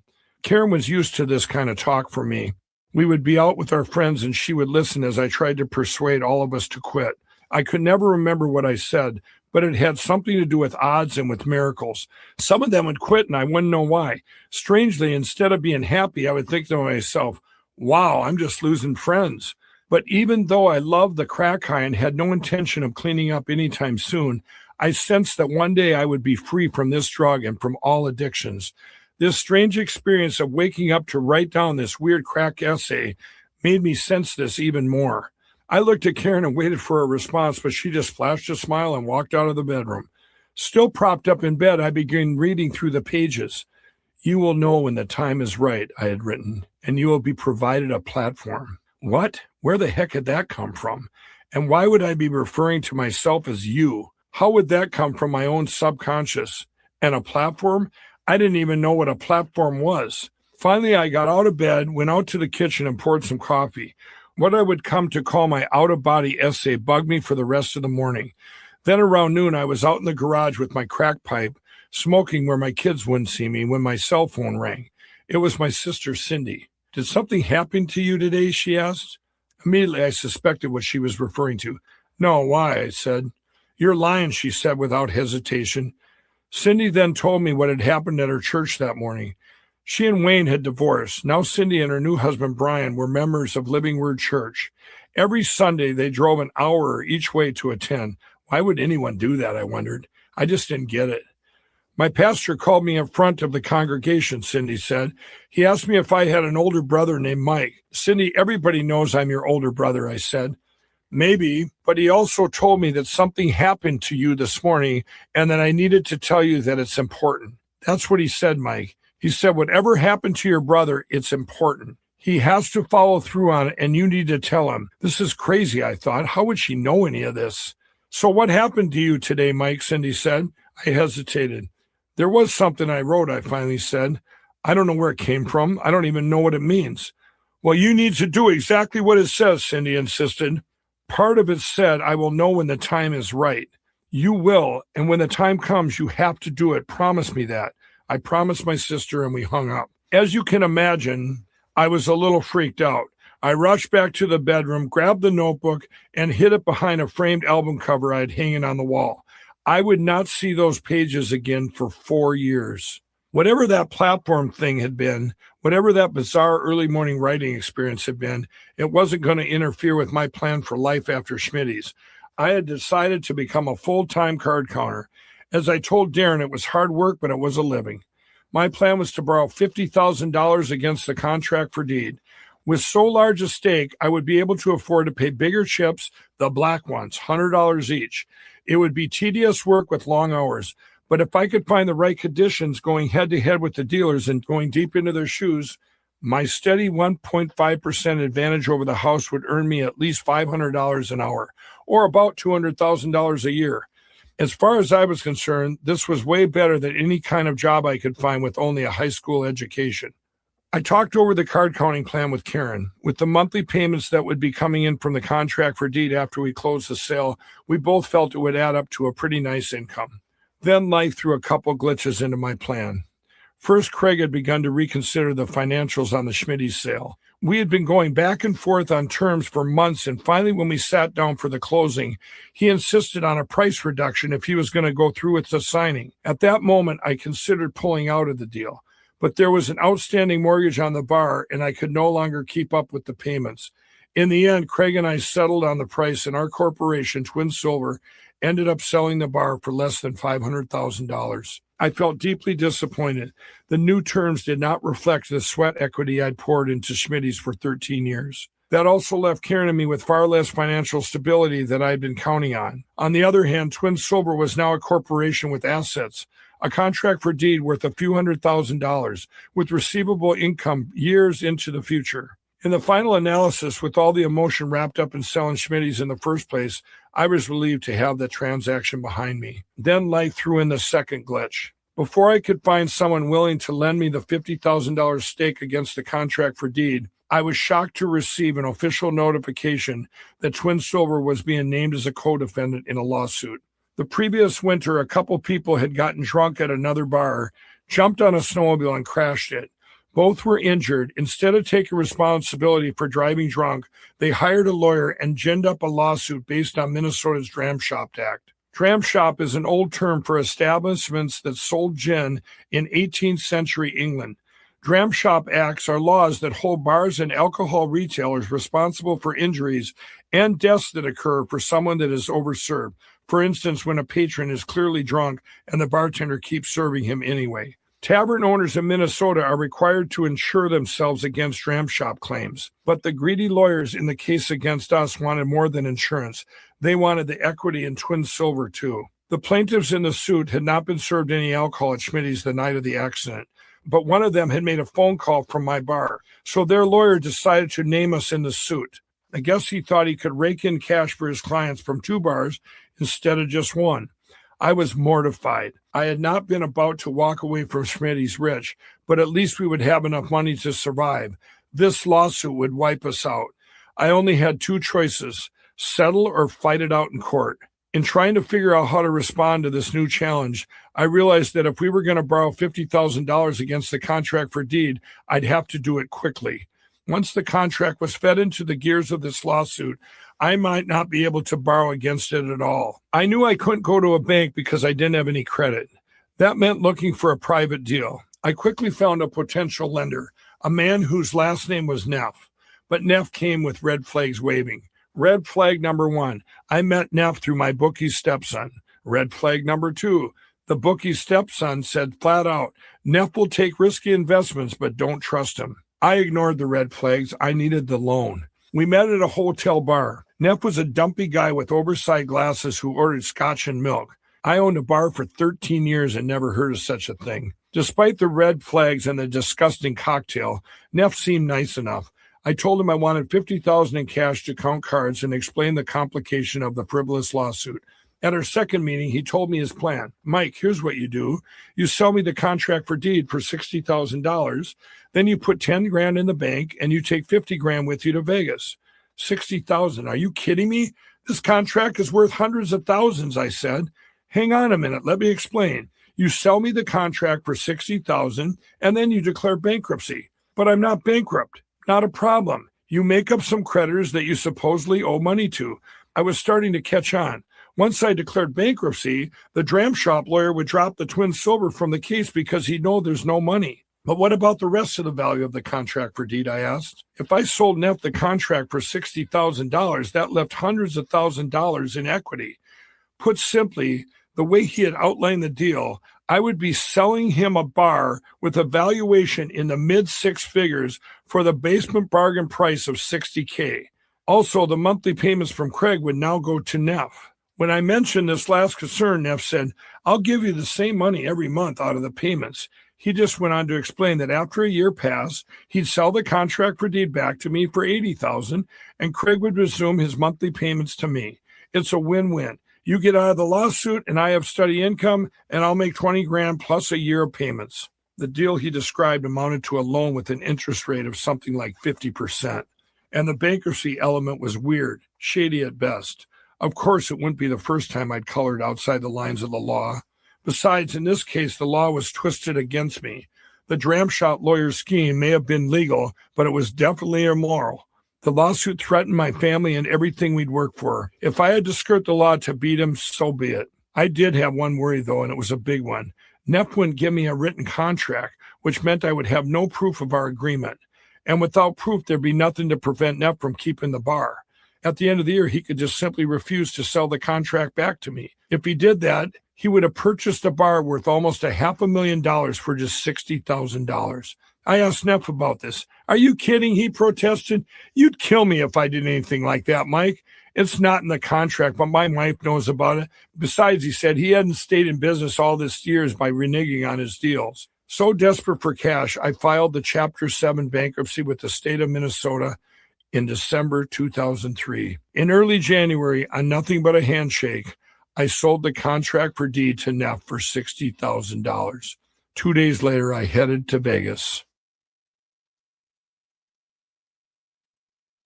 Chapter 18, Leaving Las Vegas.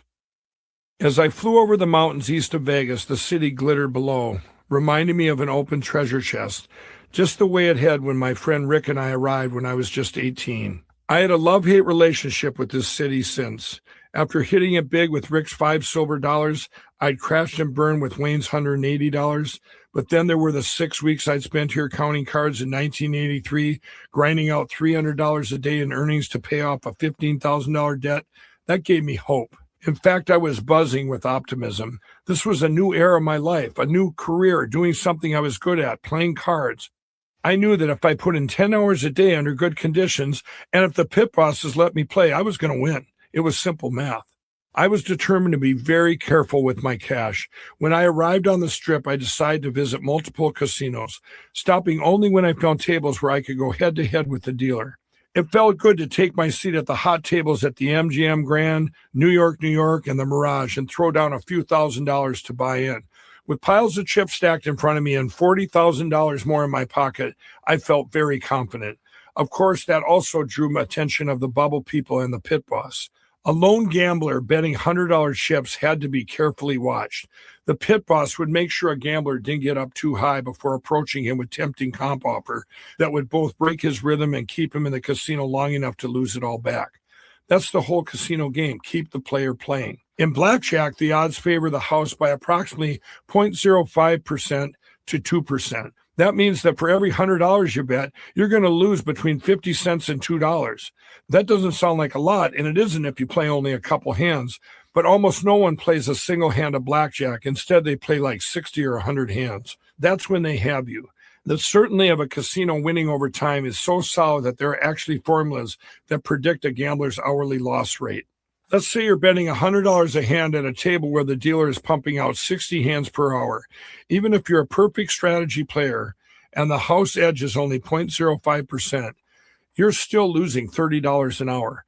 But most people aren't perfect strategy players, and in that scenario, the casino pockets their money at a rate 4 times faster, about $120 an hour. The longer you play, the more certain those odds become. Bottom line, if a generous pit boss can keep you gambling, you will lose. Period. Why do you think they give you free drinks? But I was not gambling, I was counting, which is why I accepted the endless stream of free cocktails and always acted much drunker than I was. In a conventional way of thinking, a card counter should be intense and focused. There was no way someone as drunk as I pretended to be would be able to track the cards. There's a phenomenon in gambling. Some call it a trend, others call it a streak. Voss Spanish calls it stability. You can have the best odds in the world and the best conditions, but if you don't have stability, you're supposed to pull out. Card counters are technicians, cold-eye mathematicians who don't get caught up in either the dopamine rush of winning or the adrenaline response of losing. In periods of stability, a streak where you're winning when you should be losing, good counters will press their bets. When they're losing, they'll back off or simply walk away. Voss taught me this. It's the exact opposite of typical gambling instincts. Gamblers, especially amateurs, will bet less when they're winning. You'll see them tidying their chips like a kid gloating over a stack of his favorite cookies. But when they're losing, they panic and try and bet more to win back what they've lost. Voss also taught me to never play with worried money. In other words, never play with money I couldn't afford to lose. That, of course, was my first mistake. That $50,000 was all the cash Karen and I had left in the world. Instead of walking away from the tables where I was losing, I stayed put, gritting my teeth and willing the cards to fall in my favor. Because I was playing with black chips, the money drained away in huge $5,000 and $10,000 chunks. Fairly quickly, I panicked. I transformed from a card counter to a gambler and began to bet more when I was losing and less when I was winning. It was as though everything I had ever learned disappeared from my brain. I felt detached, almost like I was watching someone else play. It was surreal, as if that 50,000 were slipping through another guy's fingers. I convinced myself to play through, just stay at the tables until the trend changed. It was a tactic I'd often used to turn my luck around, but this time my luck didn't change. I should have walked away or gone to bed and lived to fight another day, but I didn't. I couldn't stop. My gambling addiction was in charge now, and I knew it. Within 24 hours of landing in Vegas, I went into a complete spiral, and I knew how the nightmare would end. I knew I was going to lose it all, even as I was doing it. So I began to drink more. I always drank as part of my act, but now I got very serious about it, pounding down whatever the cocktail waitress brought me. That way, when the music stopped, I would not have to feel the pain. This, of course, increased my error rate. A good counter can afford about 1 mistake per hour. I was making at least 5 per hour. Still, I hung on to hope. I had dug out of losing streaks many times in my life. So when I was down to my last 10,000, I fixed my mind on those times.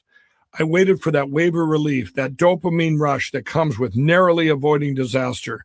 I remember where I was when disaster came. I was sitting at a high-limit table at New York, New York. The last hand is a blur, but I remember that queasy doom that spread through my body when the dealer swept my last chips away. Walking out of there felt so empty and sick that I can't even describe it. My mind spun desperately, searching for something that hadn't been invented yet, a way to turn back the clock. The money I had brought to Vegas was our future. It was our chance, and I had blown it. I had taken us down before and had always come back, but there was no coming back this time. I went to bed finally and don't even remember where. I don't remember leaving Vegas or how I got home. Even now as I write this, that whole section of my memory is blank. But I do remember that somewhere in there, I had a sudden, horrible flash of insight. Neff was going to betray me. When I told Karen I'd lost all the money, she didn't flip out. Her attitude was, well, we'll get through it. We always do. It was true. We never suffered. We raised our kids. We took our trips. We didn't have fancy clothes or cars, but we bought what we wanted, like a satellite dish the size of a car before satellite dishes were popular. Looking back, I know my catastrophic loss must have scared her. She was able to remain calm about it, mainly because I had not told her how bad things really were. After I got back to Minnesota, I showed up unannounced at a cafe to see Neff. I planned to ask him to borrow money against what he would be paying me when I bought back the contract for deed. Neff insisted on talking in his car. Then he did something that put me on high alert. He patted me down to make sure I wasn't wearing a wire. Satisfied that I wasn't, Neff got in the driver's seat and then he pointed his car toward the Twin Cities. For the next hour and a half, he became the man my bookie's stepson had warned me about. Mike, he said, I'm not giving you any more money right now. And legally, I don't have to sell you back the contract. We have nothing in writing. My worst fears were coming true. My apprehension when making the deal.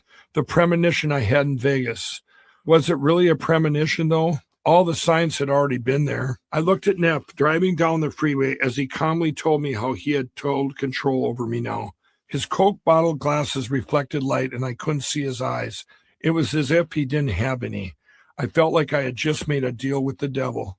You're an addict, Neff said, spitting out the last word like something rotten. You'd lose it all anyway, just like you lost the $50,000.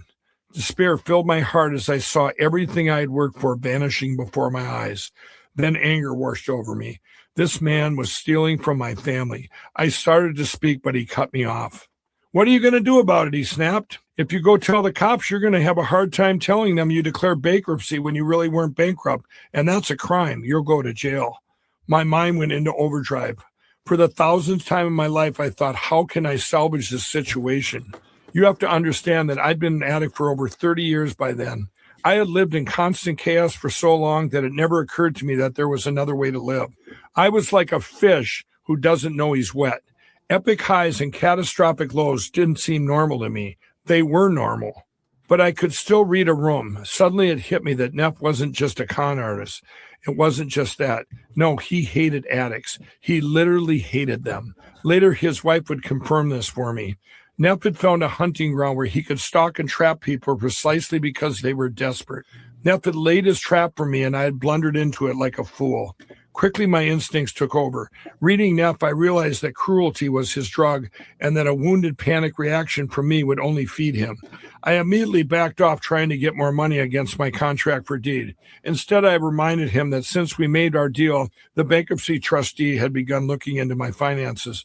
I wasn't sure, but there was a good chance that soon they'd be asking why I would sell a $500,000 contract for $60,000. It would sound shady to them, just as it had to me. That was something to keep in mind, I told him. We're both going to be in trouble if they realize I'm not really bankrupt, I said. On the outside, I was staying cool, but on the inside, I was sickened as the realization hit me that this man's intention all along was to take everything from me. In the end, I convinced Neff to give me a few $1,000s to take care of my family. One more chance, that was all I needed, the story of my life. One more chance with the mafia. One more chance with my DWIs, with money, with Karen, with my career. When was it going to end? I asked the same thing of my friend Toad as I watched his inheritance literally go up in smoke. I could see the addictive insanity in other people. I could even see it in myself, but I had no idea how to escape. No bottom had been deep enough, and no rehab had touched me. Now here I was at the end of the line with just a few $1,000s to my name. As crazy as it sounds, I thought all I needed was one more chance in Vegas. This was it. This time, do it right, like Darren said. This time it was going to be different, but it wasn't, of course. Within 8 hours of landing in Vegas with Neff's money, I won $3,000 playing craps at the Fremont, then lost it all back. I had $110 left. It was time once again to numb the pain. I'd been doing cocaine since I got off the plane, but now my despair was so deep that I knew only crack would do. I was wandering down a street in downtown Las Vegas, wishing I had a pipe when this guy walked up to me and asked me if I wanted to buy some pot. I stopped and looked at him. He was black, very clean-cut and articulate. I sensed immediately he was a nice guy. No, but I've got some coke, I said. If you have a pipe, we can go smoke some crack. The guy agreed, and after a stop at an all-night grocery to pick up some baking soda, a Troy Boy scrubber, and a spoon, he and I took a cab to the Westward Ho. Because I had a gold card there, the hotel comped us a room. I did not leave that room for 7 full days. My new friend and I shared a name, Michael. He was a smart guy who used to work in aerospace, but like Toad, he'd lost everything to crack. He took a trip to Las Vegas and tried crack for the first time. His first hit led to another and another, each of which led him to remain in Vegas one more day. And here he was 2 years later. That was the power of crack. Michael simply never went back home to Kentucky to his job, his wife, and his 2 kids. I even missed my grandmother's funeral, he told me. At that point, he broke down crying. I absolutely understood his pain. I actually made it to my Grandma Millie's bedside right before she passed away, but I should have been there sooner, and I would have been if I hadn't been waiting to come down from my crack high. As we loaded the pipe again and again, Michael and I bonded as to how much we had in common. On the second night of our bender, I could see that we were going to run out of drugs. Michael made a call, and within a half hour, there was a knock at our hotel room door. A big burly guy and a petite tattooed woman walked in. Crack paranoia had seized me by then, and I didn't want to go out in public.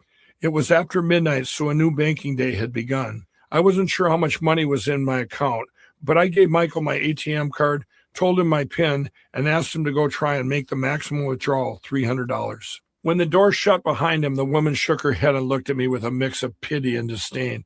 You're crazy. He ain't ever coming back. Oh, he'll be back, I said. A very long time passed. Every now and then the woman looked at me and shook her head. Meanwhile, her big friend was getting very impatient with me. He kept looking at the door, and it hit me that he probably didn't know Michael very well.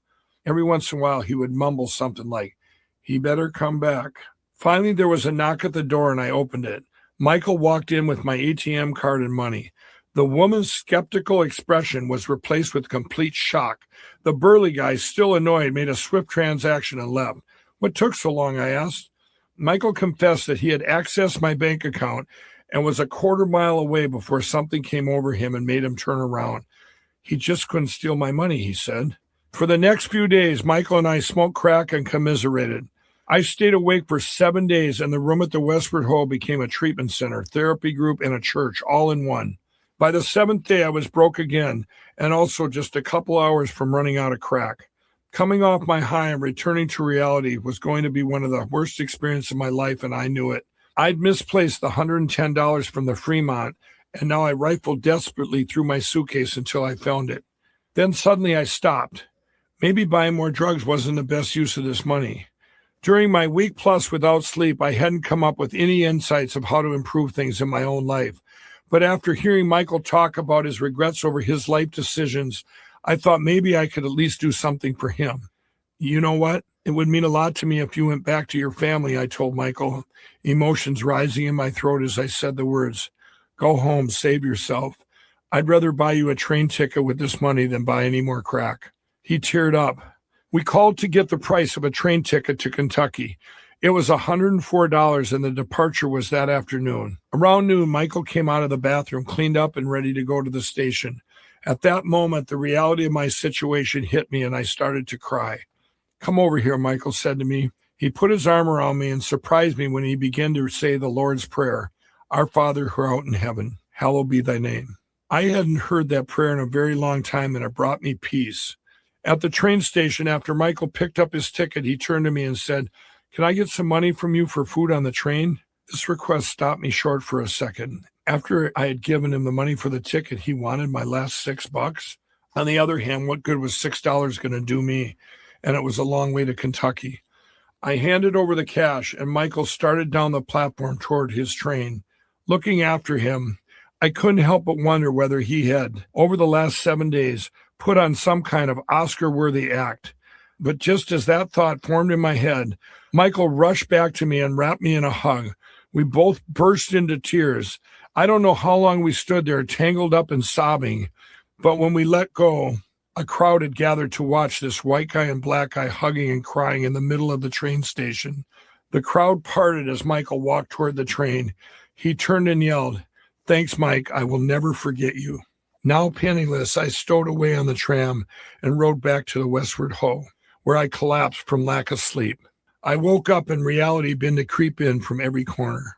To escape, I turned on the TV and began to watch a Gunsmoke marathon, drifting between sleep and hopelessness. Then to escape again, I'd lose myself in another episode. This cycle went on for 2 days as I thought about my kids. Darren, our youngest son, was starting high school, and Heather was already in college studying fine arts. I may have helped Michael, but my family had been counting on me, and I had failed them. Chapter 19, The Dream. I don't even remember how I made it home from Vegas, but I remember vividly what happened next. One night in the spring of 2004, I sat straight up in bed, holding on to the tail of a dream. I glanced at the clock. It was 2 a.m. Words from the dream were still running through my head. It was my own voice repeating the words, "Where's my pillow?" The phrase was what you'd say if you lay down at night and found your pillow missing. A pillow is a very personal thing. No one says, "Where's the pillow?" But why was I dreaming about pillows? I wasn't sure, but as I sat there in bed with Karen snoozing quietly beside me, the images from the dream were still vivid. It was me running around yelling, "Where's my pillow?" Really weird. In all my years of trying to find a good pillow, I had found only one that sort of worked. It had been a gift from my father-in-law.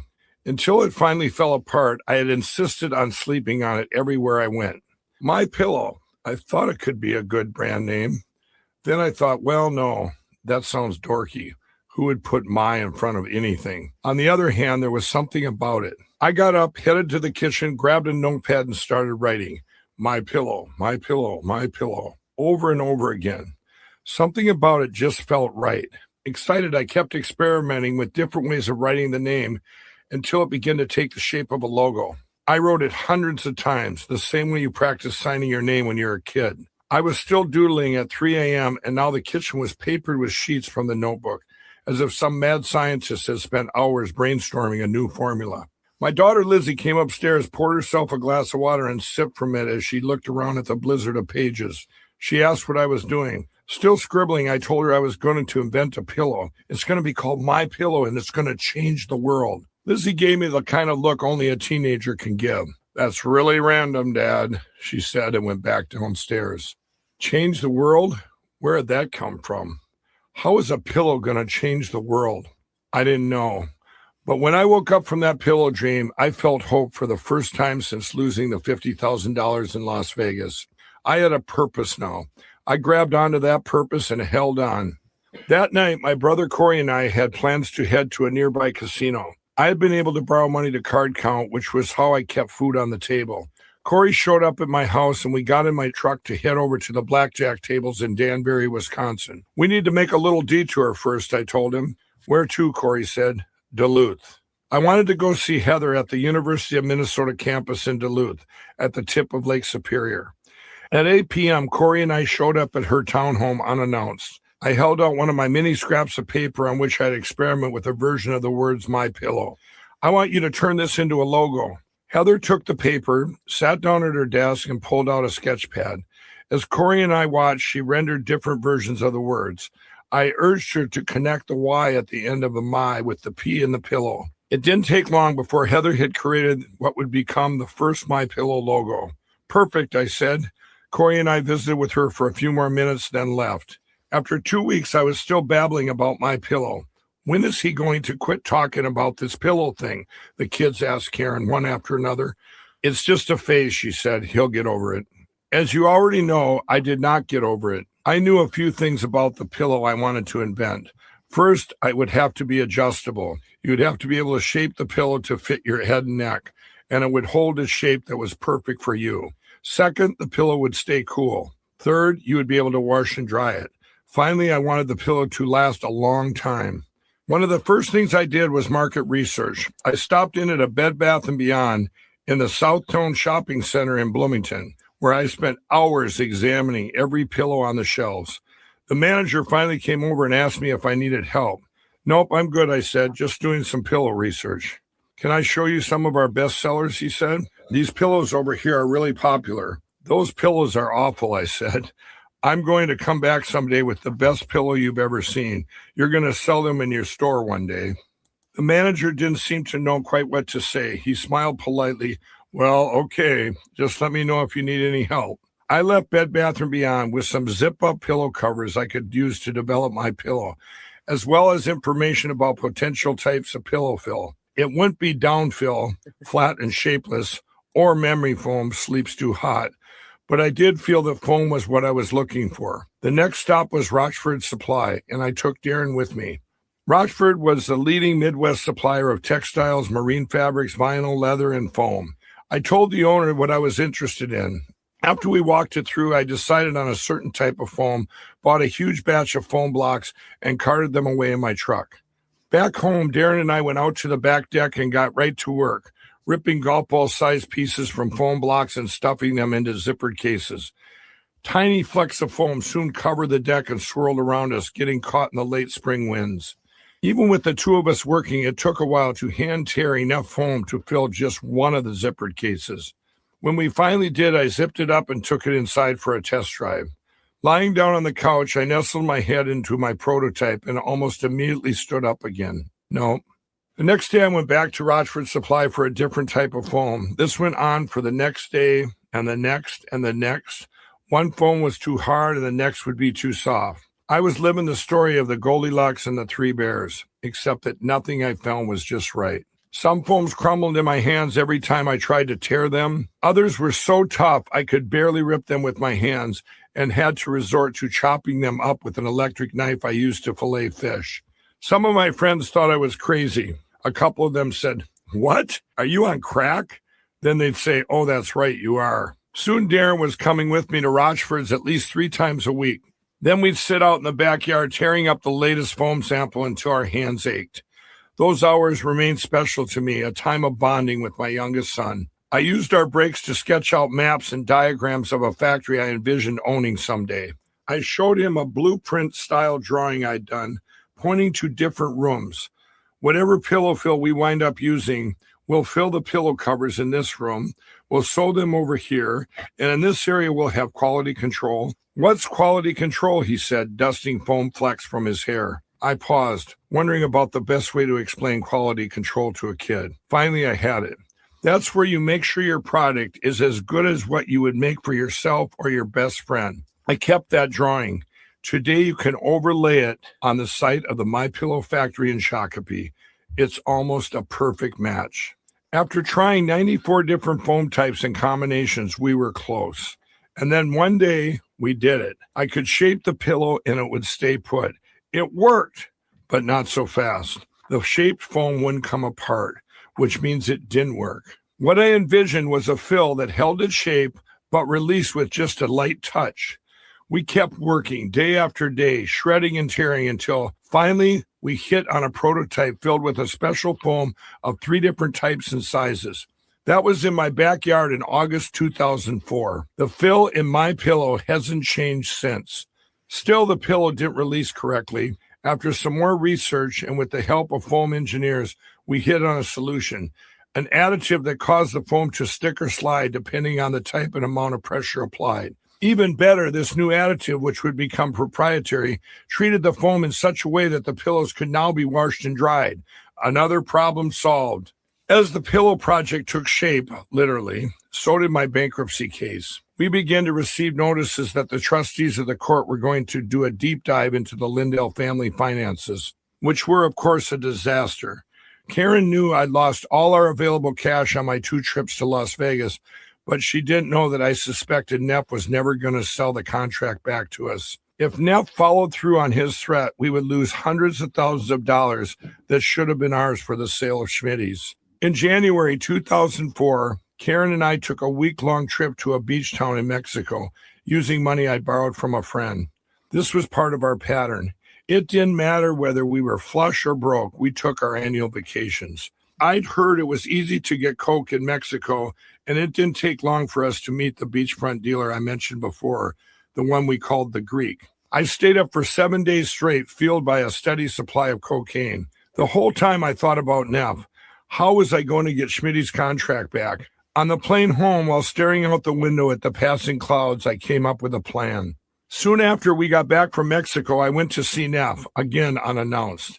As before, he checked me for a wire, and we talked while driving the perimeter of the cities in his car. I resumed my reasonable nice guy act. I realized that the only way to win with a guy like Neff was to keep acting as if I believed we were friends.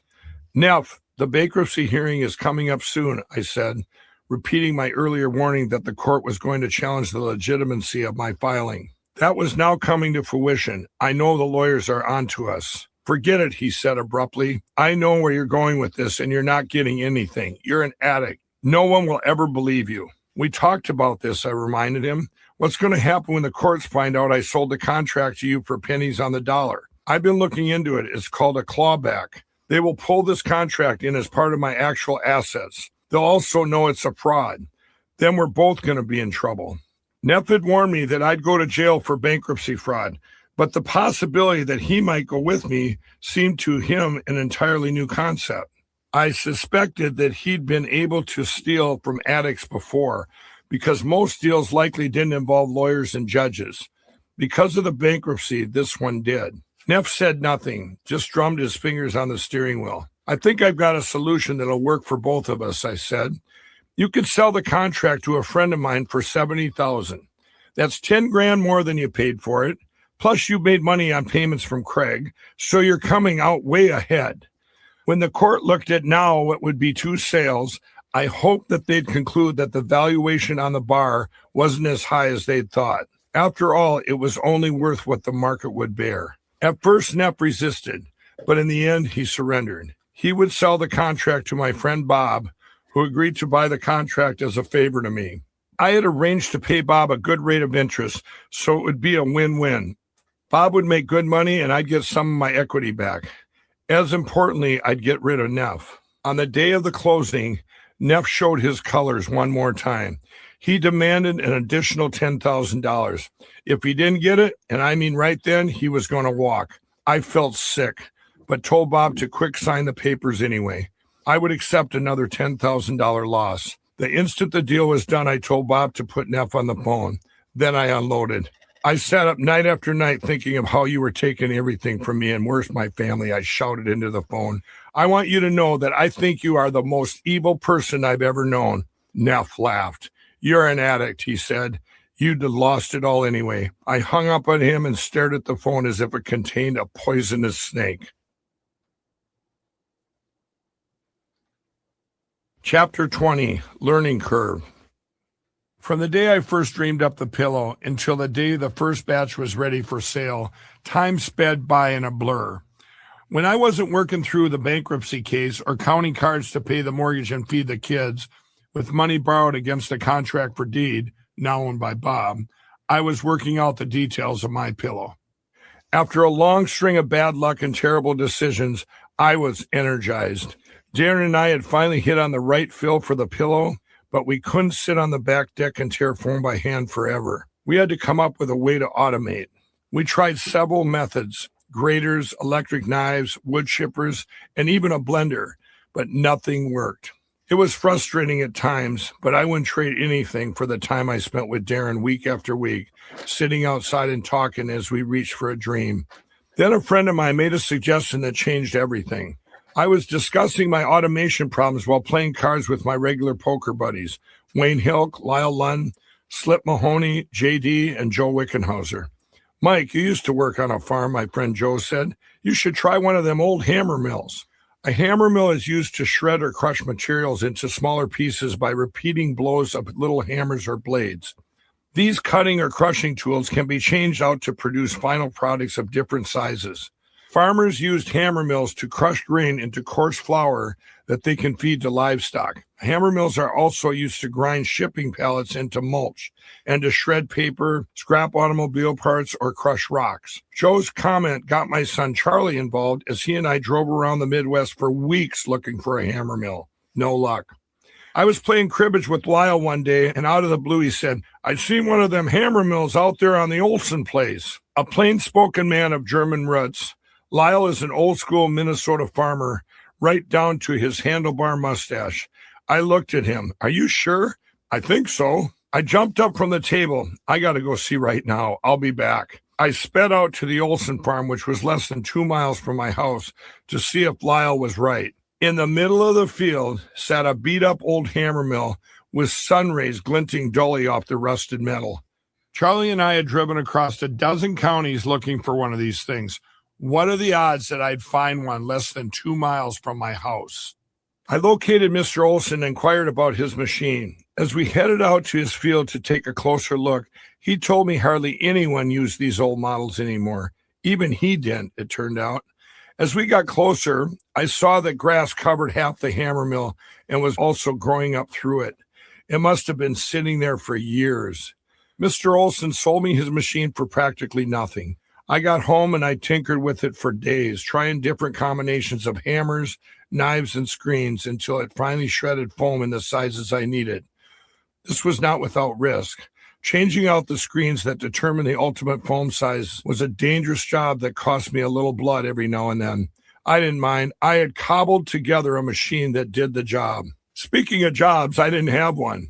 My friend Bob was still lending me money against the contract for deed, and I had run through it like water, using the cash to develop the pillow, keep the refrigerator full, and the lights on. I decided to take a break and do some more serious card counting, as I was almost completely out of cash. The Beau Rivage was a towering hotel casino in Biloxi, Mississippi, overlooking the Gulf of Mexico. Karen and I headed down there to turn $2,000, our remaining spare cash, into a mortgage payment and other monthly expenses. For a little over 24 hours, I sat at the blackjack tables while Karen played slot machines. Accepting what seemed like a gallon of free cocktails, I stuck to my usual act. I hope I looked to the pit bosses like a good-timing drunk having a lucky run at the cards. But I was actually ticking off bosses' matrices in my head. I counted meticulously until about 3 a.m. when I walked away from the table with more chips than I had in a very long time. By the time I cashed them in, the cocktails were catching up with me. Very intoxicated, I stumbled to our room where Karen was still up drinking herself. "Hey, I've got something to show you," I said with my voice half mystery, half excitement. "I just won $14,000. It was the largest sum of cash we'd had in a while that didn't belong to somebody else. But that wasn't my biggest news. Boss Manis had called me that evening. A couple members of a high-end professional card counting team had been watching me play that night, scouting me actually. They planned to invite me to join. The most famous card counting team is portrayed in the movie 21, which tells the story of mathematics professor Mickey Rosa and a group of Massachusetts Institute of Technology students who use their math skills to win big in Vegas. Card counting teams use different strategies. Sometimes a team is just two players, friends maybe, or even a male-female team pretending to be a couple. In this kind of team play, one player, usually the better counter, may use signals to indicate how the other should bet. They might roll up their sleeves or move their cocktail from right to left. In another version of a two-member team, one player bets big chips and appears to be paying very little attention to the game. In fact, though, this player is counting very accurately and reading signals from the other, who is playing small chips at the same table while pretending to be a stranger. The team boss was recruiting me for was the kind I really liked playing for, a spotter team. In this style of play, one member warms up the table with low-stakes bets while carefully tracking the cards. Because of the players' $5 and $10 bets, pit bosses and bubble people usually do not recognize that he or she is counting. When enough cards have been played and the odds of the table turn against the house, the spotter signals the big player, or jumper, who then joins the game. As the spotter leaves the table, he or she passes the count to the jumper, usually with a prearranged verbal signal, a kind of code, something like a random comment to the dealer. "I can only play a little while longer. I've got a big meeting with 15 buyers tomorrow." That means the count is plus 15. Now, with the count favoring the player, the jumper sits down, immediately starts betting the big chips, and if all goes well, cleans up.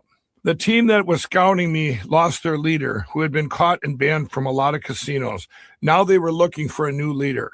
Boss had recommended me, and the scouts liked what they saw. He said that this team is one of the best in the world and that I could make a lot of money if I joined, I told Karen. He's going to call me tomorrow and tell me when we start. I'm going to be making over $500,000 a year. Karen jumped up and we danced around the room celebrating.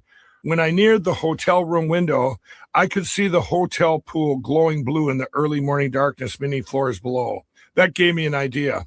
I turned to Karen. "Do you remember the scene in the movie Vacation where they jump in the pool?" Her face lit up with a smile. Minutes later, we were poolside and the place was deserted. Right before we jumped in, I pulled the $14,000 out and threw it up in the air. Later that morning, I woke up back in the room, wondering if I had dreamed all that. But when I looked around, all I could see was 140 still limp $100 bills drying all over the room. With my foam composition and shredding issues settled, I now needed pillow ticks, the covers that hold the fill. At first, this was a bit of a comedy show. Instead of laying out the money to hire a professional to sew them, I invested the money in an industrial sewing machine. Each tick required just a few lines of seaming, and I had already re-engineered the hammer mill. How hard could it be? Hard, that's how. The machine seemed to have 1,000 tiny parts with movements that made about as much sense to me as a cuckoo clock. Charlie and I looked through the manual, which didn't even show how to thread the bobbin. The first time I hit the foot pedal, the thing went nuts, tangling the thread into a mess the size of a baseball. But it did thread the bobbin automatically. It took me a week to sew 300 ticks using the fabric I bought at Rockford. It was embossed with tiny stars. By now, I needed a space for the hammer mill and production, so I rented an old bus shed across the street from my house. The landlord, Dick Lenzen, had also sold Karen and me our first house. The kids helped me stuff new ticks with the pillow fill. We labeled them with Heather's logo, sealed them in plastic, and stacked them in the bus shed. After months of dreaming, brainstorming, and jury rigging, we had our first 300 pillows ready to go. Now I had just one thing left to figure out: how to get people to buy them. It wasn't long before I got some terrible news. After months of dreaming, brainstorming, and jerry-rigging, we had our first 300 pillows ready to go. Now I had just one thing left to figure out: how to get people to buy them. It wasn't long before I got some terrible news. The card counting team Voss had recruited me for had disbanded. All of its members had been caught and barred from casinos. I got the word the same week I was going to join them. Voss tried to counsel me. I have another team we can put together, he said, naming my brother Corey and two guys I didn't know, Jim Furlong and Nick Callahan. I didn't feel any better. I predicted I'd make peanuts compared to what I would have made on the other team. Jim was tall and a little cranky at times. He was an excellent player, though, so good that he had been making a living at it for about a year by the time we met. He did have one dangerous run-in after leaving Grand Casino in Hinckley, Minnesota, though. Jim had cleaned up that night, winning about $9,000. But a guy who'd watched him cash out followed Jim's car down a foggy back road, ran him onto the gravel shoulder, put a shotgun in his face, and robbed him. Nick Callahan, a shorter, stockier guy, was a great counter, too. But he was also very conservative and seemed to be in it more for the adventure than to make money. Jim would get irritated with him for not betting enough. Even when the count was in his favor, Nick would rarely press his bets beyond laying another $5 chip on the table. Jim called him $5 Nick. My brother Corey, who had also taken Voss's class, joined us, making a team of 4. Corey was slow and very precise. His plotting pace drove me nuts, but it actually helped our act. Together, we traveled to casinos in Mississippi, Nevada, Wisconsin, Washington, and Minnesota. I was basically the team leader, although decision-making, such as where we were going to play and what method we were going to use, was a shared responsibility. Because of the cloak and dagger element, like pretending we didn't know each other, team play was more fun than solo counting, which I've said is pretty much a grind. It also took the pressure off financially. Having multiple players on a team tends to overcome deviations, statistical anomalies that cause you to lose when you should be winning. Sometimes that 1.5% advantage that counters have over the house doesn't pan out. With team play, if I'm losing $50 every hand, but Jim, Nick, and Corey are winning at $50 a hand, then we're still netting $100 a hand as a team. Another good thing about team counting was this. With the other guys counting on me, I stuck to the matrices and kept a tighter rein on my inclination to gamble. Between counting trips, I tried to figure out how to sell my product. Eager but naive, I stopped first at a Bed Bath & Beyond store in Bloomington, where I had started my pillow research. With a Zamper pillow under one arm, I marched up to the manager. "I have the best pillow ever made. You're going to want this in your store," I said. "How many would you like?" The manager burst out laughing. "Sir, I don't decide what we sell. I just work here." "Well, who chooses the products for your store? If I could get just 5 minutes with—" "I'm sorry, sir," he interrupted. "We're part of a chain and it only has one buyer for the entire country. You can't just walk in here and see him. He isn't here." As you can imagine, every chain retail store I visited gave me a version of the same message. The rest said something like this: "Why would we buy a pillow from some guy off the street?" Sometimes I got so passionate that a manager would say, "You need to leave now." My sister's brother-in-law, Brad, suggested I sell my pillow from a kiosk. I told him I didn't even know how to spell kiosk. Brad said that he knew of a guy who could get me on the QVC shopping channel. He set up a meeting with the rep who, when I arrived, sat behind a desk wearing a suit and an attitude. The rep told me not so subtly that my product was a joke. I told him I'd already given away a lot of pillow samples and everybody loved them. Then I walked out, glad the guy didn't want to sell my product because I didn't want to do business with him anyway. When I ran into the guy years later, he was still wearing a suit, but definitely had a different attitude about my pillow. Never one to give up, I decided to try Brad's kiosk idea at the mall show in Eden Prairie, Minnesota. It was December 2004. I paid $1,000 to be in the show when the exhibitor fee was really only $100. The show manager later admitted he gouged me because he thought I was fly-by-night, which of course I was. I designed a show booth, stenciling signs and using markers to color in the letters. Not only was the whole thing really hokey, but I realized immediately that I had created my own worst nightmare. Having no bar or beer taps between me and my customers left me absolutely terrified. Every ordinary question from a potential buyer felt like a CIA interrogation. On the first day, Karen and I talked our heads off for 4 hours until finally some guy came up and bought a pillow. He also asked me for a business card in case he wanted his money back. I didn't have a business card, so I scribbled my number on a piece of paper. Like I said, hokey. As soon as he walked away, we both exploded with excitement. We had just sold our first My Pillow. Still, by the time the show was over, we had sold a whopping total of 12 pillows at a loss of around $1,300, including the inflated entry fee. Several weeks passed and I was out of ideas. I had more than 250 pillows that cost about $8,000 to make, and I had no place to sell them. For Christmas that year, I had to borrow money from a friend to buy presents for the kids. New Year's Day came and went. Then one day in January 2005, I was racking my brain for a solution when my cell phone rang. "Are you the guy that invented this My Pillow?" a man said when I picked up. "Yeah. Well, I bought one from you at the Eden Prairie kiosk," he said. "This is the best product I've ever purchased." I noticed that he didn't say best pillow. He said best product. "Seriously," he continued, "this pillow changed my life." It turned out that the caller was a key organizer at the Minneapolis Home and Garden Show, and he wanted My Pillow to be an exhibitor there. My heart did a flip. Tens of thousands of people attended that show. I told him I'd love to participate. We exchanged details and hung up. Then it hit me. He was the guy who'd asked for that business card in case he wanted his money back. The Eden Prairie show had been a huge failure, and this is the guy who gets my phone number? What are the odds?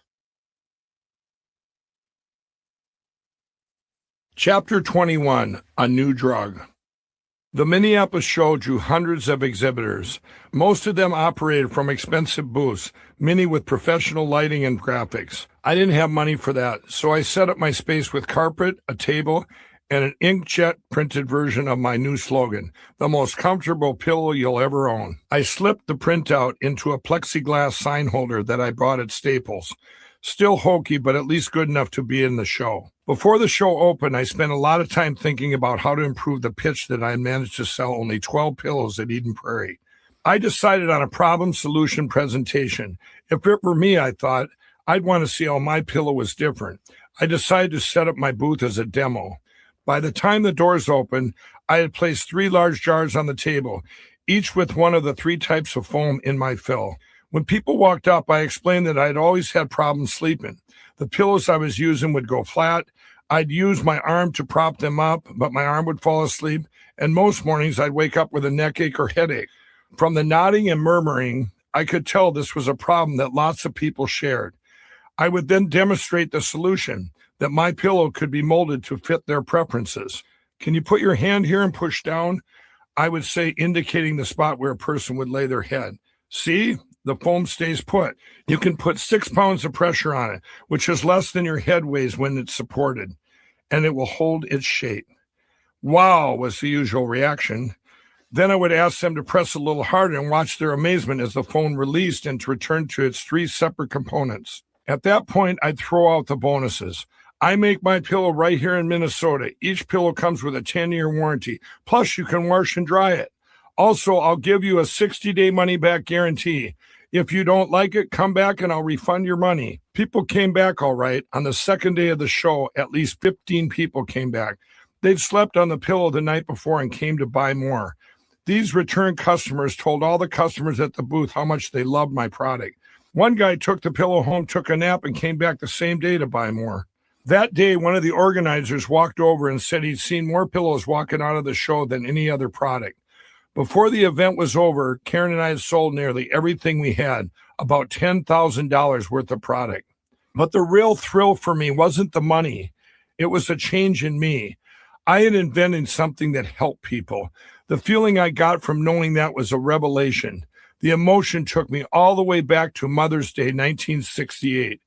As gifts for our moms, everyone in my second grade class had decorated flower pots and filled them with soil and seeds. That Friday afternoon, we took the flower pots home. I was standing in line for the school bus when a boy ran up to the girl in front of me and deliberately knocked her flower pot out of her hands. As it smashed on the ground, he ran away laughing and the girl burst into tears. I held out my flower pot. "You can have mine," I said shyly. "But it's for your mom," she protested. "That's okay. I've got lots of presents for my mom." That wasn't true, but helping my classmate that day filled my heart so full that I never forgot it.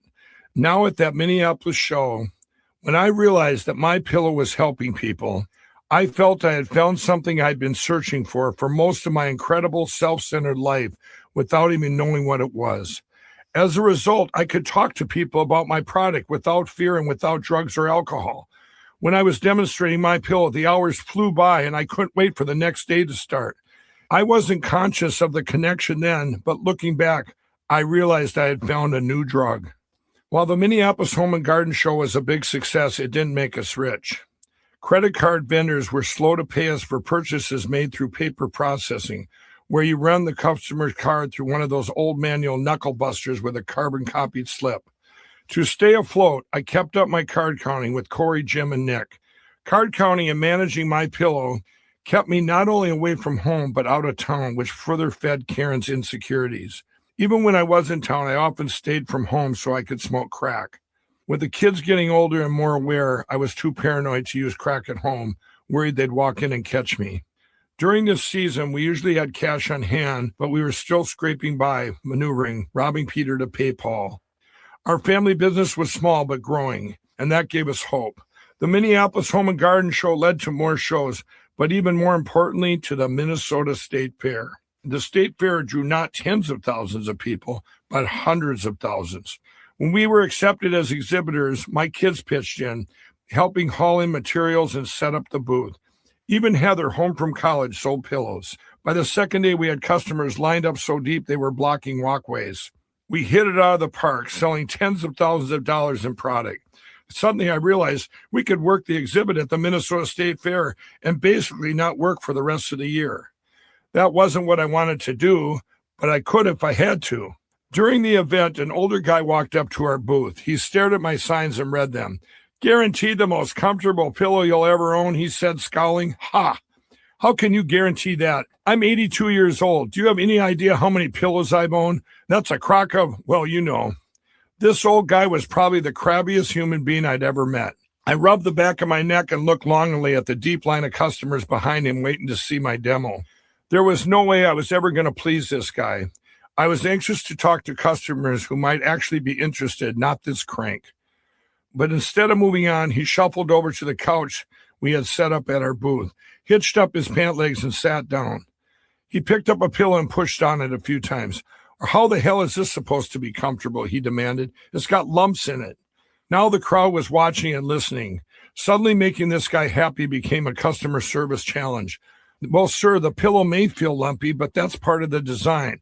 You can shape it to fit your head, I guarantee it, and I'll give your money back if it doesn't work for you." "Ha," he snapped again. "Where am I supposed to find you? Over at your factory in China?" "No, sir, I make these pillows right here in Minnesota." "I don't believe it.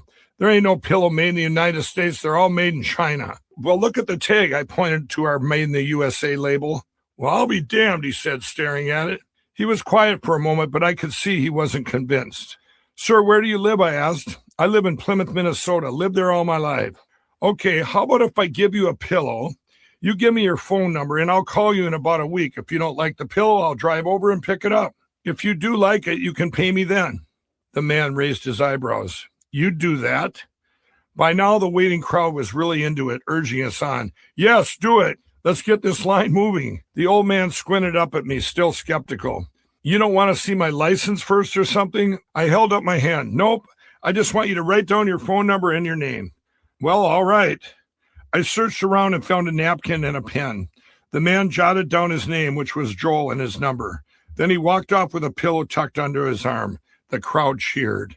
A couple weeks later, I dialed Joel's number. Hi, Joel. Is this that damn pillow guy? Joel interrupted. Are you going to come over here or what? You said you'd be over. Yeah, I could probably come by today. I'm heading in that direction. Well, bring 3 or 4 more of them damn things with you, he said and hung up. I smiled. Challenge won. When I pulled up in Joel's driveway later that day, I could see him sitting in a recliner staring out his front window. No book, no magazine, just staring. I banged on the door but heard nothing. I knocked 2 or 3 more times before I heard him yell, "What the hell do you want?" "It's Mike from My Pillow," I called out. "I've got your pillows." "Well, get in here and hurry up. I'm busy." I carried in an armload of pillows and set them down on his living room floor. Joel pulled out his checkbook and asked, "How much do I owe you?" I hesitated. "Well, I'll give you a deal since you're buying a 4-pack. Joel scowled. "I don't need no damn deal. Just tell me what I owe you and hurry up about it. Can't you see I'm busy? I got better things to do than deal with you." I told him the price and then an inspiration hit. Ever since the return customers at the Minneapolis Home and Garden Show, I'd been asking people for testimonials. "Hey, Joel," I said, "could you maybe write me something you'd liked about the pillows? I'm just starting out and I'm trying to collect testimonials to help me advertise." Joe heaved a huge sigh, as if this was the biggest inconvenience in the world. "All right, I'll write you something." I handed him a scrap of paper. He scribbled something down and slapped the paper on top of his check and shoved both in my hand. "Now get the hell out of here." Back in my truck, I read what Joel had written. "I'm 82 years old and I don't like a damn thing, but these pillows are okay. Today we've sold tens of millions of pillows, but Joel's testimonial is still my all-time favorite." Chapter 22, Saving Uncle Butch. December rolled around again, and along with it came my annual Iowa deer hunting trip I never miss, even to this day. This year, a huge snowstorm was expected. Usually Skelly, Tom, Mark, Jeff, Doug, and I camped. But this year, because of the stormy weather, we decided to stay in a motel in Fairmont. One night, near the end of the hunt, we closed down the Fairmont VFW hall, and everybody headed to the hotel. But I was high on cocaine, and there was no way I could sleep. Instead of going to the hotel, I decided to go see if my Uncle Butch was still up. This was the uncle who'd hitched a ride with my friend Rick and me and beat me at gin rummy all the way from Minnesota to Kansas. More than 20 years had passed, and Uncle Butch's alcoholism had worsened over time. He was still a good-hearted drunk, but he had also become what is known as a maintenance drinker. A maintenance drinker is someone who has consumed so much alcohol for so long that his or her body now requires a certain level of alcohol in order to function. That was Uncle Butch. He'd started off drinking around the clock because he liked to. Then he drank around the clock because he had to. My uncle's real name was Charles Booth Jr., and he was the son of my grandfather, the Deadwood card dealer, as well as his namesake. The two had a terrible relationship, one that had ended when my grandfather died in 1967. I wasn't sure if that was part of the pain that drove him to drink, but he had become the most serious alcoholic I had ever known, and I had known plenty. Divorced with a grown son and daughter, Uncle Butch had always been the jack of all trades, drifting between jobs, bunking with different relatives. Now he was doing odd jobs and living rent-free in an apartment over a grocery store called Gunther Foods, thanks to the kindness of one of the store's owners. When I left the VFW, the snow was falling in fat flakes that swirled in the glow of the streetlights. I climbed the steps to my uncle's apartment and tapped on the door. He was happy to see me, and we sat down in a tiny, rundown living room to talk. Looking around, I saw a clutter of empty liquor bottles, and also in a dark corner, a man I had never seen before. Sipping something brown from a half-empty highball glass, he was about 20 years younger than my uncle and had stringy hair that touched his shoulders. He glanced at me, then returned to nursing his drink. Uncle Butch did not introduce us. I was worried about my uncle. This was a man who hadn't had an alcohol-free day in at least 40 years. Where his relatives had once welcomed him, They now more or less tolerated him. He had gotten to where he could drink himself to sleep in broad daylight in someone's living room or break something valuable and not remember it. When my sister Sydney got married, she and her first husband kept a commemorative bottle of champagne from their wedding day. They held on to that bottle for years until the day Uncle Butch found it, popped the cork, and drank it. Incidents like that strained Butch's relationships, but I knew he didn't have a malicious bone in his body. I sat down with my uncle, who reminded people a little bit of George W. Bush. We chatted about this and that for a few minutes. Out of the blue, I started talking to him about his drinking. To this day, I have absolutely no recollection of what I said, but I suspect it went something like this. You know what, Uncle Butch? We all care so much for you. Life can be so good, but you're missing it because you spend all your time with these bottles. I gestured around at the mess. It's such hard work to be an alcoholic, isn't it? I then named one of his recent misadventures, something I knew he'd done in a blackout state. That's not you, Uncle Butch. I know that's not you. You're a good person. I realized it was a speech I could have and should have been giving to myself. As I've said, being an addict was incredibly hard work, too. Through all this, Uncle Butch looked at me sadly. But every now and then I thought I saw a glimmer of hope in his eyes, just a spark. I told him that my friends and I would be finishing with our hunt the following day. How about if I come over and get you when you're through? I'll drive you up to the cities and get you some help. To my amazement, Uncle Butch agreed. The next day, after we finished with another successful hunt, I told my buddies we were going to pick up my uncle. We drove Uncle Butch up to the cities and checked him into the Salvation Army. I visited him there for a few months, and for the first time in my life, I saw my uncle sober. He was doing great. Working the front desk with all his natural-born charm on display, he was practically running the place. I was thrilled for him and gratified that just by giving him a little of my time, I'd been able to help. Looking back, I find it interesting that I could talk the talk so well, but never walk the walk. By 2005, my addictions were accelerating. With no boundaries and no self-control, I had become a runaway train. My drug habit was getting more and more expensive. Also, I hadn't stopped gambling, especially sports betting, my first and most dangerous addiction.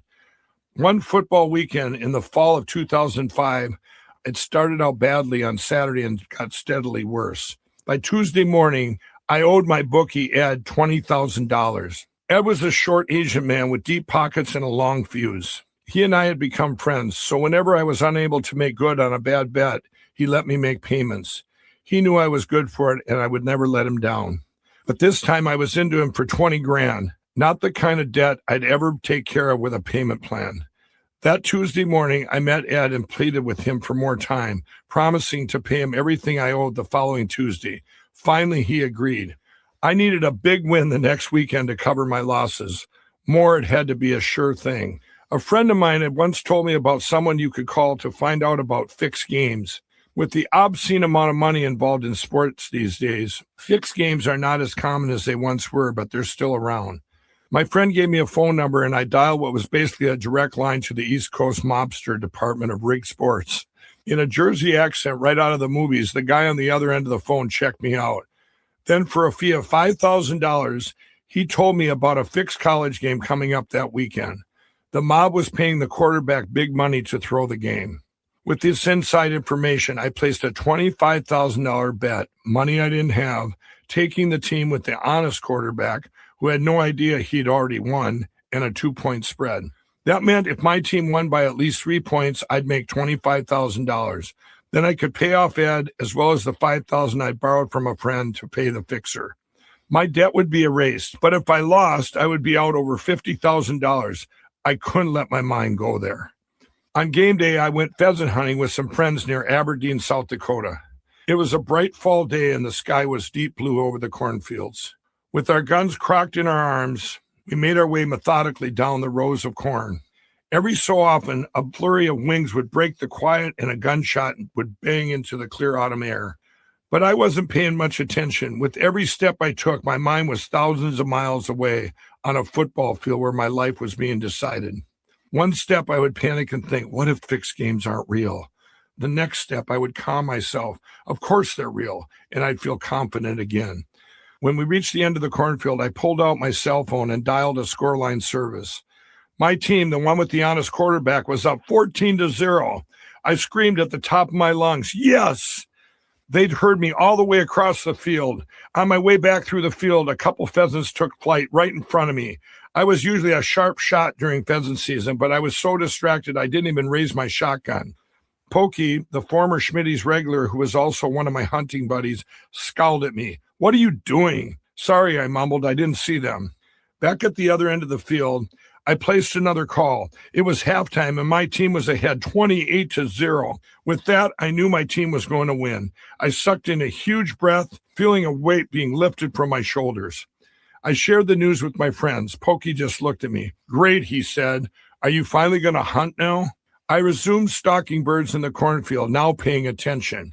We made it to the other end of the mile-long field, and I dialed the scoreline again, expecting to hear something like 42-0. Instead, my blood ran cold as I heard the score, 28-14. My face must have gone white because one of my hunting buddies looked at me and said, "Did someone die?" Yes, I thought, and it's going to be me. I called the fixer in New York and demanded to know what was going on. "There's a little problem," he said. "The quarterback we paid off, he broke his arm before halftime. The second-string quarterback has the flu. The third stringer is in there, and he's throwing touchdowns like crazy." "The third stringer? Are you kidding me?" Ending the call, I told my friends I had to go into town to see the end of the game. They all knew I'd probably bet huge, but the look on my face told them that things weren't looking good. My pickup's tires grew up a cloud of dust as I sped towards Aberdeen. On the drive, I checked the score again, 28-21. In town, I drove past a couple bars, hitting the brakes only when I saw one with a satellite dish on the roof. I pulled up and ran in. Inside, a handful of locals were watching the Nebraska game. Out of breath, I said, "Hey, guys, I got $25,000 on a different game, and my life is over if I don't win. Can I buy you all drinks if we switch the channel just until the end of the game?" Due to the panic on my face, they all agreed, or maybe it was the offer for the free drinks. The score was still 28-21 with my team up. 11 seconds were left on the clock. The third-string quarterback on the team that was supposed to lose was under center at midfield. He took the snap. He backed up to throw. The defense swarmed the backfield. It looked like they had him. But the quarterback scrambled and slipped free. A linebacker gave chase, and I willed him to tackle this guy. The linebacker wrapped his arms around the quarterback's legs, but the guy popped out again, drew back his arm, and threw a long bomb. The ball arced downfield. I stopped breathing. An enemy receiver leapt up, pulled the ball down, sprinted for the touchdown, and was tackled just short of the end zone. The clock ticked down to 0. I won, I shouted and danced around the bar. I just wiped out $25,000 in debt. Another miraculous escape. What are the odds? Then a guy with a free beer in his hand said, "You do realize they stopped the clock in college to move the chains." I stopped celebrating. Of course I knew that, but I was so delirious I'd forgotten. I peered up at the TV and saw the officials moving the chains. One of them stood next to the ball, faced the end zone, and extended his right arm. First down. The head referee then faced the camera and said the words I didn't want to hear at that moment. Reset the game clock to 2 seconds. Suddenly I felt sick. I watched in disbelief as they punched the ball in for a touchdown. The score was 28-27. My team was now up by 1. Okay, don't panic, I thought. You've got a 2-point spread. They'll make the extra point, and this thing will go into overtime. If your team wins by even a field goal, you'll still make the spread, and this will have just been a nightmarish close call. The teams faced off at the 3-yard line. The long snapper hiked the ball. The holder took the snap and placed it. The kicker booted it for the extra point. No good. The kick went wide. My team won by a single point. They had not covered the spread. I had lost. Everyone stared at me in stunned silence. I turned and walked out of the bar without saying a word. Outside, the cold South Dakota air hit me in the face. I felt completely helpless. I had no idea what I was going to do. I now owed over $50,000. Back at our hotel, I pretended to my friends that things weren't as bad as they really were. I didn't want to ruin their trip. The next day, Sunday, I called Ed and tried to place bets like it was no big deal, but he immediately started asking where his money was. At that time, I broke down and told him I didn't have a dime to my name. "Mike, it's time you quit betting on games," Ed said. "If you promise you won't bet on sports anymore, I will help you." I almost did a double take and looked at my phone. As I hung up with Ed, I had never felt so much relief. I had been given grace. What are the odds I would lose a fixed game? And bookies? Bookies make their money by sending leg breakers when you owe them that much. But somehow, I'd gotten myself in debt to a tiny Asian bookie with a heart of gold. I knew it was some kind of divine intervention. And because of that, the fixed game fiasco was the last sports bet I ever made. After losing that bet, I didn't let Karen know how bad things were. As we headed into the holidays, pillow sales were steady, and we had regular income from a distribution deal I'd made with a man named Wayne Belial.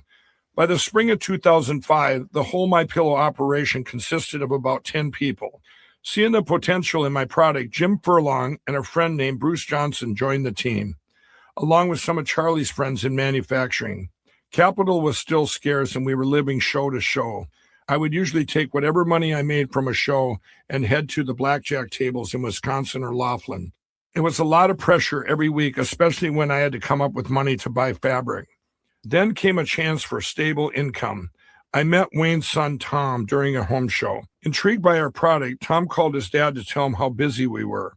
I met Wayne soon after that, and he proposed the distribution agreement. I would keep doing my own shows while he would buy a monthly supply of pillows at wholesale. His son would then resell them at a profit. This sounded good to me because it meant Karen and I would receive guaranteed income every month. At least that's the way I understood the agreement. And we received that income until November. When Wayne didn't buy product as scheduled, I called him to ask what was going on. Tom has enough pillows on hand, Mike, Wayne said. We don't need any more right now. The problem was that sales didn't go as well for Tom as Wayne and I had expected. I didn't really know why, but I did know I was expecting and relying on Wayne's money, and I told him so. We have a contract, I said. Yes, we do, Wayne said. Then he pointed out the wording of our distribution agreement that didn't require him to buy pillows monthly. He only had to buy a certain number annually. Technically, he could wait until August of the next year to buy the rest of this year's allotment of pillows. I knew I should have had a lawyer look at the contract, but I didn't have the money for that at the time. I panicked. I needed that income stream, but I had another problem. Wayne brought to my attention that the deadline for applying for a patent on the pillow was coming up in the month of November. Applying for a patent is a complicated and technical process. It also requires hiring a patent lawyer, and those guys don't come cheap. Wayne really believed in My Pillow's potential. He found a good patent attorney and loaned me the money to cover the attorney and fees. We got the application in just in time and began the long wait to see if the U.S. Patent and Trademark Office would approve it. I now owed Wayne tens of thousands of dollars. The holidays arrived and My Pillow sales continued climbing. That was good, but I still wasn't earning enough to pay Wayne, my mortgage, and my bookie. I was just praying we could grow home sales enough to keep us afloat. That's when Wayne suggested another deal. He would buy My Pillow outright. I hated the idea of giving up the company.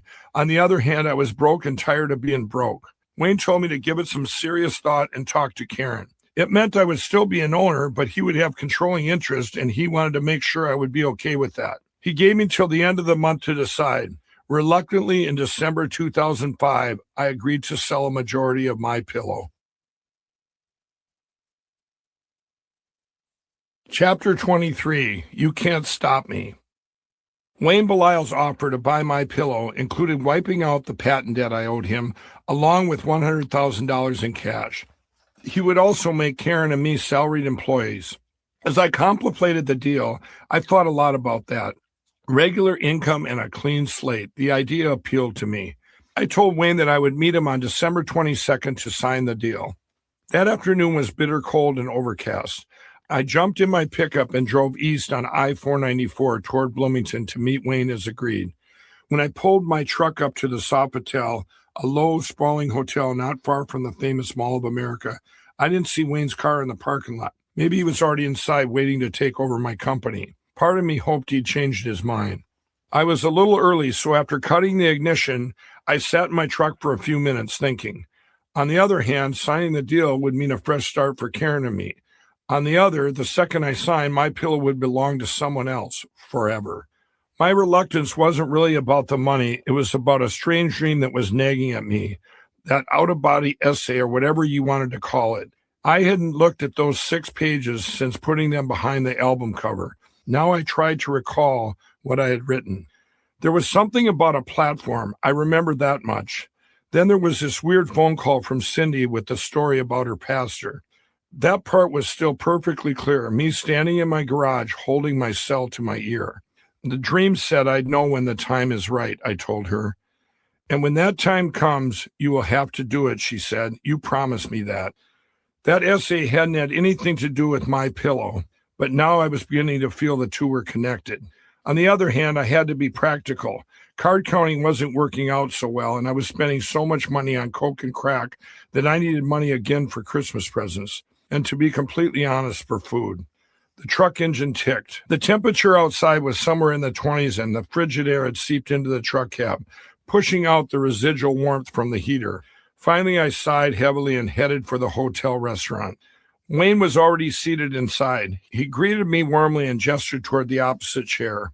On the table in front of him sat the purchase contract, a notebook, and a pen. We made small talk for a few minutes. Wayne spoke with the relaxed rhythm of a man comfortable with doing business, but my nerves jittered.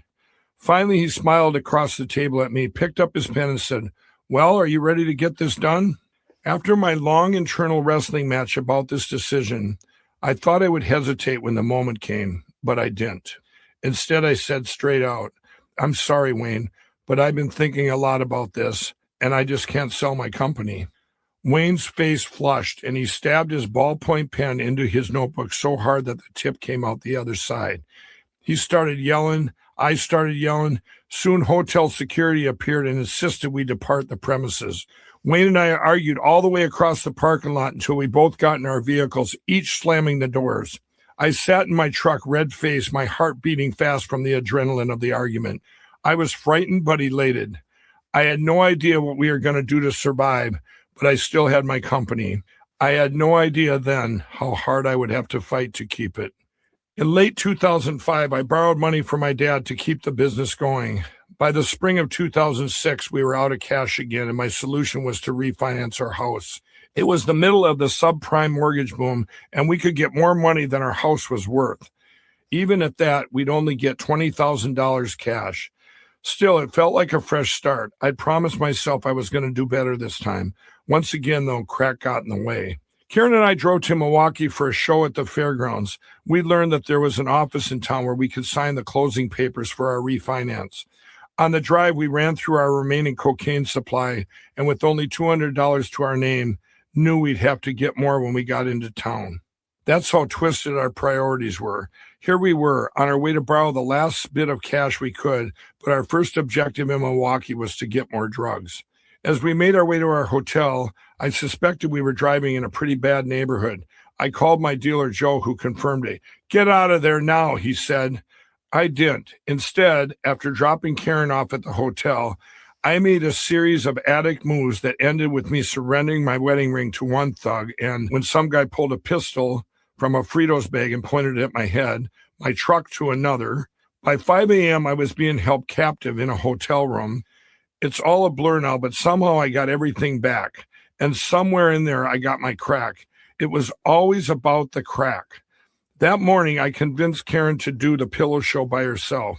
Lying in bed after she left, I asked myself the same question over and over. What has crack done to us? Karen had been a captive to all the craziness. For years, she'd had more confidence in me than anyone on the planet. By this time, though, everything was crumbling around her. People now whispered in her ear constantly, "I can't believe you put up with him."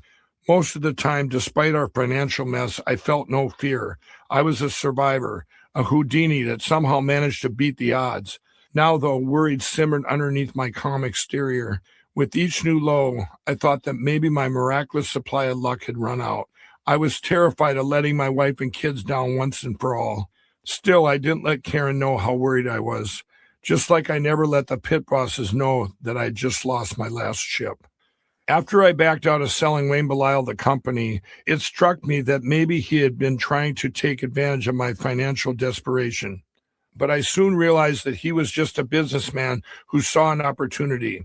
His plan had been to acquire a potentially valuable product while also offering Karen me some financial security in exchange. He had been offering me a win-win. Very quickly, though, another man came along who didn't have Wayne's integrity. I'll call him Barry Price. Tall, with a feather duster mustache and thick salt and pepper hair, Price was a multimillionaire businessman of national prominence. Sometimes featured in business magazines, he presented himself as both an ethical man and a patriot. Price had learned about MyPillow the same way Wayne did, through home shows, which I had continued doing. I was encouraged when he called me in early 2006. After several friendly conversations, I felt that if I could arrange a fair distribution deal in one of the retail chains Price owns, I could really get MyPillow off the ground. I set up a meeting with Price, an investor friend of his, and Wayne. As an investor in the MyPillow patent, Wayne still had a substantial interest in my company. By April 2006, spring rains had come and Minnesota was turning green again. The day of the Price meeting, which happened to be the day after my trip to Milwaukee, I drove to the corporate headquarters of one of the companies he owned and found my way to a conference room. I was wearing jeans and a polo shirt. When I sat down at a table full of suits, I instantly felt inferior. If only these guys knew where I was yesterday, I thought. In fact, looking around at the suits, I felt like I was in an episode of American Greed. It felt safer with the Milwaukee guy who pulled a gun on me. At least he was upfront about his agenda. Over the next couple hours, Price and his investor friend put forth various propositions that would cost me some measure of control or ownership of my company in exchange for an infusion of cash. I declined them all. Finally, Price proposed selling a private label version of my product in his stores.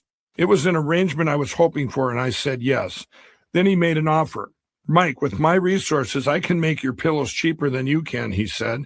If you'll let me have your foam producing machine, I'll pay you for it, and then I'll sell you quantities of pillows you need them for your shows at less than it costs you to make them now. He had my attention. With little manpower and no capital, the high cost of manufacturing had cut deeply into potential profits ever since I made my first pillows. At this point, I had little choice if I wanted to keep my company alive. Reluctantly, I signed a one-page contract selling him my machine. Soon after this meeting, Price sent a panel truck to collect the machine, which was really that converted hammer mill I'd found on the Olson farm. As my landlord, Dick, used a forklift to lift the machine onto the truck, he turned to me and said, "Mike, are you really sure you want to do this?" His question irritated me, but I understood why he asked. My foam-producing machine was proprietary, and it was risky turning it over. By partnering with a businessman of Price's stature, I felt I could take MyPillow to the next level. "Just put it on the truck," I said. "I know what I'm doing." But as I watched the truck disappear down the road, my machine in its belly, I knew deep down that I had made a terrible mistake. That same April, we got some awful news. My Uncle Butch had died. The news saddened me deeply. For about a month after rehab, he had done so well, but he relapsed badly and drank heavily for the next 2 years. Finally, Uncle Butch succumbed to the effects of alcoholism in a hotel room in Wyoming, all alone. A few days later, a small congregation gathered at his funeral in Fairmont. After the service, I stepped outside the church to have a cigarette with my dad, Jim, who had come to the funeral to honor his former brother-in-law. We were standing together, exhaling smoke streams into the cool spring air, when a clean-cut man wearing a suit walked up to me. I noticed him sitting in the pews with us earlier, but I hadn't paid much attention to him. Now I was shocked when he gave me a hug and said, "I've got to thank you. You saved my life." "Okay," I said, and took a step back to put some space between us. "You don't remember me, do you?" the stranger said. I shook my head. "No, I don't." "Remember a couple years ago, that snowy night? Do you remember a guy with long hair sitting in the corner of your uncle's place?" That gave me another shock. "That was you?" "The stuff you said," the man went on, "well, that night I quit using and found God." Like Uncle Butch, he had gone immediately to a rehab center. A doctor told him that if he didn't quit drinking, he'd die within a month. Unlike Uncle Butch, he hadn't taken a drink since. He'd been sober for 2 years, he told me, and was doing great. My heart warmed at his story, and I smiled. "Congratulations," I said. Then a question occurred to me, one that had bugged me for all the years I'd talked to other people into taking a chance on sobriety. "What did I say to you back then?" I asked. "And why did you believe me when I was doing drugs and drinking myself?" "I don't remember what you said, but it made a lot of sense." With people like Tony in Tunica and Michael in Vegas, I'd talked about how being an addict is such hard work, about how being an addict isn't something you are, it's something you do, and about making the choice to do something else, something higher and better. I was disappointed that this man didn't remember what I said to Uncle Butch, because I needed to know for myself. As we agreed, Barry Price began manufacturing and selling the private label pillows while I continued doing shows and fairs. Very quickly, the stock of pillows I'd already made ran low, and I called to place an order of his new lower cost version. He did not return my call, so I called again and again and again. I had to telephone Price many times before he finally answered. I need some pillows, I said when I got him on the line. We've got more shows coming up. I can't give them to you, Price said. My people are having problems with your machine. Well, why didn't you say that sooner, I thought. Let me come out and see your people, Barry. I can show them how to use it. The machine's not here. I sent it to a manufacturer in North Dakota. He hung up. North Dakota?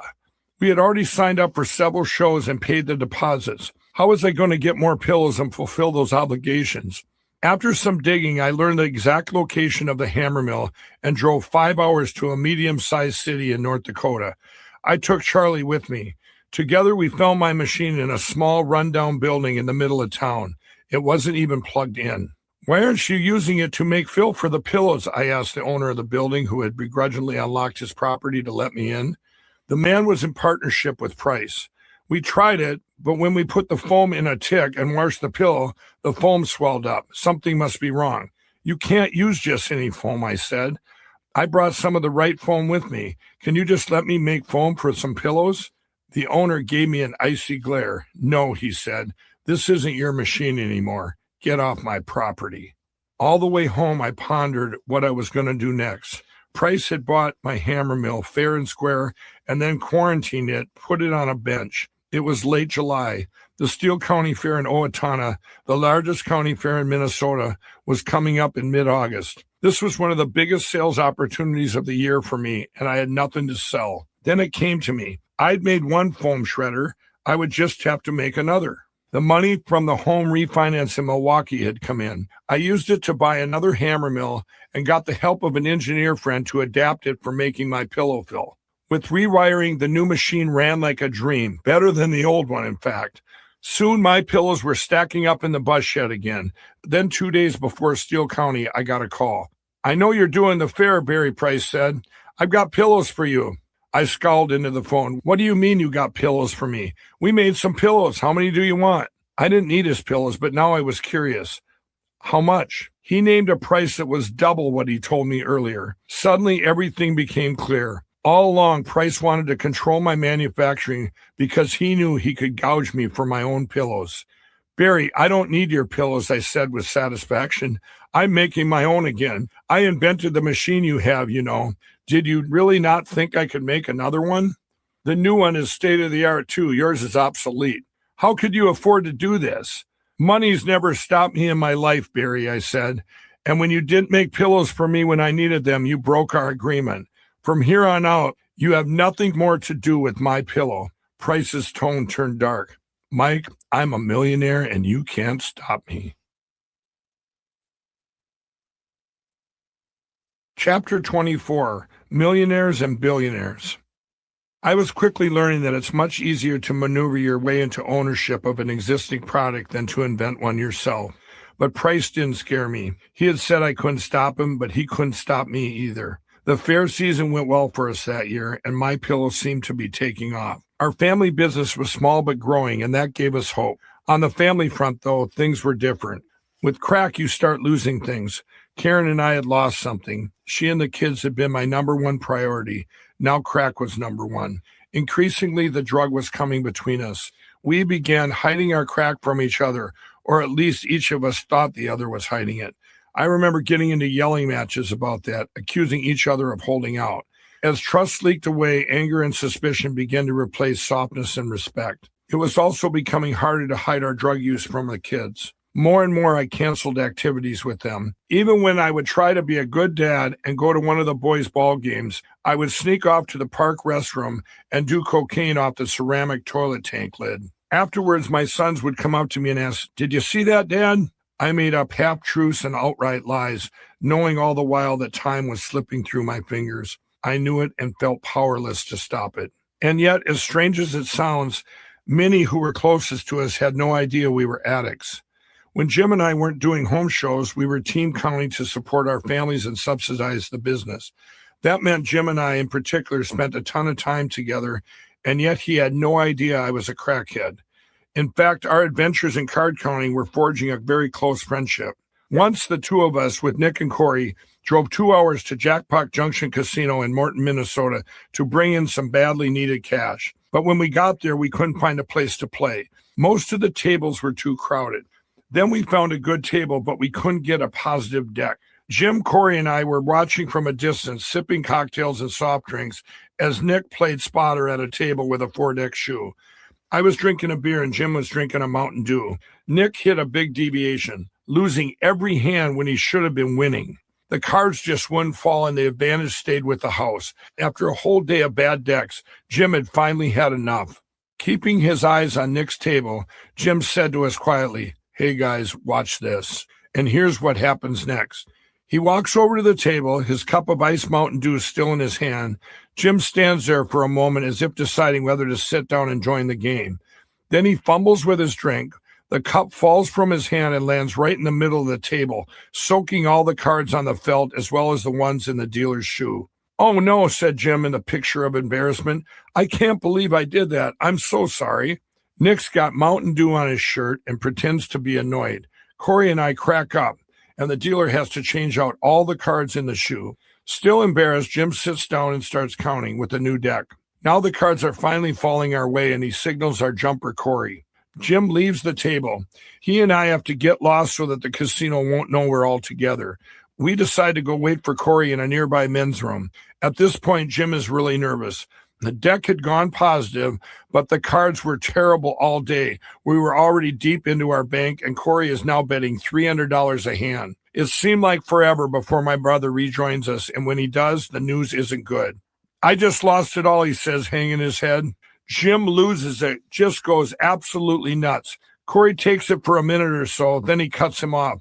"I was just kidding," he says with a grin. He pulls out a thick stack of hundreds and waves it in our faces. "I won big." Corey and I crack up again. Jim looks like he can't decide whether to hug Corey or punch him in the mouth. And that's how 2006 unfolded. Card counting, home shows, and fairs. Then, that August at the Minnesota State Fair, Wayne Belisle walked up to my booth and said, "Mike, I want you to buy me out." The Belisles weren't selling nearly as many pillows as they expected. Also, I still owed him $84,000 for the MyPillow patent. In an effort to make good on the loan, I offered to add Wayne's name to the patent as collateral, and he accepted. I had every intention of paying Wayne back. I just didn't know how I was going to manage it. Meanwhile, the Barry Price situation simmered in the background. He still had my original machine. If he ever got it up and running, he could copy my product and compete with me. The whole thing was bugging me, especially Price's arrogant threat that he would use his millionaire status to bully me. I could not have predicted that my next card counting trip would present a solution. After the fair ended, I flew to Laughlin, Nevada, where I planned to count at the Riverside Casino to raise more cash. I had been flying to Laughlin as often as every other month between 2004 and 2006. Recently, I had been getting to know the casino owner, Don Laughlin, on a very personal basis. Don was a business visionary, and I admired his drive and innovation. He had started in 1966 with an 8-room hotel and 3 employees and used to deal blackjack himself. By the time I started getting to know him, it would take Don half of an hour just to walk across the gaming floor of the Riverside. The power bill alone at his property had gone from $170 a month in 1966 to $360,000 a month in the 2000s, and he could afford it. While visiting Don at the Riverside in October 2006, I mentioned my problems with Barry Price, hoping Don would give me some advice. He lied to me, then he tried to gouge me, then he threatened me, I complained. I don't know how to get rid of him. "I think I can help you with that," Don said. He took out one of his business cards and wrote on the back, "Mike is a friend of mine. I have an interest in MyPillow." Smiling, I put his card in my pocket. I flew back to Minnesota and couldn't wait to get off the plane. I called Price. "Let's meet," I said. We got together at one of Price's offices, each of us offering fake pleasantries. Then I asked, "Do you know Don Laughlin?" "Of course I know Don Laughlin." "Know of him?" Don, an Owatonna, Minnesota native, is famous in the state. "Well, I do know Don," I said. "You may be a millionaire, but Don is a billionaire, and here's his card." I watched Price's fake smile flatten as he read the back of Don's card. Effective immediately, I said, you will stop selling my pillow. Well, I guess this is where we part ways, he said unevenly. He shook my hand and walked away. I headed for my truck and drove home smiling. Barry Price never bothered me again. While I was happy to get rid of Price, I was still eager to take my pillow to the next level. I wanted to hire more salespeople and take my product to more shows. I also wanted to film an infomercial, which I felt would multiply our direct sales far more rapidly than doing individual shows. But all those goals required money, so I went in search of investors. My brother Corey suggested I talk to a man named Jack Colby, who owned a successful supply business that catered to the hospitality industry. I first met Colby at a bar in Chaska. He had a wide, jovial smile and seemed to be a down-to-earth guy. Coming with Corey's recommendation, I felt I could trust him. A little later, Colby introduced me to his friend, another businessman named Shelby Bates. I couldn't get a read on Bates. He was very quiet. But along with Colby, he expressed interest in buying stock in my company. I developed a business plan that projected double-digit growth, as well as a marketing plan that included the infomercial. In November 2006, after a series of discussions, I sold Colby and Bates 30% of the stock in my pillow. The money from the sale would enable me to expand. As part of the deal, Karen and I would become employees of my pillow and receive a salary. That didn't mean I was giving up control. Under IRS rules for corporations, a person can be owner, board member, and draw profits, and also be a salaried employee. The arrangement meant that the Lindell family could stop living from show to show for the first time since we'd started the company. Also, I stipulated that I would keep the Minnesota State Fair, always the most lucrative show of the year, for myself. At this point, my pillow did not have a board of directors. To comply with the tax code, Colby and Bates advised we create one. Of course, they wanted to be on it, and since they were major investors, I agreed. So we set up a board with just 3 members, Colby, Bates, and me. To raise more capital, we then sold common stock to a number of smaller investors. Part of me felt good about this. My pillow was growing, becoming more formalized, and less fly-by-night. On the other hand, I very quickly started to get the impression that Colby and Bates cooperated with me on the surface, but were really laughing at me behind my back. It was worse than that, as it turned out. They were actually moving methodically to stab me in the back. The turnaround happened quickly. For about 3 weeks, I felt I was in the driver's seat. The board rules stated that stockholders possessing 60% or more of the shares could vote off members of the board. I figured that if Colby and Bates became a real problem, the other stockholders and I could just kick them off. They had moved quickly and quietly to eliminate this possibility. Between them, Colby and Bates bought 3% of the company from another stockholder. That gave them a combined 41%. Now they were invulnerable. Securing their positions on the board was just the start. Colby and Bates began storing pillows in their own warehouse in Inger Grove Heights, about an hour's drive away. They began to insert themselves between my employees and me, convincing them that I was a liability and that they were the ones who could take my pillow national. The takeover took only weeks. I had only sold them the initial block of shares in November, and by our December shareholders meeting, it all came to a head. Out in the parking lot before the meeting, which had been held at their offices, I did a big line of cocaine in my car. Then I walked into the conference room, jazzed up and confident. Colby and Bates sat with the other stockholders with official-looking papers and portfolios in their hand. From the start, the tone of the meeting was contentious. Colby and Bates tried to convince me to put the money I'd earned at the Minnesota State Fair back into the company's coffers. I refused. They didn't push it. We'd already made an agreement about that. Then they outlined a new strategy that focused on selling my pillow through retail outlets. I objected. We're doing shows and an infomercial. Didn't you read my business plan? A stockholder, who was my cousin actually, said, "Just a minute, Mike. We want to know what these guys have to say." With that, I felt I was losing control of the shareholders group, the board, and my company. There were more discussions and several more items of business. When the meeting concluded, everyone filed out except Colby, Bates, my brother Corey, and me. Colby looked across the table at me and said, "Mike, we're moving the company to Inger Grove Heights. Also, you and Karen are fired." Chapter 25, The Feds. You read that right. I was fired from my own company. I was shocked, as was Corey. You could argue that when Neff tried to hijack the Smitty's contract, I should have seen it coming. After all, my bookie's nephew had warned me. But now 2 respected businessmen had taken over my pillow within weeks of engineering a majority on a board that they had urged me to create. Looking back, I realized that their initial buy-in of 38% may not have been a random number. Instead, it seemed calculated, high enough for me to raise enough capital while low enough to seem non-threatening. And it was Colby and Bates who urged that the corporate rules require a 60% stockholder majority to kick someone off the board. From the beginning, all they needed was another 3% of the stock to drive me out. Maybe they even had that 3% lined up from the start. In business, a great product is much rarer than money. I've since learned that entrepreneurs without money have their products stolen or copied all the time. After this and my experience with Barry Price, I was beginning to think I couldn't trust a guy in a suit. What happened next only reinforced that opinion. It had been more than 3 years since I declared a shady bankruptcy to avoid that shady dram shop lawsuit. Since then, a team of lawyers have been looking into my finances. Now we finally had a court date. In January 2007, Karen and I appeared before a bankruptcy judge in a courtroom at the Minneapolis U.S. District Court, an imposing tower of beige and glass.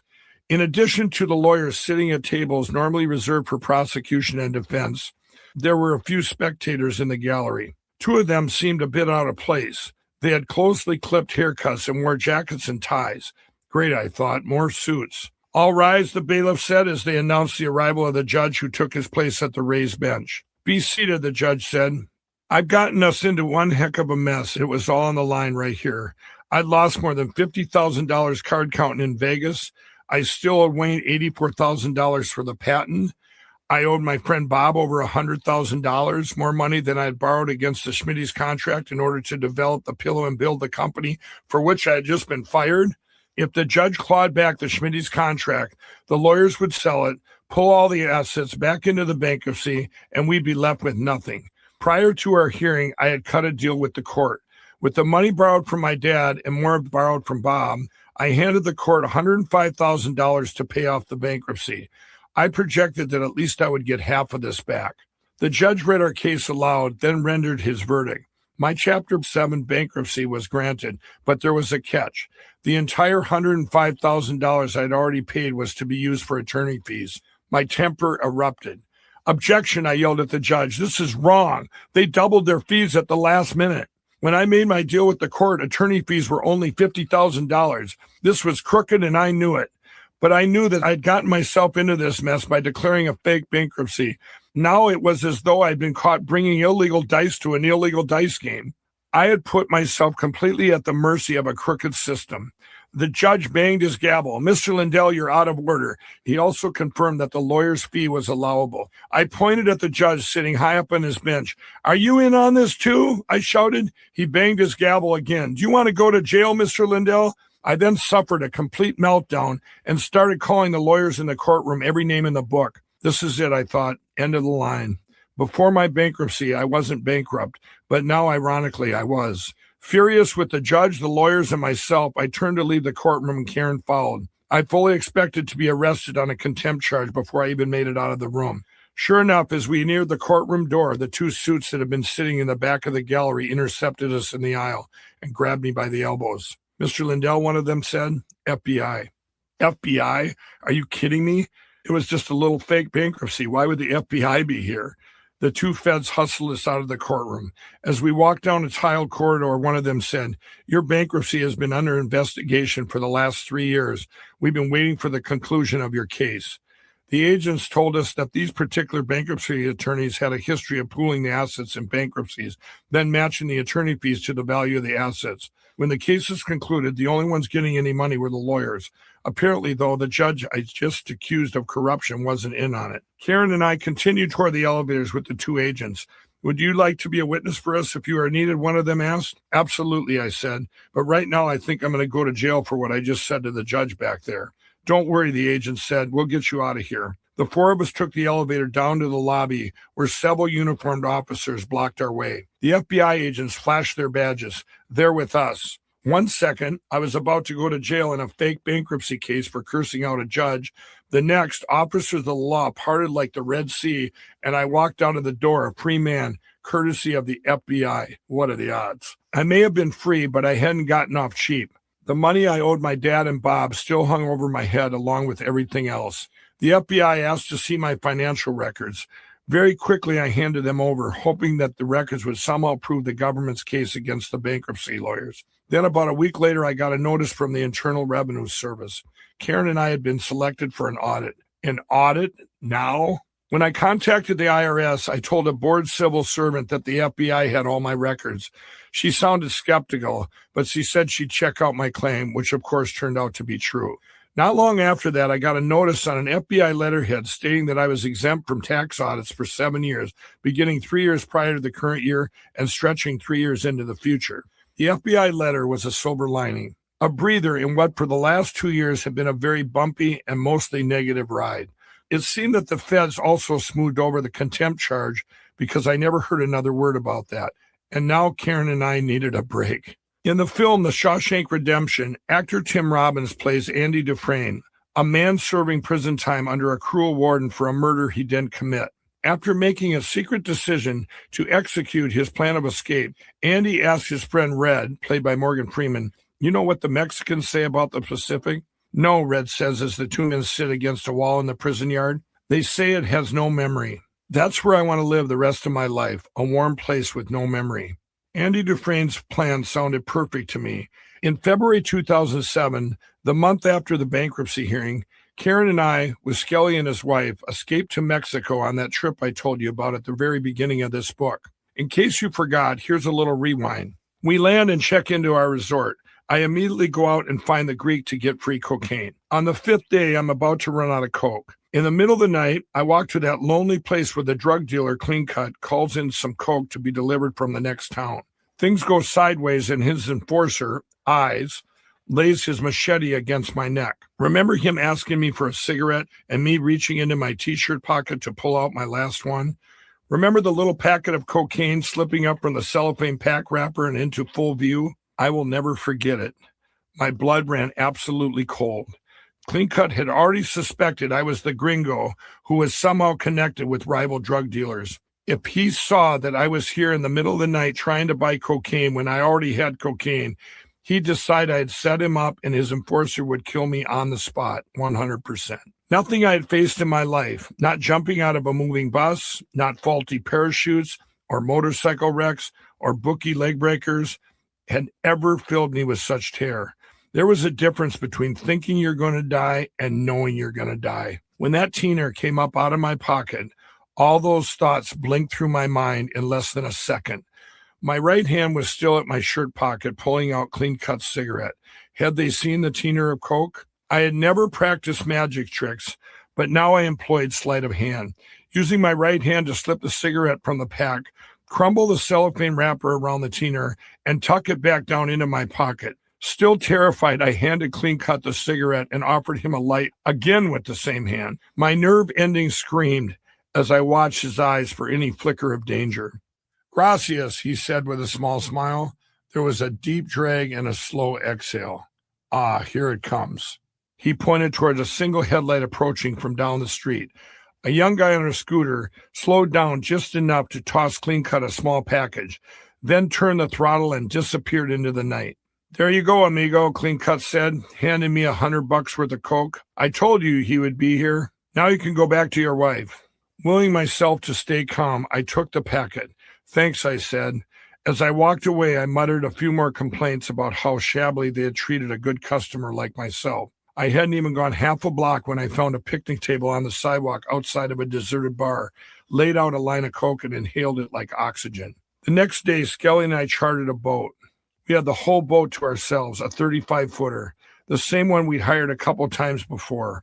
It was the kind where you're supposed to catch big trophy fish like Dorado, sailfish, and marlin. But in previous years, we had caught almost nothing. Being from Minnesota, where fishing is great, and being a guy with almost zero patience, I found this unacceptable. The last time we came down in 2006, I said to the captain, a middle-aged Mexican man, "Hey, we're tired of paying $450 to go out on these excursions and never catching anything. Tell you what, let's go double or nothing. If we catch a fish over 100 pounds, we'll pay you double. But if we catch nothing, we'll pay you nothing. Deal?" The captain sized me up under the bill of his bald cap and grinned. "Si, senor, you have a deal." He moved away from the pier and into a 6-foot swell that pitched the deck up and down like a carnival ride. Skelly and I both got seasick. Hours passed without a bite, and both of us were so green at the gills we were ready to puke. But the captain didn't care. He just stood at the wheel, smiling. I remember looking at Skelly and saying, he's going to keep us out here until we catch a $900 fish. Finally, we broke down and told him we'd pay him $450 just to take us to shore. He smiled again. Si, senor, you have a deal. He came about, and we were heading in when Skelly's line jerked. After a brief battle, he hauled in a 120-pound sailfish, and not long later, I landed a sailfish north of 100 pounds too. We forgot all about our seasickness, paid the captain his $900, and everybody went home happy. At this trip, though, I was not happy. We sat in the stern of the same boat, miles offshore, the deck rocking gently as we watched our lines. Sunlight sparked off the calm blue waters of the Pacific. Suddenly, I just started talking. I had already told Skelly a lot of my problems, but I had never told anyone how bad things really were. Now I had to tell someone, but not Karen, because I knew I didn't want her to panic. Instead, I laid it all out in living color for my best friend. I wasn't asking Skelly for money. For one thing, I didn't think any ordinary amount of money would help. I had gotten this in so deep that only an amount in the hundreds of thousands would have made a difference. And the money I was wasting on drugs and on this vacation, to me, that was like saying that breathing was wasting effort on air. Karen and I needed this break, I rationalized. We never missed our vacations. The fishing boat rocked and a gentle swell slapped against the hull as I spilled my guts. I told Skelly everything. My house was approaching foreclosure. 2 guys had taken control of my corporate board. They had fired Karen and me from our own company. Wayne Belial owned my patent, and I owed him $84,000. I was still in debt to the tune of more than $200,000. As I ticked off my problems, I watched Skelly's expression grow more and more grim. I finished my story and said, "If you were me, what would you do?" My best friend looked at me. I could see that a large tear had formed in the corner of his right eye. He turned his gaze to the rail that ran along the edge of the boat and to the deep ocean beyond. "I'd jump," he said. Chapter 26, Psyching Out the Suits. I'll tell you the truth. When Skelly said, "I'd jump," it rattled me. He wasn't the type of guy who got overly emotional. That my best friend would say that to me and mean it really took me by surprise. More surprises waited back home. On Thursday in March 2007, soon after we returned from Mexico, I was sitting on the deck in Carver when Jack Colby and Shelby Bates showed up. It was about 9 a.m. We hadn't had much contact since they fired Karen and me in December. I had been brainstorming ways to take back control of my company. Colby and Bates had tried to get control of the MyPillow website, but I had set up a hosting account under a friend's name and she wouldn't give them access. That morning, the duo knocked on my front door. Shocked that they had the gall to show up at my house, but also curious about what they wanted, I let them in and offered them beers. When they declined, I opened up one for myself and we all took a seat out on the deck. "Hey, Mike, we know you're under a deadline to make enough pillows for the next show," Bates said. His voice was strangely loud. "Can we get into the factory and help make some?" The factory he referred to was an old bus shed across the street where I kept my new hammer mill that produced my foam fill, which was still patent pending. My sewing machines were in there too, along with the foam and custom printed fabric that we used to make the pillow ticks. This was the first time that Colby and Bates had expressed any interest in the manufacturing side of the business. I looked at their clothes. These guys had not come dressed to work. I took a sip of my beer. "No, sorry, you're not getting in there." I had already been down this road before with Barry Price. There was no way I was letting them in there. I didn't know what they were planning, but it certainly wasn't to help me make pillows. Now Colby spoke up. "So you're saying you're not letting us in your factory, is that right?" He, too, was speaking very loudly and in a weird, unnatural rhythm. It was so weird that I mocked Colby, echoing his volume. "Yes, that's what I'm saying. Why are you talking so loud?" Both men kept pressing me with raised voices. It was like I had walked into an old folks' home and they were trying to speak to the hard of hearing. Finally, Colby took a folded sheet of paper from his pocket and handed it over to me with a smirk. "I've got a court order requiring you to surrender your manufacturing equipment," he said. "As I told you in December, MyPillow has relocated to Inger Grove Heights and we are moving the factory there." I waved the court order away. By then, I didn't care what they had on a piece of paper. Then abruptly, Colby and Bates stood up and left. Even though I kept them out of the bus shed and away from the machines, their faces said that they had won the round. What was going on? I called a lawyer friend, Javier, and told him about the confrontation. What would it take for these guys to force me to give me their equipment, I asked. They would have to have in writing or on tape that you denied them access, Javier said. That explained the bizarre meeting. Colby and Bates had been taping me. Now their ham-bone acting job made sense. Javier, you have to do me a favor, I said into the phone. Find out if a judge has ordered law enforcement to let them into the factory, and find out when they're coming. I can't do that, Mike. I might be disbarred. I begged a little, and we hung up. 15 minutes later, Javier called back. Let's have lunch at 11:30. Okay, see you then, I said, and hung up again. I didn't need to know where we were having lunch. We had never had lunch in our lives. Colby and Bates were coming to seize my machine at 11:30 a.m. That was just over 2 hours away. I might not have had much money or clout, but I still had a lot of really great friends. I called up a bunch of them and told them what was going on. Meet me at the bus shed as quick as you can, I said. 4 or 5 guys rushed over, all of them driving pickups. We loaded up the foam and fabric and all the equipment, and my friends distributed it to barns and other locations across Carver County, places where Colby and Bates would never know to look. Next, I cleaned and swept the factory space until it was spotless.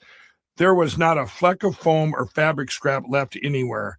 The big space looked spanking clean, as if it was ready for a new tenant. I locked the building and left, grinning so wide my face hurt.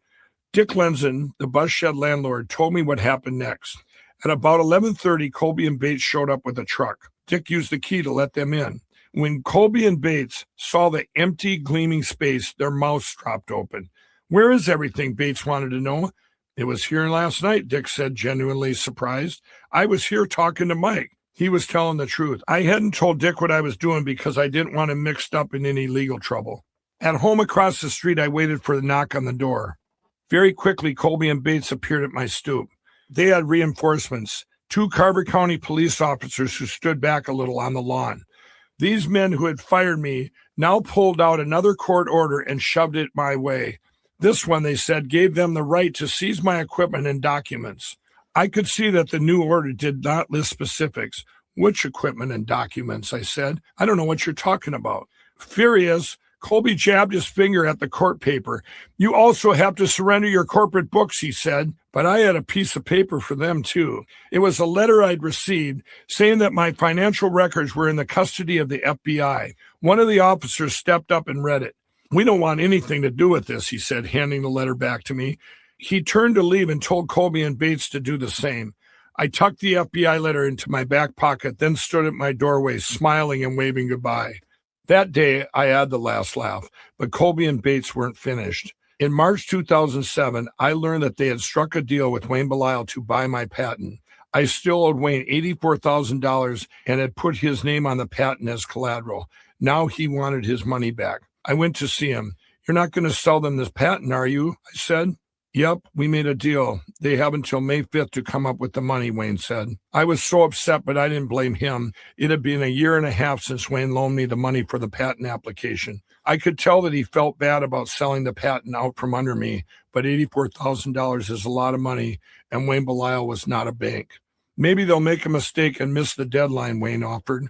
If they miss the deadline, will you sell it to me, I asked. Yes, he said. If they miss the deadline and you come up with the money, I'll sell the patent back to you. It was a sliver of hope, but the odds of them not only missing the deadline, but me coming up with 84 grand were slim to none, and Slim had already left the building. Chapter 27, Countdown. That spring, I noticed something odd going on with Karen. We had a mutual friend, Steve, who had been as much of a friend to one half of our couple as the other. But lately, it seemed like the friendship scale was getting out of balance. When the 3 of us were together, it seemed to be 2 against 1, as if Steve and Karen had some private pact. I figured he had been whispering in Karen's ear, along with all those other friends who wondered why she should put up with the chaos. By now, some were telling her straight out to leave me, but Steve worried me in a different way. He was one of those guys who considered himself a ladies' man, and the ladies he liked the most were married. I was suspicious of him, not my wife. Even when he took her side right in front of me, I thought to myself, Steve, the last thing you're getting is Karen. I had so many other things to worry about: the bankruptcy, judgment, the money I owed Ed, and most of all, the patent fight. There was one bright spot. My brother Corey, the cautious engineer, had saved up money for retirement. I pleaded with him to put up the money to buy Wayne out. You've got to believe me, Corey. When my pillow catches on, it's going to be big. I really needed Corey to trust me in spite of my track record, and he did when no one else would. He agreed to tap into his retirement to write Wayne Belisle a check for $84,000. That was great news. But if Colby and Bates came up with the money before the May 5th deadline, it wouldn't matter. My pillow, like many other products invented by penniless entrepreneurs, would be snapped up by people who had more money than passion for the innovation. Karen and I had converted one of our bedrooms into an office, and I spent days and nights in there playing through, smoking crack and trying to figure out how to dig out of this mess I had created. At the age of 46, I couldn't even imagine my financial situation going back to square one. But actually, we were back to far worse. Counting our house and the bankruptcy judgment, which were now underwater due to our subprime refinance, we were over $500,000 in debt. I had poured the mortgage loan money into manufacturing, but also into drugs and gambling. Now we were behind on the mortgage again, and I had begun to receive foreclosure threats in the mail, as well as red letter notices from the electric company threatening to turn off the power. Every waking moment I obsessed over this, but my biggest fixation was the patent. All I wanted was a reset button, a way to turn back time. All Colby and Bates had to do was pay for the patent, and everything we worked for would be gone at the stroke of a pen. One day in early April, I was sitting in our bedroom office running the numbers like Rain Man, high on crack and in a dark, hopeless mood. Karen and Darren were out in the living room, packing pillows and boxes to fulfill internet orders from the stock we had left. To them, it was just another day in our family business. They were hand-addressing the boxes with Sharpies when Karen got frustrated with the process. She poked her head in the office and told me, "It was time-consuming," she complained, "and besides, it made our product look cheap. I think we should get one of those automatic label maker machines," she said. Her statement was the tiniest thing, perfectly reasonable, but I couldn't bottle up my fear any longer, and I exploded in anger. "Don't you get it? It doesn't matter how our boxes are labeled. It's too late. We're losing everything. They're taking it all." Karen winced as if someone had just snuck up and hit her from behind, and in a way I had. She knew about the patent fight, but I had told her that we would win. She knew about the bankruptcy judgment, but I had told her the FBI was going to get us out of that. And she had no idea we were behind again on the mortgage. I hadn't told her about that at all, but now I laid into her as if it was her fault that she didn't have all the facts. "An automatic labeler?" I said, mocking her. "Why are you bothering me with something so trivial? Don't you understand? It doesn't matter." My fear for our future was all over my face, and it was the first time I'd let Karen see it. I couldn't hide how serious things really were. No matter how many times I backed us into a corner, Karen had always put her faith in me. Though it wasn't always pretty, I'd always found a way out. But now I'd played all my cards. We were no longer in control of our own destiny. Chapter 28, Lights Out. April 29th was Karen's 50th birthday, and I had paid to throw a big party for her at the American Legion Hall in Chaska. A lack of money had never stopped me before, and true to form, I somehow scraped together enough to make it happen. I was still spending a lot of time locked in my office, and I hadn't slept in days. But with the help of friends and family, we decorated the party venue and put out a home-cooked spread of burgers, ribs, and barbecue beef with all the trimmings. I bought a big cake, and relatives drove in from all over the place to honor Karen. Our Coke crack friends came too, taking advantage of the open bar and sneaking off to the bathrooms more often than everyone else. To all but a few friends, Karen and I looked as normal and as happy as ever. But in the days leading up to the party, I had noticed in her a strange defiance. I can't remember why the three of us were in the car together, but Karen, Steve, and I were running around Carver a couple days before the party. I had gotten a fresh supply of cocaine, and Karen was holding on to it. Then when I asked her for the coke, she wouldn't give it to me. She had never done that before. We got into a mild argument, and Steve sided with Karen. Their united front was even more obvious than before, like they were a team.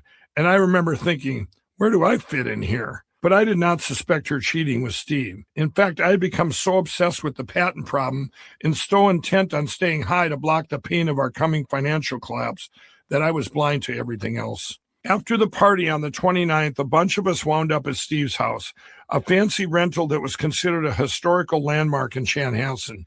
It was a Sunday night and we partied into the early morning hours, but our finances and the patent never left my mind for long. In fact, I spent much of the night listing all the frightening details for a friend of ours, Mary Lee.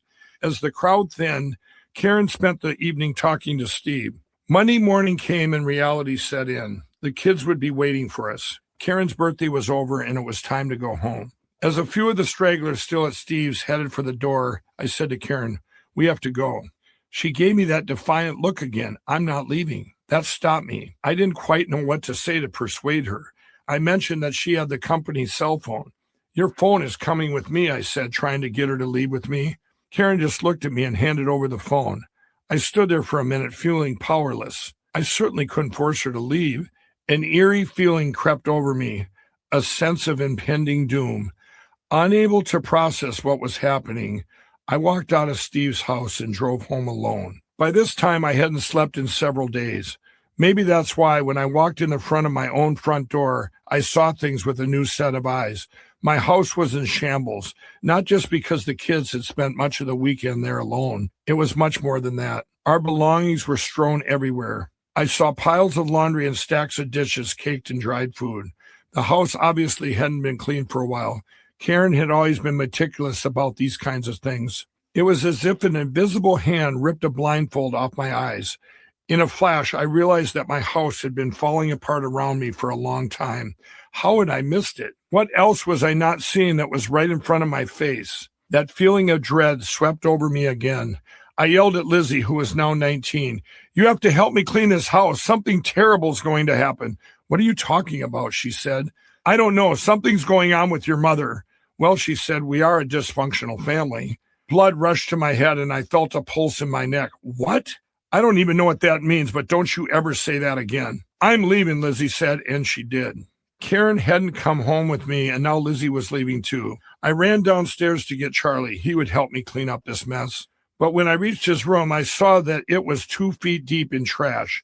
I also noticed flood damage. Our basement had flooded some time before, and I had not repaired the mess. Charlie's bedroom door was warped, the ceiling sagged, and the closet doors wouldn't close. I suddenly realized that I had let my son live in a room like that. I was angry with myself, and I took it out on him. "You're 18 years old, and you're living like a pig," I yelled. I glanced wildly around and noticed items we'd been missing in the household for months. "You're going to get trash bags and sort this mess out." I don't remember what else I yelled, but Charlie started yelling too.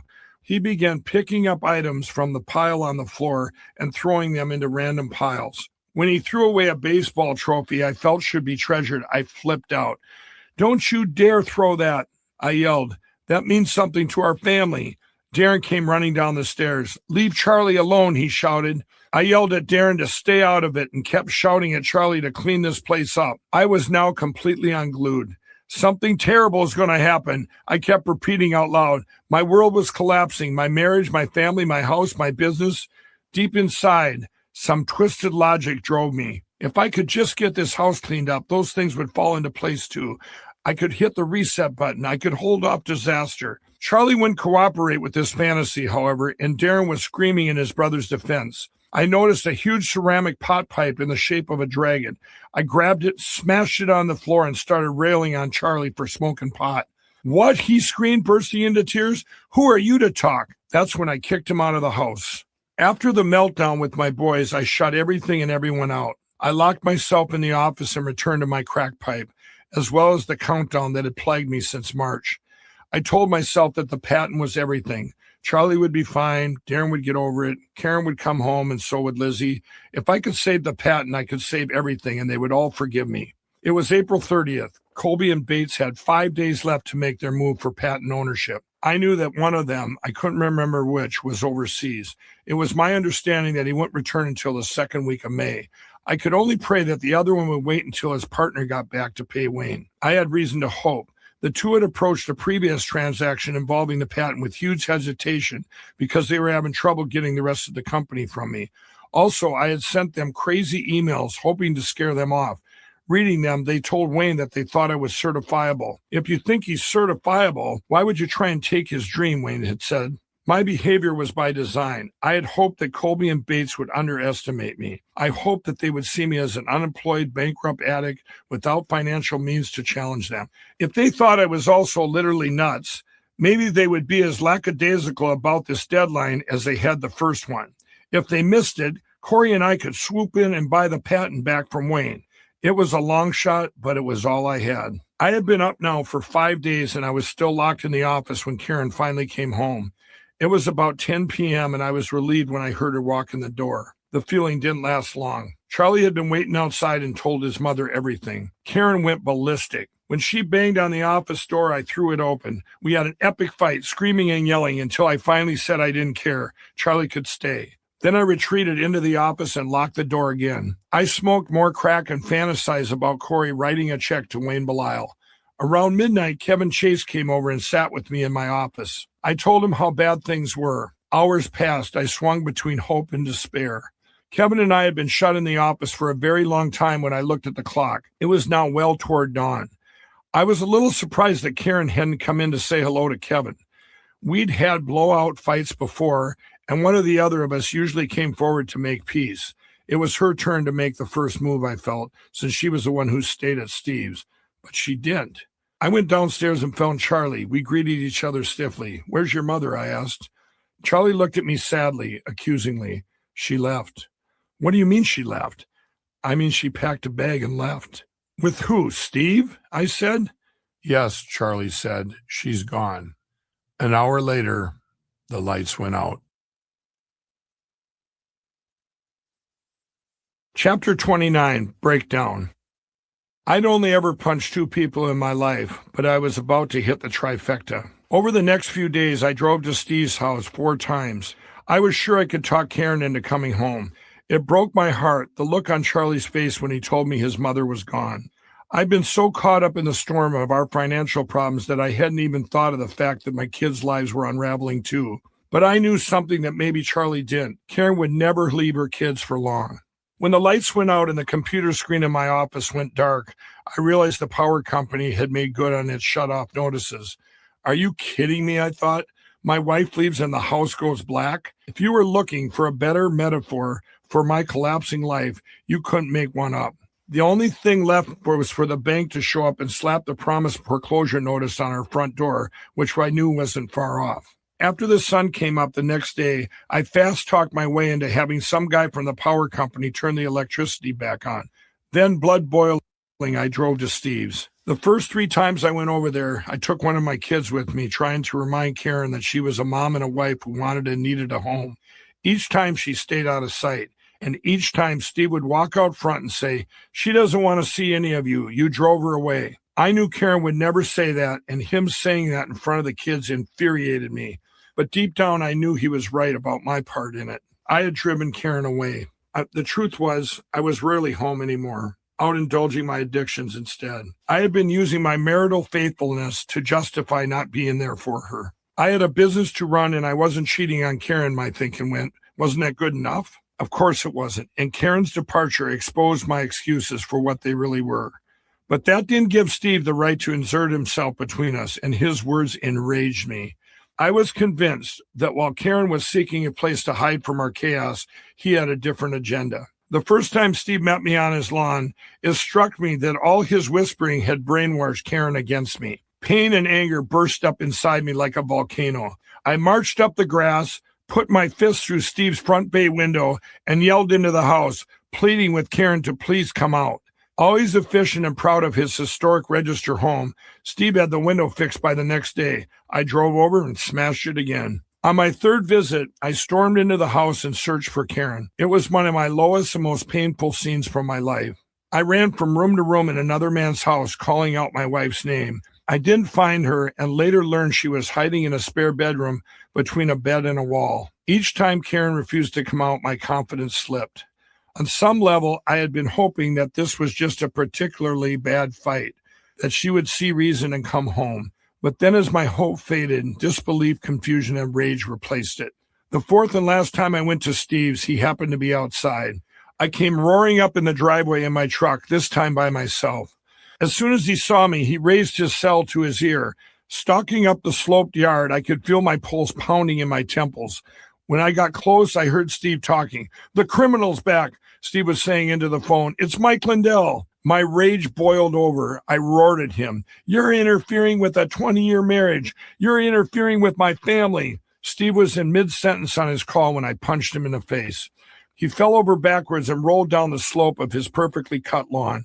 I felt a surge of triumph, of justice, followed by the realization that when I hit him, he had been on the phone with the police. Not good. I hurried back to my truck and jumped in, still flushed with fury. I raised both fists and brought them down on either side of the steering wheel. A spiderweb of cracks opened on my dash. It looked the way my heart felt. I threw the truck in drive and sped off. If the cops hadn't been after me before, they certainly would be now. At first, I steered the truck aimlessly, then headed up on Highway 5, driving west towards Victoria, my mind blank with shock. Finally, I wound up at my friend Randy Vanderlinde's house. "I have problems," I said when I met him in the driveway. "I see that," he said, gazing at the wreckage of my dash. Randy was the quiet, reserved type. He wouldn't pry for more information unless I volunteered it. Suddenly, a strange calm swept over me. I looked at Randy. For some reason, I felt I shouldn't tell him what had just happened. Instead, I told him, "The next time you see me, things will be very different." I backed out of the driveway without another word. After leaving Randy's, I found myself back on Highway 5, this time heading east toward Steve's house.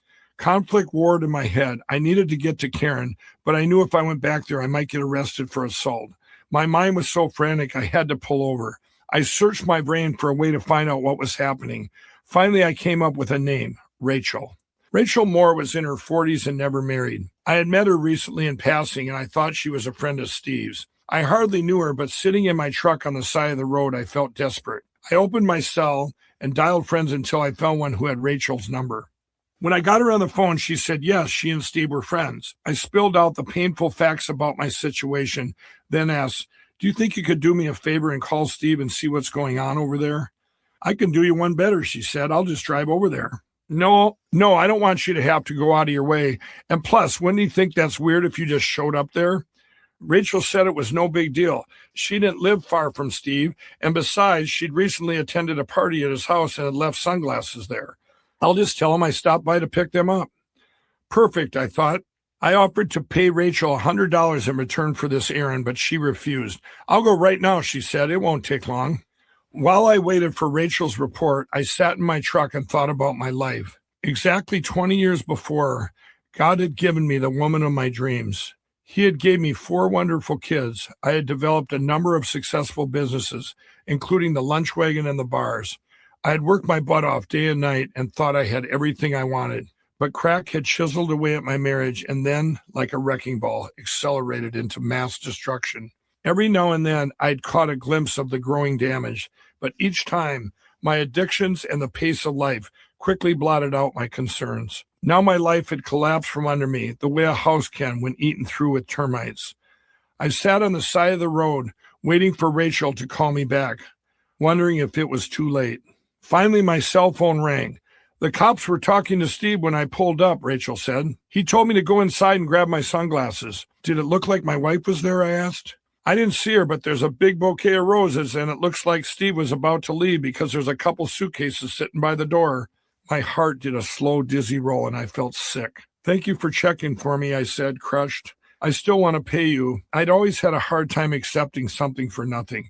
Can we meet somewhere?" "Well, you aren't going to pay me anything, but you can come to my house and hide out from the cops if you want." In that moment, my mind flashed to the only comfort I had left, cocaine. If Rachel had partied at Steve's, it was almost certain she used it. "Yeah, sure," I said. That one decision launched my life in directions I couldn't have imagined. Less than 5 minutes later, Rachel greeted me at her door. I offered her money again, but she still refused. I then asked her, "Do you want to do a line?" That began a 7-hour conversation in which I stood in Rachel's kitchen and spilled my guts. I told her everything, stopping often to share more lines of coke. I felt accepted, listened to, heard. For the next 3 days, Rachel and I did cocaine, smoked crack, drank, and talked. I was almost certain that Steve had just whisked Karen away on some kind of romantic trip, and the time I spent talking to Rachel was an escape from that reality. Completely self-involved, I never even thought to check on the kids. I had now been up for 7 days straight. My wife was gone, and I was about to lose my house.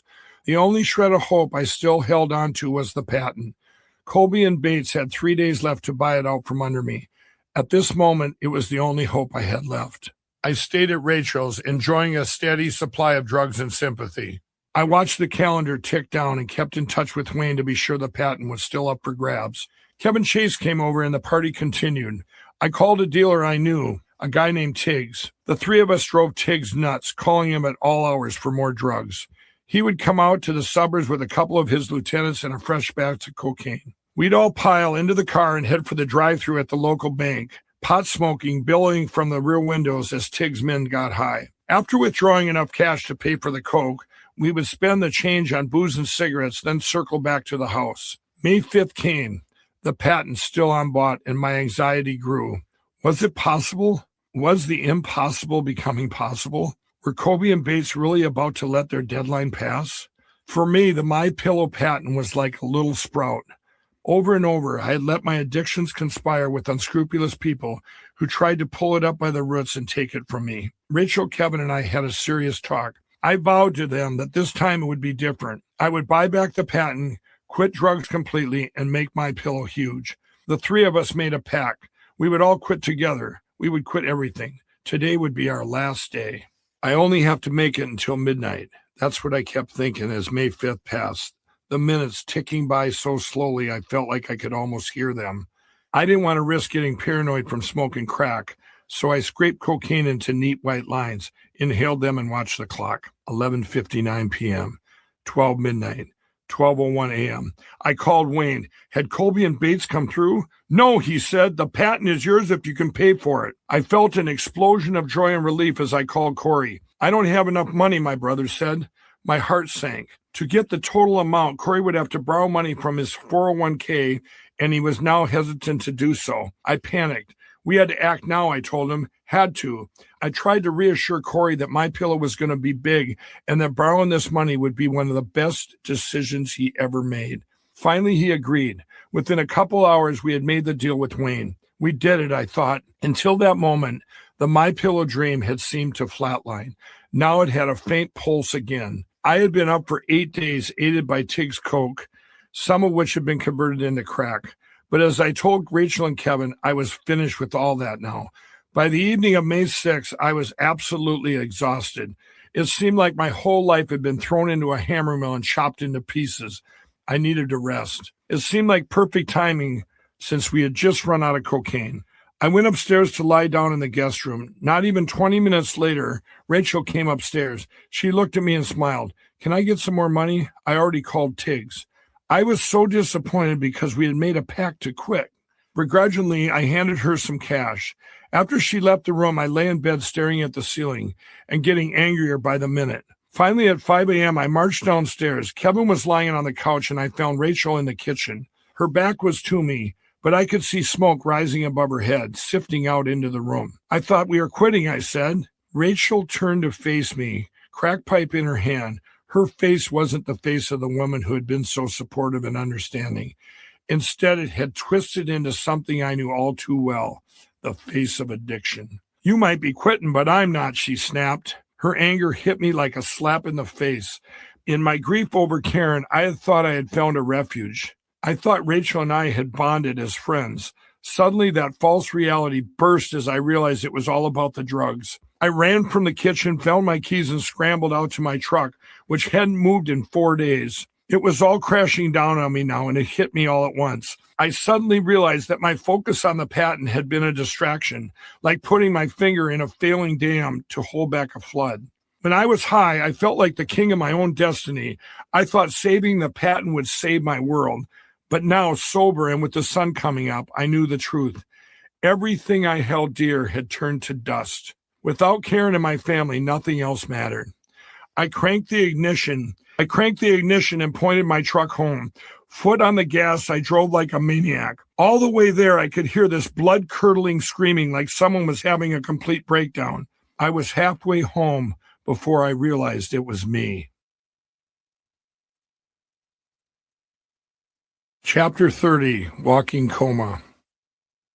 Miraculously, I made it home. Charlie was there, but we didn't talk much. Instead, I found an empty bedroom and collapsed. With my entire soul, I yearned for a total reset, for everything to return to the way it was before. Somewhere in there, my mind must have cracked because, against all reason, I picked up the phone, dialed 911, and told the operator that Steve was holding my wife against her will. He's brainwashed her, I raved. The operator did her best to understand what I was saying and assured me the police would try to find Karen. 30 seconds later, I called back. Have you found my wife yet? I said. This time, instead of trying to assure me, the operator started asking questions that quickly began to sound like an interrogation. I hung up the phone. Idiot, I thought. How stupid did I have to be to call the cops when just a few days prior I'd punched Steve in the face and smashed his window twice? Pretty stupid, I guess, because the cops showed up at my house minutes later. One officer looked me over. You look like you've been up for about 9 days, he said. That was exactly how long I'd been up. His accuracy astonished me. While he questioned me, a second officer took Charlie into another room. Whatever Charlie said convinced the cops that, however crazy I sounded, I really was desperate to find my wife. One of the officers made a call. Not long after, a voice squawked from the radio receiver that was attached to his uniform. We've located her. She's refusing to go home. There was nothing they could do, the police explained to Charlie. They couldn't force his mother to come back. Outraged all over again, I started to argue when I realized I probably better shut my mouth or risk going to jail for my behavior at Steve's. I pulled back my emotions, thanked the cops for looking into it, and watched them drive away. Suddenly, exhaustion consumed me, and I crumbled onto the couch. I drifted off to sleep, certain that Steve had told the police everything and wondering vaguely why they hadn't arrested me. 6 hours later, I woke up with a new reality. Karen was really gone. The depression I felt was if the whole house were sitting on my chest. Then it got worse as I realized that during all of this chaos, I neglected my pillow for days. Wearily, I reached for my phone and dialed my voicemail. It was completely full of customer requests. They wanted a pillow or more pillows or to find out which fairs we'd been at next or. I felt overwhelmed. How was I going to handle all this when my life had just burned down? As I let the messages play, the lyrics to an old Elvis song crept into my head. Lord, this time you gave me a mountain I may never climb. I was about to flip my phone shut when one of the voicemails caught my attention. I heard a very friendly voice say, "Hey, Mike, it's Rachel." After listening to me talk about my problems over the past few days, she wanted to help, the message said. She offered to help me with bookkeeping, making pillows, whatever I needed. Instantly, the scene from the previous night in Rachel's kitchen vanished. I forgot her anger and the look of addiction on her face. Instead, I felt relief. Not only that she would help me, but that she seemed to truly care. At that moment, I really needed someone to care. Immediately, I called Rachel back. I would love her help, I said. I forgot to offer her money this time, which was good because I didn't have any left. The divorce was excruciating, but lightning fast. I punched Steve on May 1st. Just 3 weeks later, I met Karen in a parking lot where we signed the papers I had drawn up by a lawyer. The meeting was horribly matter-of-fact, surreal. Really, almost like we were ordering a pizza. After all we'd been through, her main goal seemed to be to halt the chaos, to finally just have peace of mind. I told her I would assume all our debts, the house, the bankruptcy, the money I owed my bookie, everything. I'm going to give you money every month, I told her. $1,000 a month was all I could promise at the time. There wasn't much left of the company, I explained, except that Corey had been able to save the patent. If my pillow did someday become what I hoped it would, I promised her I would take care of her for the rest of her life. You deserve every bit of it, I said. Despite having a house that was now in foreclosure, I was able to buy another one on 4 acres using a contract for deed. I moved into this house in the woods and invited Rachel to live with me because by then we had become more than friends. Lizzie moved out of our family home, leaving Charlie and Darren to stay there alone. I didn't invite them to move in with Rachel and me. I justified this with the rationale that the boys were better off not being around me since I was a full-blown crackhead. I had told Randy that the next time he saw me, things would be very different, but I had never expected this. It seemed that 1 minute we were celebrating Karen's 50th birthday, and the next we were divorced and living in different places with different people. The before and after was as stark as changing from one channel to another on TV. By now, I had learned that Rachel was almost as much of an addict as I was. We both took turns trying to rescue each other, the blind leading the blind. Our relationship was volatile, a constant storm of drugs and arguments. Trying to manage this relationship in concert with addiction, paranoia, and running a company was like being a one-man pit crew in a 12-car race. It still did not occur to me that such chaos seemed normal to me. The summer of 2007 passed into the fall, and by the holidays, something had taken hold of me, a massive, debilitating fatigue of body and mind. Rachel had moved out after one too many fights, and although I had a big house all to myself, I isolated myself in my bedroom. I didn't eat, I didn't do drugs, I didn't watch TV, I didn't read, I didn't work, I didn't do anything except lie in bed and stare at the ceiling. Once in a while, I went to the bathroom, and when I was in there, I drank water from the faucet over the sink. Other than that, I have absolutely no recollection of that time. When they didn't hear from me after Christmas, Cindy and her husband Brian came over to check on me. They told me later that I was so zombie-like and haggard that they called my doctor and convinced him to make a house call.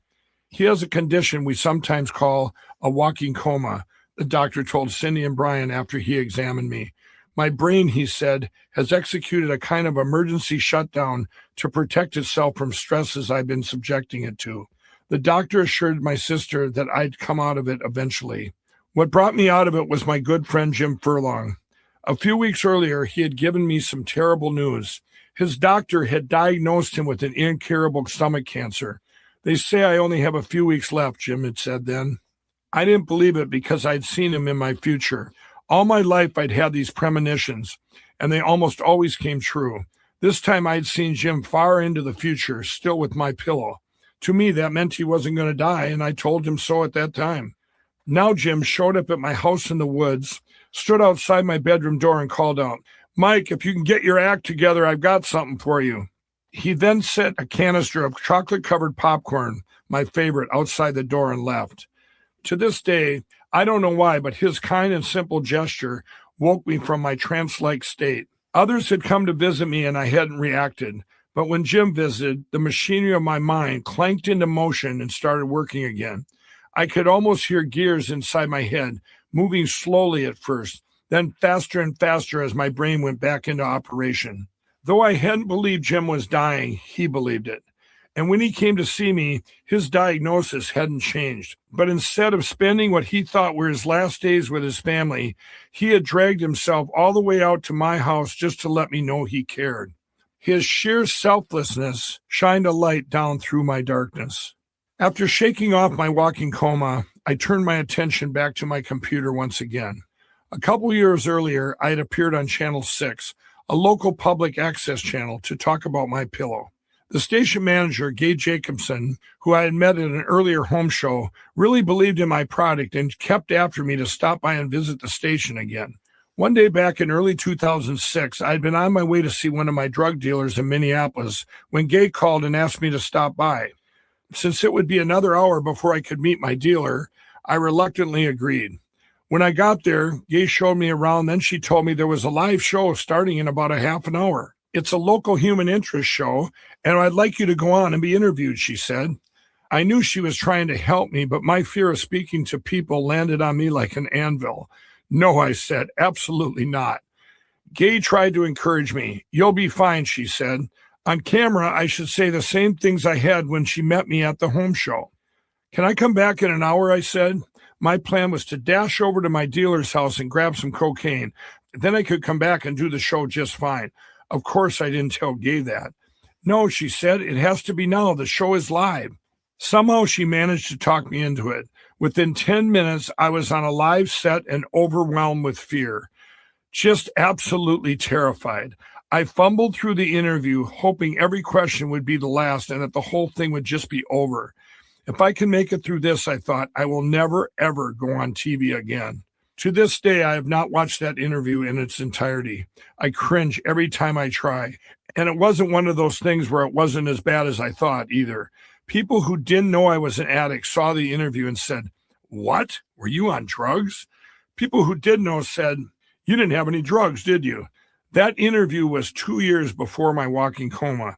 To help me out and maybe to plug holes in programming, Gabe was still running that interview every couple of weeks in the middle of the night. One night in February 2008, I was sitting alone in the house in the woods. My cocaine and crack use had escalated, and I was working fewer and fewer home shows. Because of the paranoia, I rarely left the house. When I did, I half-heartedly conducted my pillow business out of a room Corey and I rented in an old Carver schoolhouse. I also was getting 2 or 3 calls a day from people ordering pillows on the cell phone number I kept for business. That night in February, the My Pillow phone rang. I looked at the clock. It was about 6:30 p.m. I pushed the talk button. My Pillow, Mike speaking. Yes, is this the guy I've seen on Channel 6, a woman said. Yes, it is. Well, I don't want to buy a pillow right now, but I was praying, and God let me know that whatever you're doing is so important. You can't give up. I'd like to pray with you. I didn't have a problem with that. Sure, I said. For the next half hour, the woman prayed for me and My Pillow while I did lines of cocaine off the desk in front of me. Finally, the woman wrapped it up with, "In Jesus' name, amen." "Thank you," I said, and we hung up. About 90 minutes later, I was on my computer reading a website about crack addiction called The Devil's Candy. I often visited this site, always plotting my escape from addiction. The My Pillow phone rang again, and this time the caller introduced herself as a boutique owner in Minneapolis. "I've seen you on Channel 6, and God's called me to pray for you," she said. "What you're doing is very important, and you can't give up." "I believe My Pillow will be a platform someday," I ventured. I said this somewhat cautiously. This woman was a perfect stranger after all. "Yes, exactly, a platform," she said. "It's very important to God." She offered to pray for me, and I'm not kidding. This woman prayed for the next hour and a half. Every now and then I'd say a few words about the company. Other times I'd mute the phone and do a line. Although I did not know what the future held or why, I was encouraged that this woman said the company was important to God. I was wide awake now, inhaling line after line of white powder. Fast forward to 3 a.m. and the phone rang again. This time a male voice barked over the phone. "Are you that guy I seen on TV?" The caller seemed irritated. "Yes, on Channel 6, I said. "Well, let me tell you something, pal. I don't believe in God, but I keep having a dream that I'm supposed to call you and tell you that what you're doing is important to God. I hope these dreams stop now, you a-hole." The man hung up and I burst out laughing. As I wound down from that, though, it hit me that something strange was definitely going on. I mean, the first 2 calls were crazy enough. What are the odds that 2 people would call me out of the blue with almost identical message and offer to pray for me? Still, that might have been a coincidence. Might have. But now here's a guy who doesn't want to call and was apparently passing along the same message out of his own self-interest. Then I remember Cindy's pastor. What had he said to her that day she called me back in 2003 after I wrote that weird essay? The pastor had said something had happened to me and that it was important. The same thing the 3 callers said. I had always believed in God in a general way. Now it seemed he had singled me out. I'm sorry, but what else could this be? The odds of these 3 phone calls was just too astronomical. My phone rang again at 8 a.m., so I picked it up and said, "Let me guess, you don't want to order a pillow, you want to pray." The woman on the line made a little noise of surprise. "How did you know?" "Seems to be the thing," I said, and the woman started laughing. When I told her about the other calls, she echoed their story. During prayer, she said she received a powerful message that she should call me, she said. "You have a platform," she said tentatively, "but I don't know what that means." It was the second time I heard that word. After chatting for a few minutes, we hung up. I had been doing lines for 24 hours straight, and I wasn't hungry. Instead of eating, I fixed myself a whiskey and Coke. I never drank in the mornings unless I was still up from the night before. Lately, that seemed to be pretty often. Sipping the drink, I reflected on what a bizarre night I just had. I had a few pillow orders to fill, as well as some paperwork I was filling out for Corey that was critical for My Pillow. About 11 a.m., another phone call, a line I keep only for internet access. No one ever called me on that phone, but it was attached to an answering machine. Swirling the ice cubes in my whiskey and Coke, I stared at the phone and waited for the ringing to stop. Probably a wrong number. Finally, a light started blinking on the machine, and I played the message. The voice on the other end was female and robotic, like one of those automated recordings with the unnatural, inhuman gaps between words. "Mike, this is a message from God," the voice said. "Everything you've experienced in your life will give you the strength to get through the next month." I took a step back. My drink fell from my hand and smashed on the floor, liquid splashing against my legs. A sob broke from my chest. The previous year, 2007, had been the worst year of my life. Then those people had called with what had seemed like positive news. What I was doing was important. But now some crazy robot lady was telling me things were going to get worse, and that, whatever the next 30 days brought, I was going to need strength. The fifth caller's prediction seemed like a terrible omen. Chapter 31, I'll Wait You Out. Omen or not, things went downhill fast. Rachel returned that afternoon, and we immediately resumed the argument we had left off days before. She told me she had called the police on me for what I didn't know, but it had resulted in a warrant for my arrest. The cops, she said, were on their way. But I haven't done anything, I protested. I fled the house and jumped into Rachel's car. I sped out of the driveway and drove 3 miles to Carver, only using her vehicle because I'd left my truck elsewhere. Once in town, I abandoned Rachel's car and ran the few blocks to my old house, the one in foreclosure, where I asked Darren to give me a ride to my truck. Later that day, a cop called me and asked if I stole Rachel's car. No, I said. The officer changed his tactics. Mike, he said, if you had stolen Rachel's car, where would you have put it? Halfway up the hill by the church in Carver on the left-hand side of the road. Thanks, Mike. And can you come and meet with us? We just want to talk to you. Is he kidding, I thought. No, I'm not going to meet you, and don't bother coming to look for me, I said. I haven't done anything wrong. Quickly, I hung up. Already, it seemed the fifth caller from the night before had been right. After retrieving my truck, I drove to Minneapolis to see my main dealer, Joe. A stocky, muscled-up guy who had grown up in the Chicago projects. Joe was the kind of man who might scare you if you ran into him alone on a dark street. But he really was the nicest guy. He lived in an apartment downtown, and with a warrant out for my arrest, I thought his house would be a good place to hide out for a while. It wasn't fair season, and my salespeople, as well as independently contracted vendors, were doing shows without me. That meant I could conduct a lot of business by phone. So I hung out at Joe's day after day, converting cash into coke, then converting coke into crack. I hadn't slept since the day the weird phone calls started. That day rolled into 3 days, and 3 days rolled into 5, then 7, then 10. I was playing through, troubleshooting my life as I continued to watch it slip through my fingers. Though I had made it through the walking coma, as the doctor called it, I knew I was still crumbling inside. I was an expert at self-sabotage, so even though I had good intentions to quit drugs, to turn over my new financial leaf, be a better parent, build my business, I always managed to dig a hole under my own feet. I was supposed to attend some important MyPillow business, but I avoided it, hitting the crack pipe constantly instead. If I stayed high, I could avoid the inner pain I was feeling, pain like I never felt in my life. Time sped by in a blur, each day fading into the next.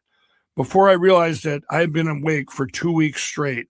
On the 14th day, I was in Joe's bathroom when I heard the front door to the apartment open and shut a couple times. Then I heard multiple voices. It sounded like Joe had company. I opened the bathroom door and walked out. 2 other men were standing there, and all 3, including Joe, were glaring at me. I knew the other 2 guys. There was Tiggs, the youngest of the bunch, but a powerful dealer in his own right. And there was Ray, a black suburban professional who moved large quantities of coke to a few select clients without ever missing a day at his real job. Ray was the one who had told me never to touch crack. I drew back and looked at them. You guys know each other? We do and we don't, and that don't matter, said Tiggs, who suddenly turned as mean and tough as I've ever seen him. Joe called us and said you've been up for 14 days. You need to go to bed. We're cutting you off. I started to argue, and Ray, who was already disgusted with me, interrupted me. What's the matter with you? Don't even call me, man. He walked out the apartment door. Tiggs then issued Joe some instructions, and Joe walked out too. Now Tiggs turned to me. How much you got left? A couple of rocks, I said. All right, I'm going to wait you out. Tiggs walked over, sat on Joe's sofa, and crossed his legs. Then he threw up his hand and gave me a, well, what are you waiting for? Look, you ain't going to get no more, so you may as well finish what you got, he said. I couldn't believe this. My own dealers were doing an intervention. I sat down in a chair across from Tiggs, prepped my pipe, and smoked a rock. As he gazed at me through a cloud of his own pot smoke, I thought, nah, I'll wait you out. 20 or 30 minutes passed between rocks. In the intervals, I got on my phone and ignored Tiggs. After loading my pipe a few more times, I finally burned through my last rock. Tiggs was still gazing at me from the couch. He had a small secret smile on his face that I didn't quite understand. Another 20 minutes passed. I could feel myself coming down. With the number of days I'd been awake, I knew it was going to be one of the worst come downs I'd ever had. Also, I did not want to come down because I hadn't figured out my future yet. I hadn't found a way to escape the pain. I scraped my pipe for residue and smoked that. When it was gone, I farmed on the floor and smoked anything I found that resembled crack. After a few hours of this standoff, I was dying for my drug. It was unbearable. Then I looked over at Tiggs and saw that he had fallen asleep. Ha, I thought, I won. Twisting the knob quietly, I slipped out Joe's front door, took the stairs 2 at a time, and headed for the street. I was out there for only an hour, winding my way through the dark. Dealers and addicts buzzed at the corners like bees around hives. Each time I approached someone, the reaction was different. Some turned and walked away. Others said, "No, man, can't sell to you." It was like I had some kind of disease. In desperation, I started offering $50 for $20 worth of crack, but it didn't take long for me to realize I could have offered $500 with the same result. That's how quickly and thoroughly Joe had gotten the word out. It turned out that Tiggs' instructions to Joe were simple. Pass the word out on the street. If anyone sells to this crazy-looking white guy with a mustache, they're done. Confused and angry, I climbed the stairs back up to Joe's place and walked in to find Tiggs awake and sitting on the couch. He gave me a small smile. "How'd that work out for you?" he said. I lost my cool. "What's the matter with you guys? All I want is more stuff. You sold to me all this time and now you're cutting me off?" Tiggs ignored my outburst. "Give me your phone," he said. "I'm going to take a picture of you." I don't know why, but I obeyed and Tiggs snapped the photo. "You've been telling us for years that this pillow thing is some kind of a platform and that you're going to come back here and help us all out of this drug life," Tiggs said. "Well, we're not going to let you die on us. You're going to bed. You ain't got no choice." He tossed my phone and I caught it. "There you go," he said. "Put that picture in your damn book." Tiggs was right. I didn't have a choice. I'd been up for 14 days and without more crack, I was done. Shooting him an irritated look, I trudged back to Joe's spare bedroom and shut the door behind me. There wasn't even a bed in there, just a blanket. It was about 2:30 in the morning when I curled up on the floor and finally fell asleep. When I opened my eyes, it was dark. The sun had already risen and set again. For the next dozen hours or so, I drifted in and out of consciousness. Not because I needed more sleep, but because I didn't want to wake up and face what was out there. On the second full morning, I jolted awake and sat up. Somehow my subconscious had dredged up a reminder, that important MyPillow business I'd been avoiding. It was critical paperwork that I'd been working on for Corey the night of the weird phone calls. Those papers would seal a deal with the company that had committed to a huge wholesale buy for MyPillow. That deal was crucial to keeping the company afloat, and today was the deadline. It was about 25 miles back to Carver. I didn't want to go back there because I knew there was still a warrant out for my arrest, but Corey had to get those papers. When I opened up the bedroom door, the apartment was empty. Once outside, I jumped in my truck and headed toward home. Calling ahead, I learned that Corey was at our schoolhouse facility, so that's where I went. But just as I pulled into the parking lot, I saw a police cruiser pulling out. The cop U-turned, flashed his light, whooped his siren, and pulled me over. Immediately, I flipped open my cell phone and called Rachel. "I'm getting arrested right now," I pleaded. "Please go down to the courthouse and withdraw these false charges." Rachel agreed, and I hung up. Grabbing the MyPillow papers, I jumped out of my truck. I absolutely had to get these papers to Corey, or there was no way I'd make the deadline if I was sitting in jail. The police officer was exiting the cruiser, and I recognized him as someone I knew, Officer Larry. My mind raced. I can run, I thought. I'll get the papers to Corey, then come back and surrender. I turned to make a break for it. "Mike, stop right now," Larry yelled. "I have a warrant for your arrest. Whatever that is in your hands, I want you to put it down." I put up my hands, holding the papers in my right one. "Larry, I know you've got a warrant, but these papers need to get to my brother, or it's going to change the course of history. MyPillow is going to be gone if I don't. And MyPillow is a platform for something so important in the future, something to do with God. So many people will be affected if my brother doesn't get these papers. I know that sounds crazy and grandiose, but that's what I had dreamed, and it wasn't just me. That's what Cindy had told me. That's what all those weird callers had told me, too." Officer Larry just stood there staring at me. "You know what, Larry?" I went on. Rachel's down at the courthouse straightening all this out right now, and the charges are going to be dropped. I'm going to be found innocent, and if not, I promise you can arrest me anytime, and I promise I'll have cocaine on me when you do. Larry looked at me for another moment and sighed. Call your brother, he said. In the end, it was a compromise. Larry showed me to the back of his squad car, and I called Corey. Not one for confrontation. Corey didn't want to come out. He sent my brother-in-law, Brian, out instead. Brian came to the parking lot, and Larry gave him the papers before arresting me. And the following Tuesday, I was found innocent. Chapter 32, Death Spiral. One definition of a miracle is something that defies the laws of science or nature. In my case, the laws of probability and mathematics seem constantly at odds with actual events.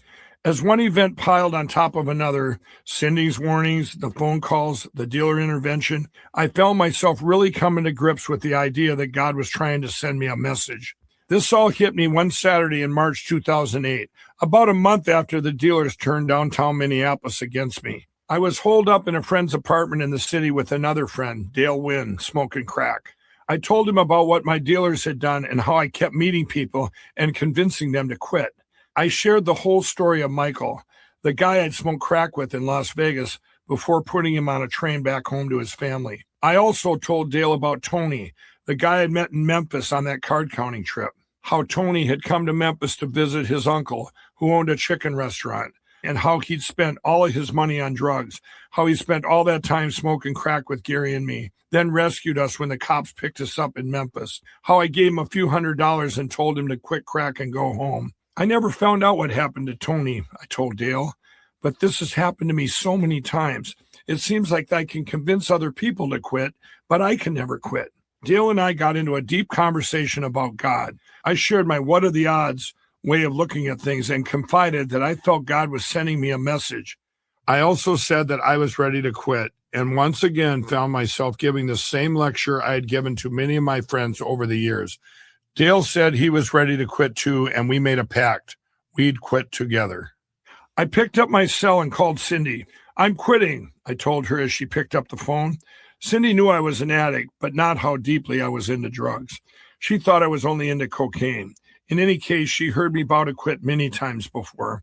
Well, if you're quitting, she said, not quite sarcastically, why don't you come to church with Brian and me tomorrow?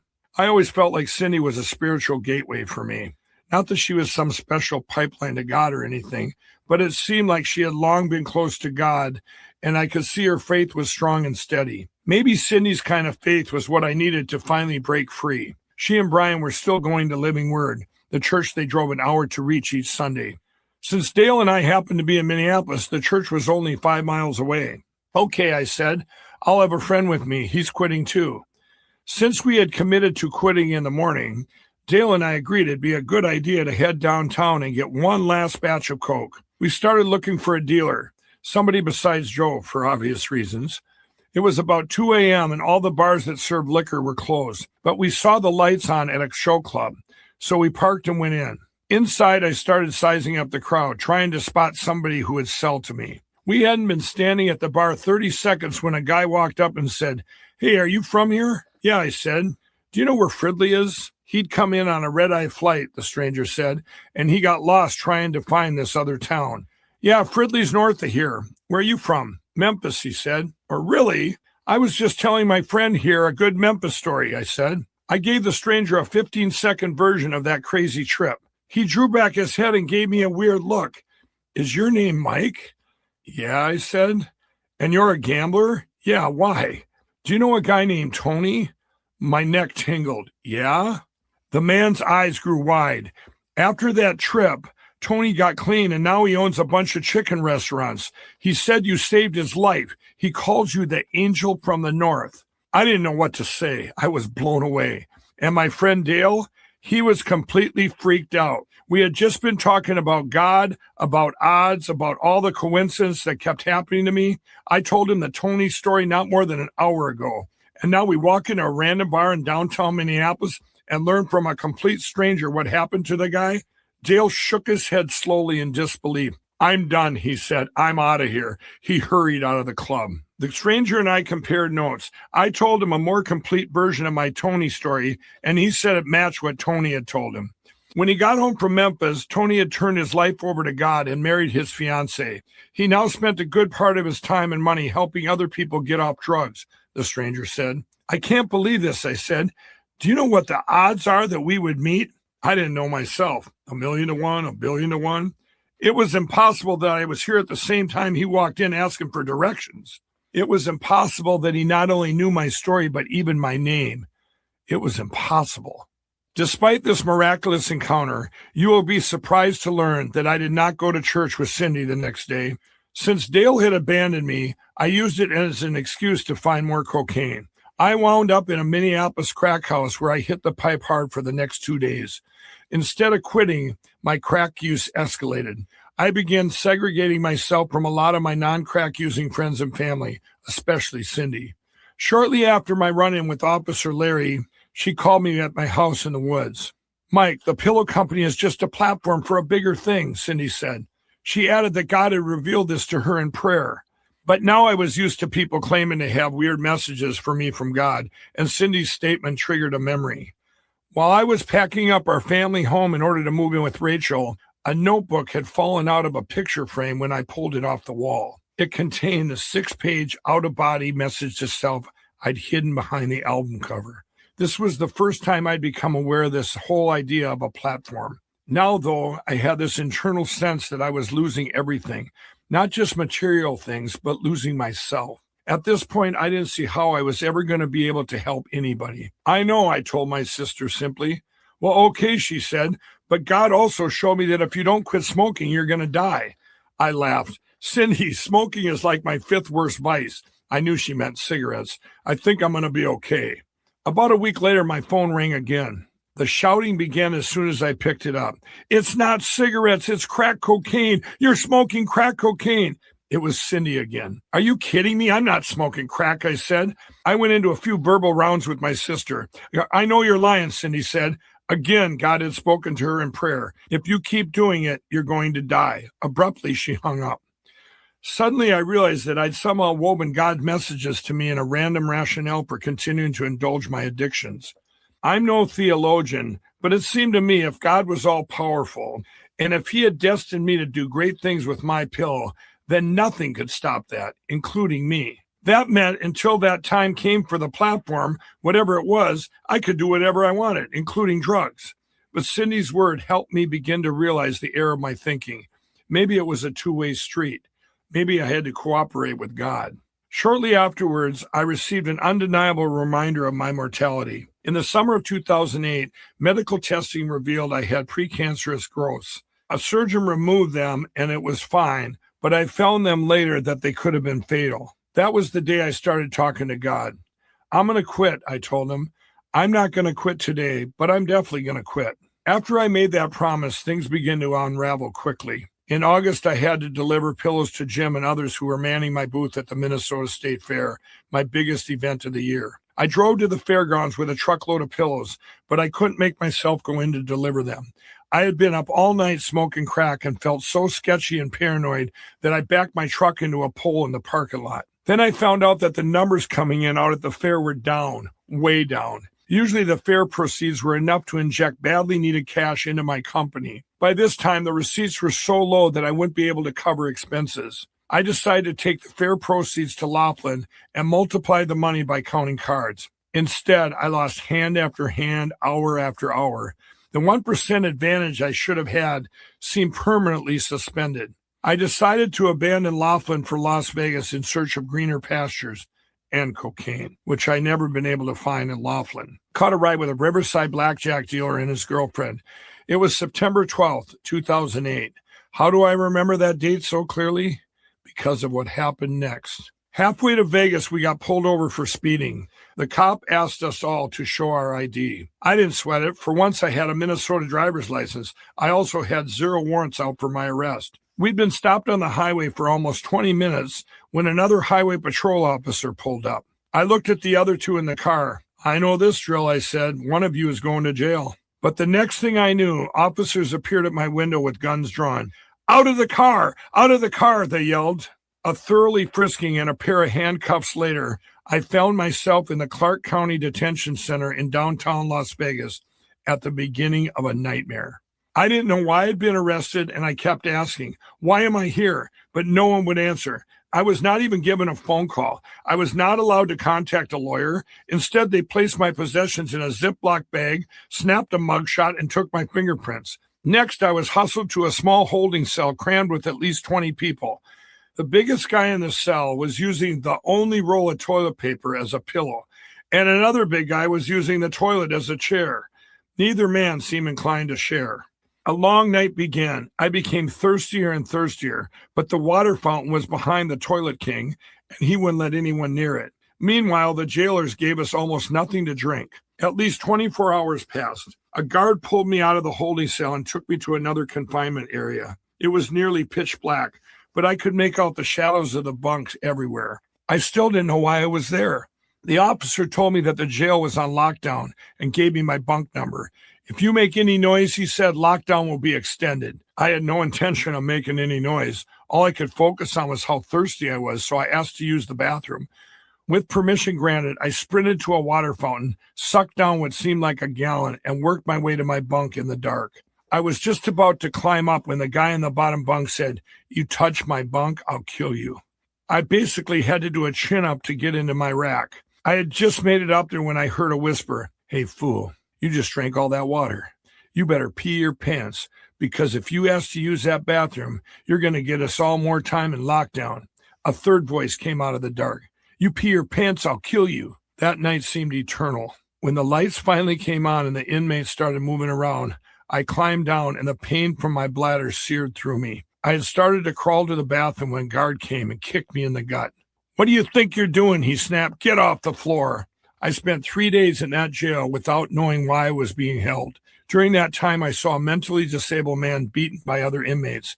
I saw the guards call the prisoners names and withhold basic humane treatment.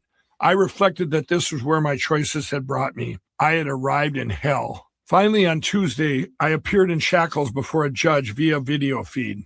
He informed me that I was being charged with a felony because I had stolen from a casino. I was stunned. As it turned out, he was talking about the $100 marker at the Stardust Casino, the one I had signed for 7 years before when I'd taken the Schmitty's regulars to Vegas. The guy had never paid the marker, and the Stardust reported it as felony theft. Years earlier, the Stardust had given me a letter absolving me of this debt, but the property had since closed permanently. Then in 2006, developers demolished it in a spectacular nighttime explosion. Apparently, the Stardust bosses had sold their unpaid debt for collection, and my marker was somehow still on their list. Video judge set my bail at $1,300, but I still sat in jail for 3 more days. First, Corey hesitated to send bail money because he heard I got busted with a drug dealer instead of a car dealer. Then, even though I made bail, the jailers let me sit for another 24 hours, saying, "Well, we'll let you out when we feel like it." That's a direct quote. I'd had it. My annual duck hunting trip with Darren was the next day, and I exploded in anger at the meanest guard in the jail. Years of pent-up rage blasted out all at once, and words stampeded out of my mouth as I called him every name I could think of. The entire jail went silent as the inmates waited to see what the guard would do to me. But all he did was smile, happy he had finally broken me. Without saying a word, he walked over, picked up the phone, and ordered my release. Later on, the charge against me was dismissed. The Stardust marker had indeed been forgiven years earlier. It had all been a huge mistake. Or had it?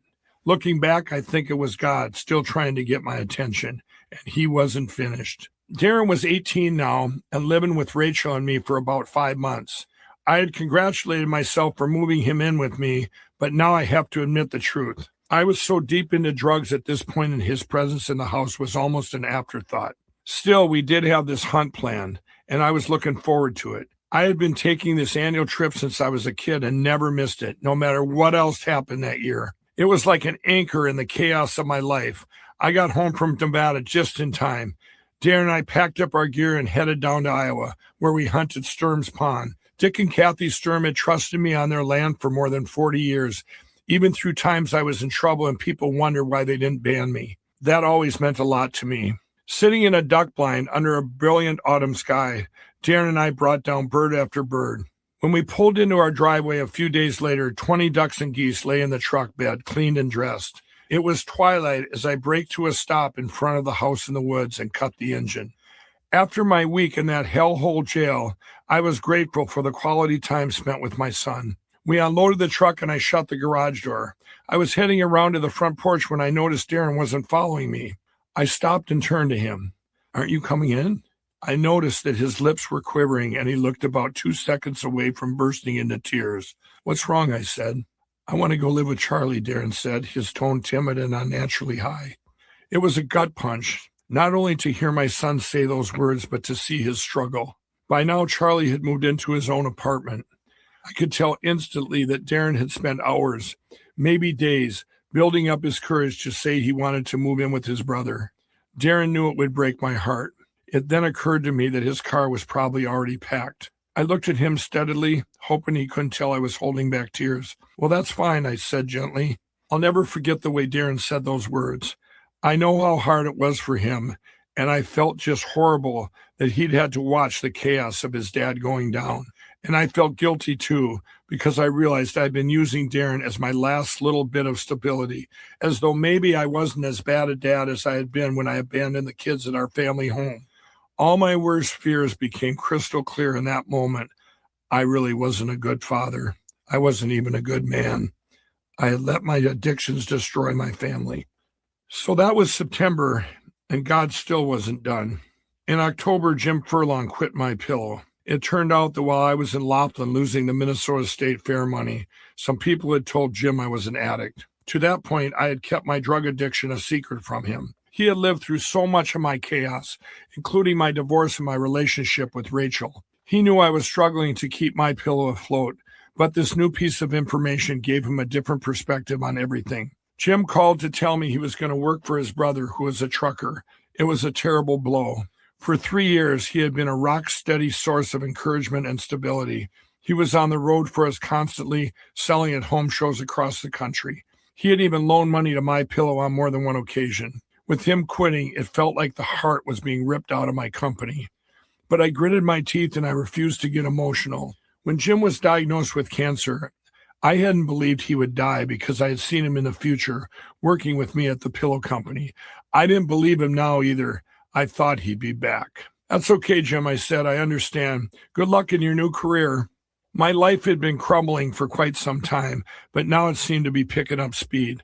One by one, I was losing everyone I cared about, the people who had kept me from coming completely undone. I couldn't help but think of what Cindy had already told me twice in 2008. "You can't keep standing in front of semis, Mike. The window is closing, and God is tired of waiting. Even if you don't die, He's going to pick somebody else." Chapter 33, Hope Match.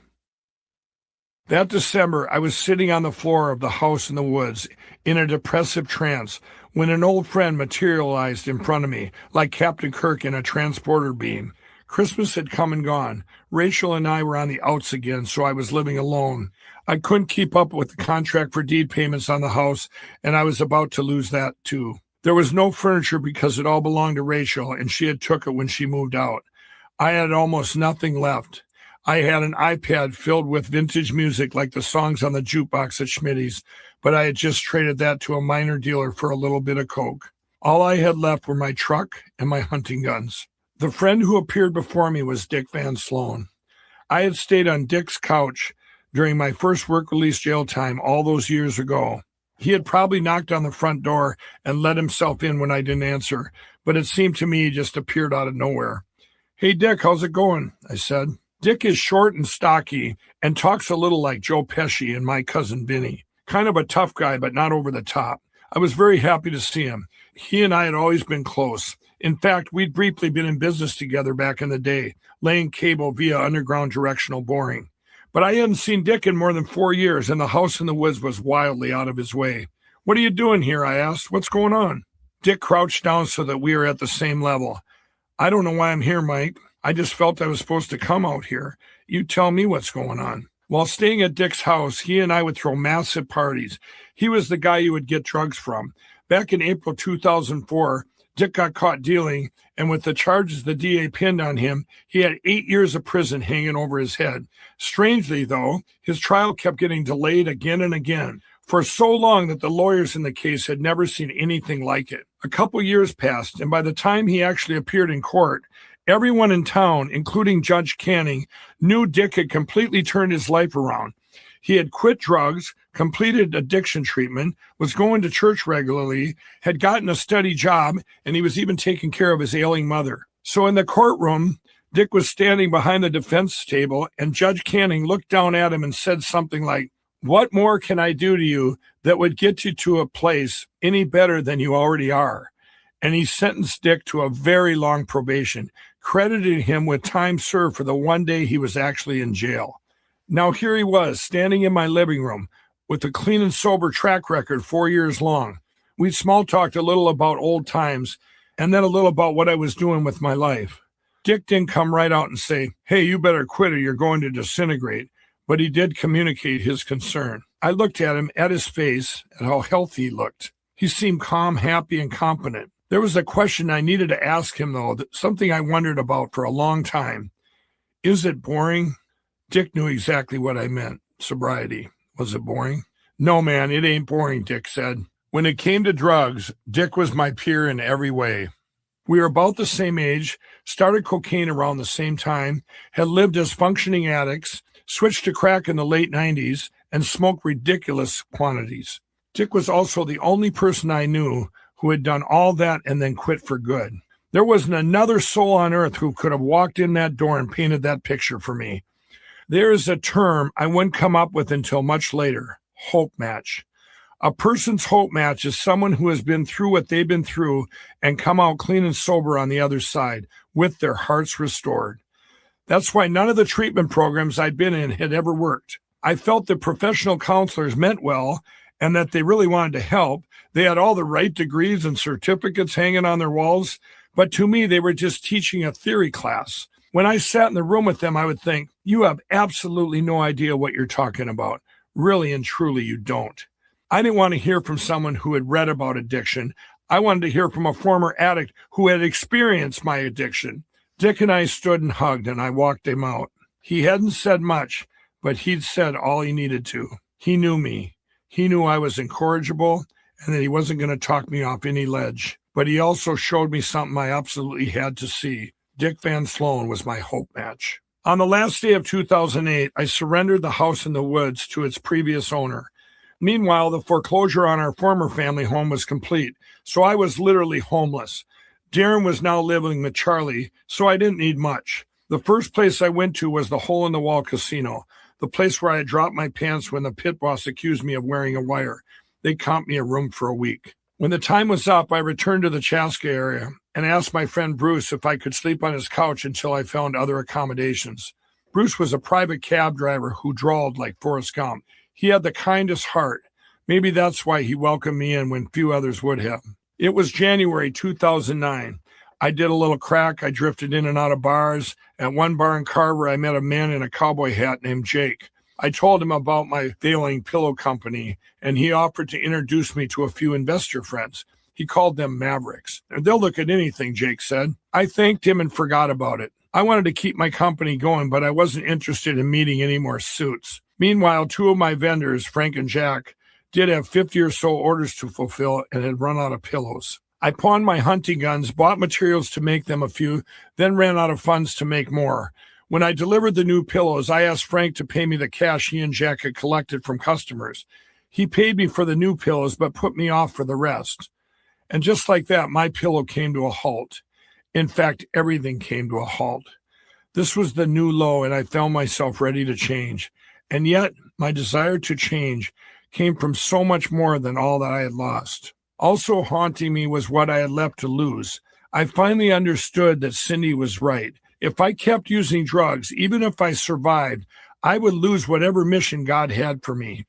In a wild downward spiral of 2008, I had become convinced that the platform was my life's purpose, my service to God and to people, a future that might redeem and make sense of all this craziness that had gone on before. More than anything else, I didn't want to miss out on that. From the beginning of 2008, God had impressed on me that he wasn't going to wait much longer. I lay on Bruce's couch, caught between sadness and excitement. Sadness because I was leaving cocaine, the friend that I depended on for more than 25 years. Excitement because I knew I was heading for an epic personal comeback. I was on the verge of getting my self-respect back. My family could finally be proud of me again. My emotions that night swung wildly back and forth, like preparing for a funeral and a birth at the same time. The choice I faced reminded me of the projection booth back at the Flying Cloud Drive-In, when I changed reels between the two films of a double feature. Near the end of the reel of the first movie, as the credits rolled, the film would begin to make a fluttering sound. If you waited long enough, you would see individual flames flickering on the drive-in screen. Finally, the screen went dark. It was time to change the reel and start the second movie. That's the way I felt now about my future. My life was like a double feature, and the credits on the first film, one full of pain and misadventure, were rolling. Now that reel was running out, and that fluttering sound I heard was God's still, small voice telling me I could still choose the second feature. But if I didn't choose wisely right now, the entire second half of my life would be the wrong movie, the one without the platform, the one where I did not fulfill my calling. I had waited to the last second of the last day when I could still make a choice. I chose a Thursday as my last day as an addict. It was January 15, 2009. Shortly after midnight on January 16th, I told Bruce, "I'm quitting today." "Wow," he replied in his slow, friendly drawl. "We could call this chapter End of the Line." For years, I'd been telling Bruce and other friends about that book I was going to write someday. Every time I'd get out of one scrape or another, I'd say, "Wow, this is going to make a great chapter in the book." And everyone would laugh in agreement. But now I was about to write what I thought was going to be the greatest chapter of all, the comeback. I was going to come back from the disastrous turmoil of addiction. That night, I laid on Bruce's couch and offered what may have been my first genuine prayer. "God, when I wake up, I don't ever want to have the desire for drugs or alcohol again." Chapter 34, Comeback. On Friday, January 16, 2009, I woke up on Bruce's couch and checked in with myself, kind of like someone who takes a long fall, then lies there for a second to be sure they're all in one piece. Yes, I was all in one piece, and I could feel without question that my desire for drugs and alcohol was gone. I jumped up and ran to Bruce's tiny bathroom like a kid running to the tree on Christmas morning. I leaned towards the mirror over the sink. I looked pretty good, or at least not too bad for someone who just came off a 30-year bender. To me, that was a little bit of a miracle. But the greater miracle was how I felt inside. I felt calm and refreshed and peaceful. It was a new kind of peace I had never experienced before. I also felt an urgent sense of calling. I thought it would be normal to feel overwhelmed by responsibility, but instead I felt relieved. That new movie I'd hoped for, the second part of my life's double feature, had begun, and I was ready for whatever was coming next. Later that morning, I jumped into Bruce's taxi and he drove me to Cindy's house. When she opened the door, I said, "I quit." My sister, who had been with me through so many ups and downs, who had seen so many of my vows come and go, must have seen a new conviction in my eyes. She opened her door wide and welcomed me in. Of course, she also hid her baking soda and spoons immediately. One of the first things I asked Cindy to do was take me to find Rachel. I had promised Rachel that if I ever quit, I would come back and help her quit too. Cindy was fiercely against this, which was understandable, as she certainly didn't want me around anyone on drugs.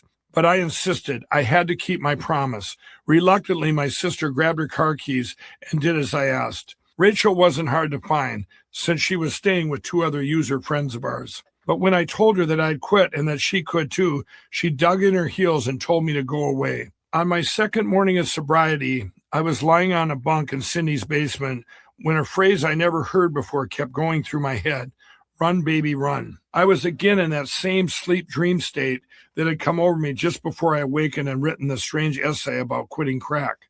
Over and over again: "Run, baby, run. Run, baby, run. Run, baby, run."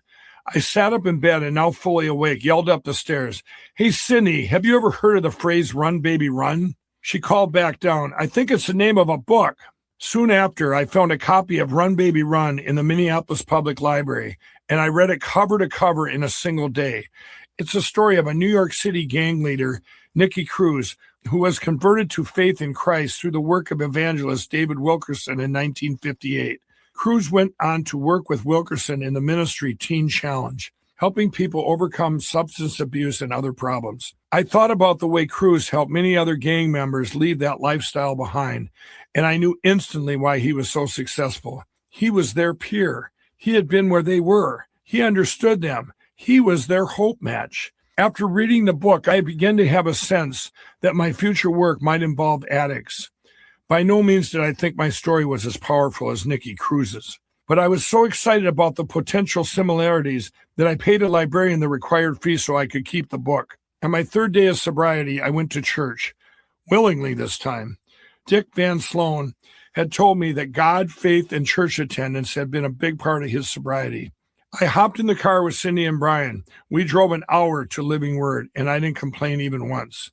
It was the same church where the pastor had told Cindy that something important had happened to me on that morning I had that strange dream. It was also the same church where Dale Wind and I had planned to go when we vowed and failed to quit. Up until now, I had mainly resisted church, feeling alternatively that it was boring, a waste of time, or that I was somehow unworthy.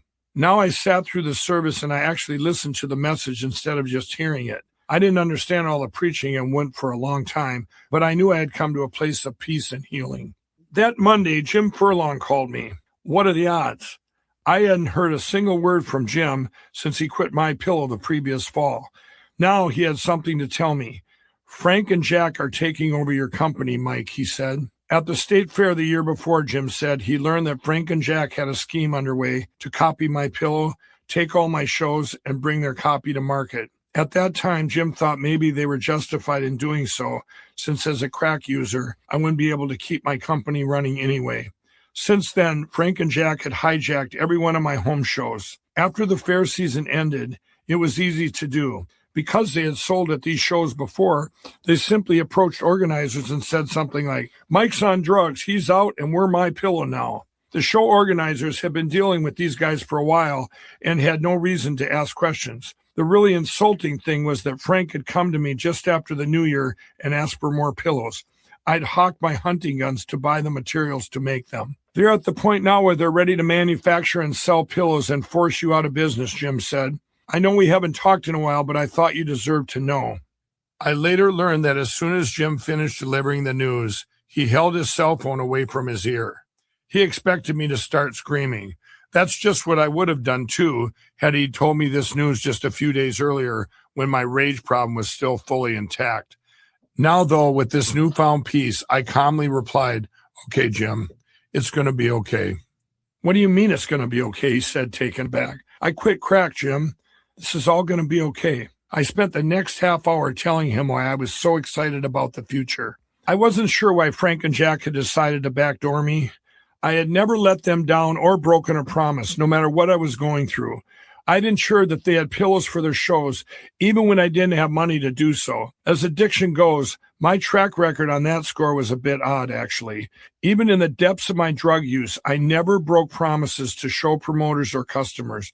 Looking back now, I can see that God was protecting my future from my past. The sad thing about Frank and Jack was that nothing had changed in all the years we did business together until they found out I was an addict. When Jim found out, he quit. When Frank and Jack found out, they went after my company. One of the big lessons I've learned is that, like Neff, some people see nothing wrong with preying on addicts. Many are easy targets and don't have many resources to use in a fight. Other people fall into the same category as Barry Price, who found it easier to snap up an entrepreneur's good idea rather than invent his own, and for similar reasons. As Price had said, he was a millionaire and there was nothing I could do about it. Later on, I would make it my mission to help both addicts and entrepreneurs. Now, though, I was focused on what was in front of me. In spite of everything that had happened in the years since I launched My Pillow, I always viewed every customer as if he or she was my only customer. Now, newly sober, I was about 10 days behind fulfilling outstanding website orders. To fill these, I needed fabric to make pillow ticks. I had used up everything I had to make Frank's pillows a couple of weeks prior. So I called my fabric supplier, John Anderson. John was a middleman. He ordered fabric for me from a specialty house that delivers rolls of printed material with the MyPillow logo. John then sold the rolls to me at a markup. Throughout our business relationship, he would never reveal the identity of this specialty house, but I continued using him because the supplier was giving him credit that he passed on to me. Because MyPillow was such a small operation, John also stored fabric for me and sold me quantities as I needed it. I called him and told him I needed some now. Bad news, Mike, he said. My supplier says you got to pay up front from now on. It's going to be $30,000 cash. I never had to pay up front before, and I never left John hanging. I knew he already had the fabric and that it didn't have anything to do with the supplier. I also knew that John knew I didn't have $30,000. That's when I suspected he was in cahoots with Frank and Jack. With my logo plastered all over that fabric, there was only one use for it. He was going to sell my fabric to them. I kept these thoughts to myself. Wow, $30,000 is a lot of money, John. I said, when do they need it? Now, today. There was no reason in the world for John to say that since he had no idea I'd be calling. All I could think of was he was about to close the deal on the fabric with Frank and Jack. John had to find some way to put me off long enough to pretend that I'd been too late. Could I at least have until next Friday, I said. Come on, John, it's our only chance to keep doing business together. I know it's a long shot, and I don't know how I'll ever come up with the cash, but can you please check? As with Neff, I played it as if we were still friends. I'll check, he said reluctantly. What else could he do? A few minutes later, John called back. Okay, you've got until Friday at 1 p.m. If you don't get the money by then, the fabric is gone. The stakes were high and I had several problems. 1, I couldn't make pillows without fabric. 2, without pillows, I couldn't fulfill orders. 3, Frank and Jack had taken all my shows. And 4, now I was sure John was in on it too. On top of all that, where on earth was I going to get $30,000? I had already hawked everything I owned and was sleeping on a spare bed in my sister's basement. I was wrestling with this issue, trying to come up with some last-ditch idea, when suddenly I remembered that guy I met at the bar in Carver a week or so before, the one who told me about his maverick investors. But I hadn't written his number down, and if I did find him, would he even remember me? That afternoon, I drove to the bar and asked the bartender if he remembered a guy in a cowboy hat who'd been in about a week ago. Yeah, that's Jake, the bartender said, but he only comes in about once a month, and he was just in here last week. My face fell. Oh. But I turned around to leave. Guess who walks in the door? Seriously, you can't make this stuff up. I rushed right over to Cowboy Jake and wasted no time telling him what I was after. Do you have a way you could get me to see your investor friends? He pulled his phone out of his pocket. Sure, I'll call them right now. 5 minutes later, I had an appointment to see the Mavericks at 10 a.m. on Friday morning, 3 hours before John Anderson's deadline. That morning, I walked into a conference room in an Eden Prairie office building, wearing blue jeans and a T-shirt and carrying a pillow and 3 jars of foam. I sat at the head of a table facing 8 businessmen in suits. There was a CIO, a CFO, a CEO, maybe even a CIEIO. In the past, I would have never faced a situation like this without cocaine, but those days were over. I was nervous, but also strangely confident. Why? Because this had to work. This was plan A. As usual, I had no plan B. I plunged in, telling these men the story of MyPillow. I showed them the foam in the jars. I demoed the pillow, how you could shape it and it would stay. I was also brutally honest about my circumstances, about the people who were trying to copy my invention and why I needed $30,000 to buy fabric immediately. Then I told them how my company came to be in this mess. I used to be a crack addict, I said. I'm broke. I don't have a penny to my name. But if you invest $30,000 in my product, I will sell MyPillow at shows where it's been very successful, and I'll pay you back $40,000 in 3 months. One of the C's had a question. When did you quit crack? I didn't skip a beat. Last Thursday, I said.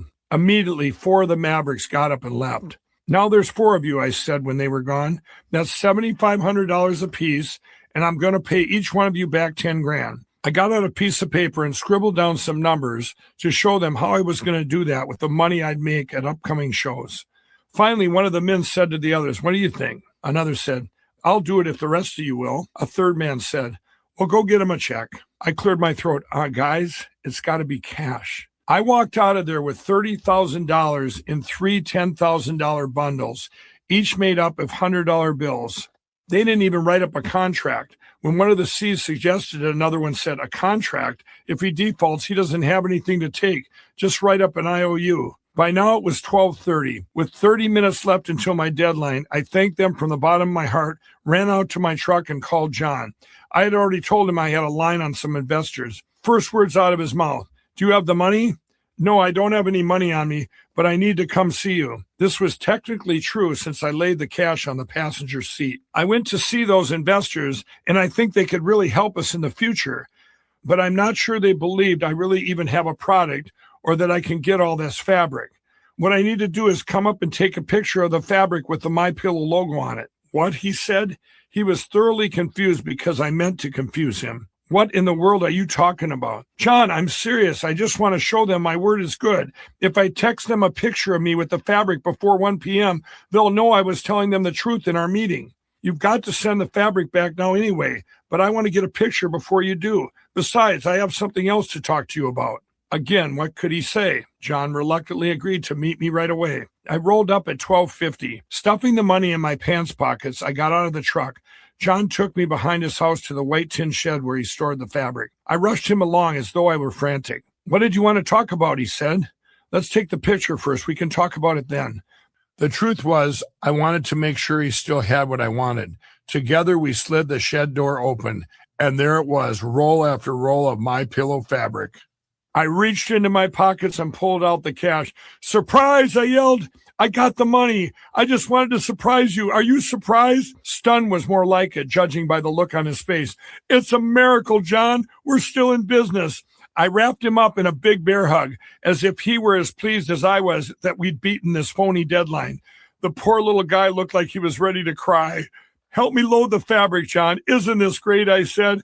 "It's a beautiful thing. Oh, come here. Give me another hug." Chapter 35, Living Free.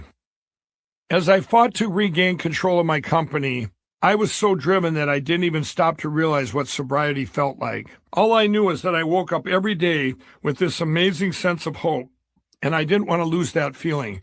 My former dealers and former users were the first ones to believe I was sober for good. None of my dealers smirked and said, "You'll be back." Not once did anyone ever ask me to do crack or drink with them ever again. I had told them all many times that I was going to quit, and now they could see in my eyes that it had really happened. People closest to me took a little longer to trust me, and I believe that's true for most addicts. You aren't going to get trust right away. Eventually, though, even Cindy stopped hiding her baking soda and spoons. I began going to Living Word Church regularly and attended a couple different Bible studies. They ran a faith-based substance abuse recovery center at the church called Living Free. Even though I had been completely free of the desire of drugs for 2 months, I felt led to go there. I wasn't sure why, except that maybe some part of me hoped that I would find out why I had become an addict in the first place. When I told Cindy I planned to attend Living Free, she said, "I guarantee you're going to find out that the reason you're an addict has something to do with our parents' divorce." I was immediately angry. "You don't know what you're talking about," I snapped. "We had a great childhood. I wouldn't change anything." I was sure Cindy was dead wrong. In addition to Wilmer, I had been to at least a half a dozen other treatment centers in the 80s. All of them had emphasized the money I'd wasted on drugs and how I'd hurt people around me. What did those things have to do with divorce, I thought? Nothing, that's what. When I signed up for Living Free, I met my counselor, Rafe Browning. Rafe had curly blonde hair and looked so young I couldn't imagine what he had to teach me. In our first meeting, I spilled out my story with excitement. I was an alcoholic and a crack cocaine addict, and I had become completely freed from all these unhealthy desires more than 2 months ago. For some reason, I felt like I was supposed to come here, I told him. I have a pillow company that's some kind of platform for God. I'm going to write a book and help millions of addicts. Rafe told me later that he went home that night and said to his wife, "I met a lot of delusional addicts, but you wouldn't believe what walked in today." On that first day, Rafe facilitated a group session. In group discussions at Wilmer and other places, I enjoyed bragging about my colorful past, like my narrow escapes from death and the almost mafia. Now I had a new story that I couldn't wait to tell, those Mexican drug dealers who had threatened to chop off my head. Instead, I had to sit and listen. I fidgeted in my seat as other people shared about their painful childhoods and how that affected their self-worth and blah, blah, blah. I was self-involved and without empathy. Wait until they hear my story, I thought. At my second group session, I finally had my chance to share. I was a couple minutes into my tales of death-defying stunts, casino enforcers, and ingesting mass quantities of drugs while running a business when Rafe shut me down. Mike, I don't care how many drugs you did or all your big stories, he said. I want to hear about your father. I stopped and looked at him, confused. What do you mean? I had a great father. I just didn't live with him because my parents divorced when I was 7.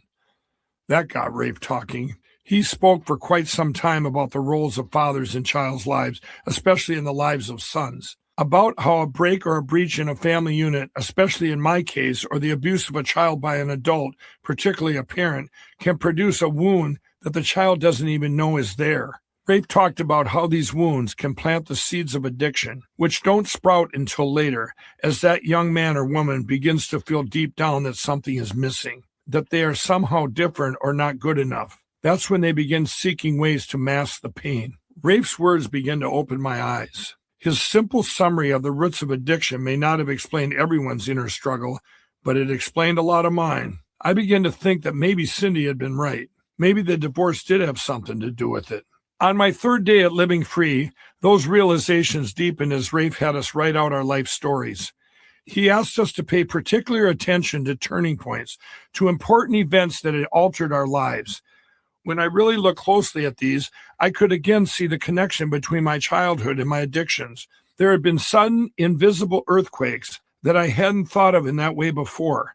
Like when my mom suddenly moved us out of the house by the lake and into the trailer court. As a child, I had simply ridden out these shocks, not understanding or even being aware of their impact on me.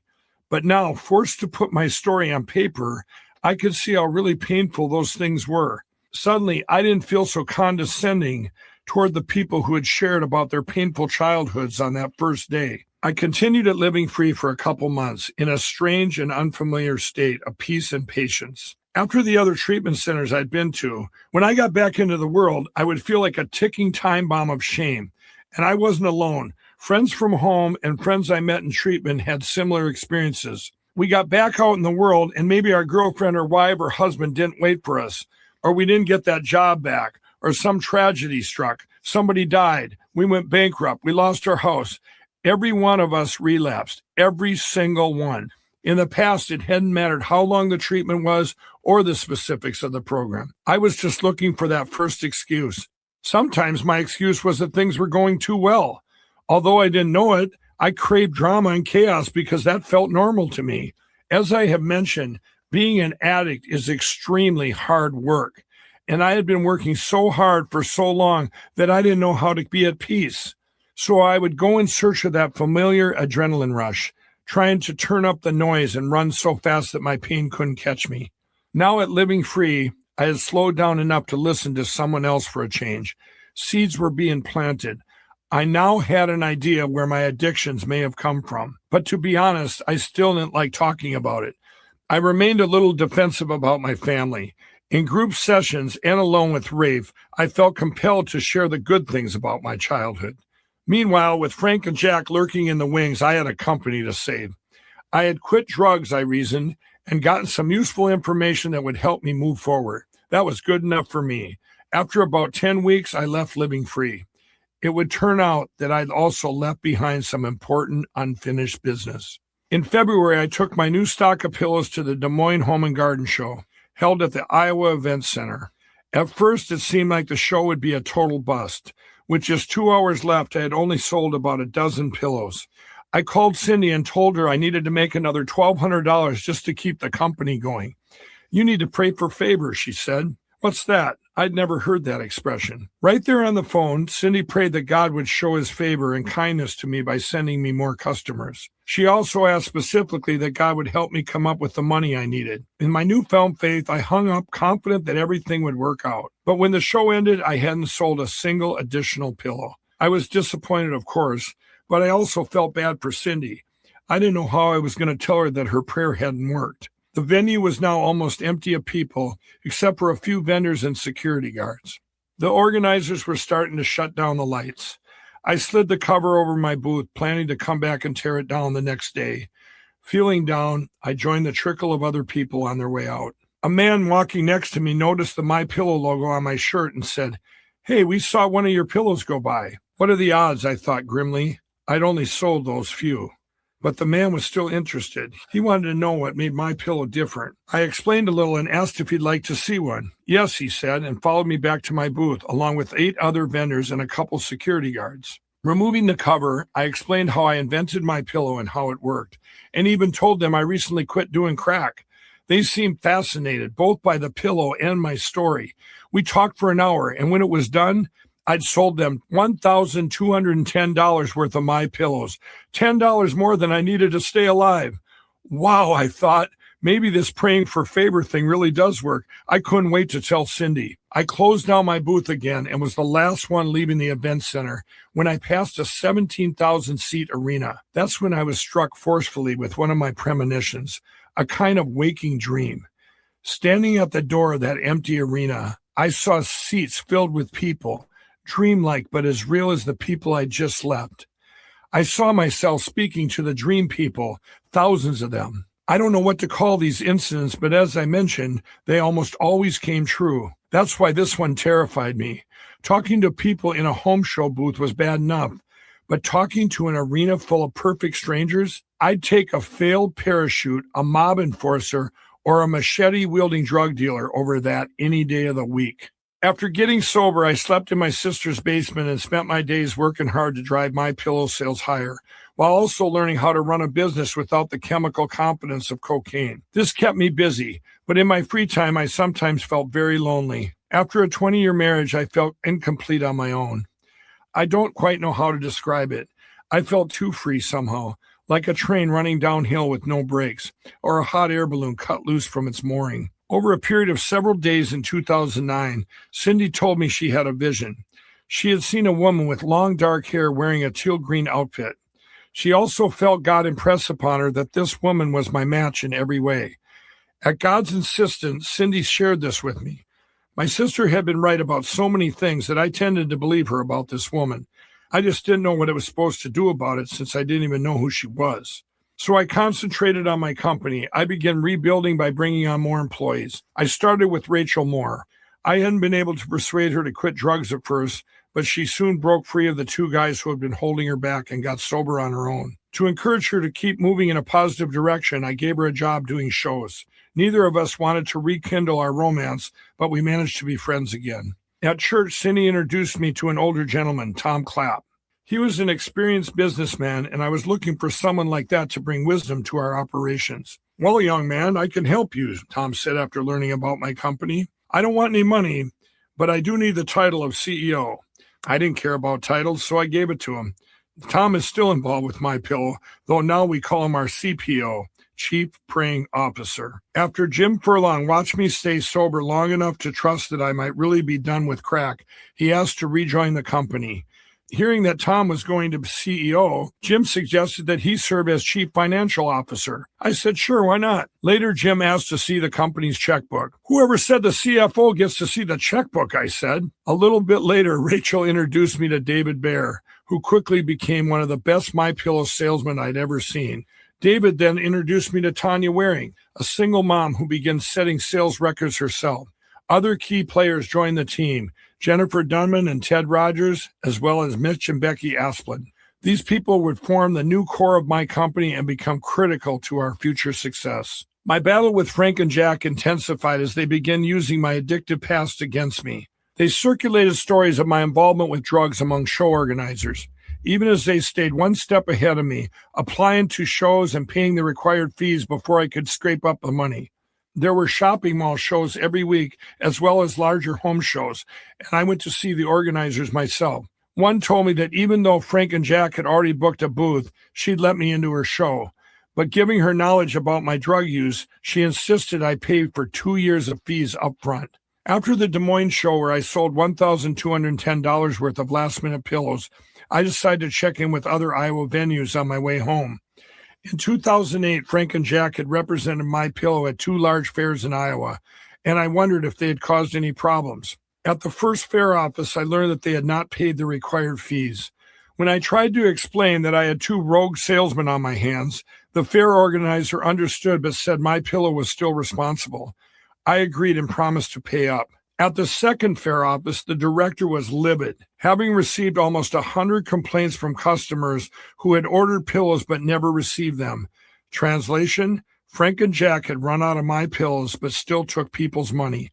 Again, I tried to explain, but the director would have none of it. I don't care what happens, she said. You will never be allowed into this fair ever again.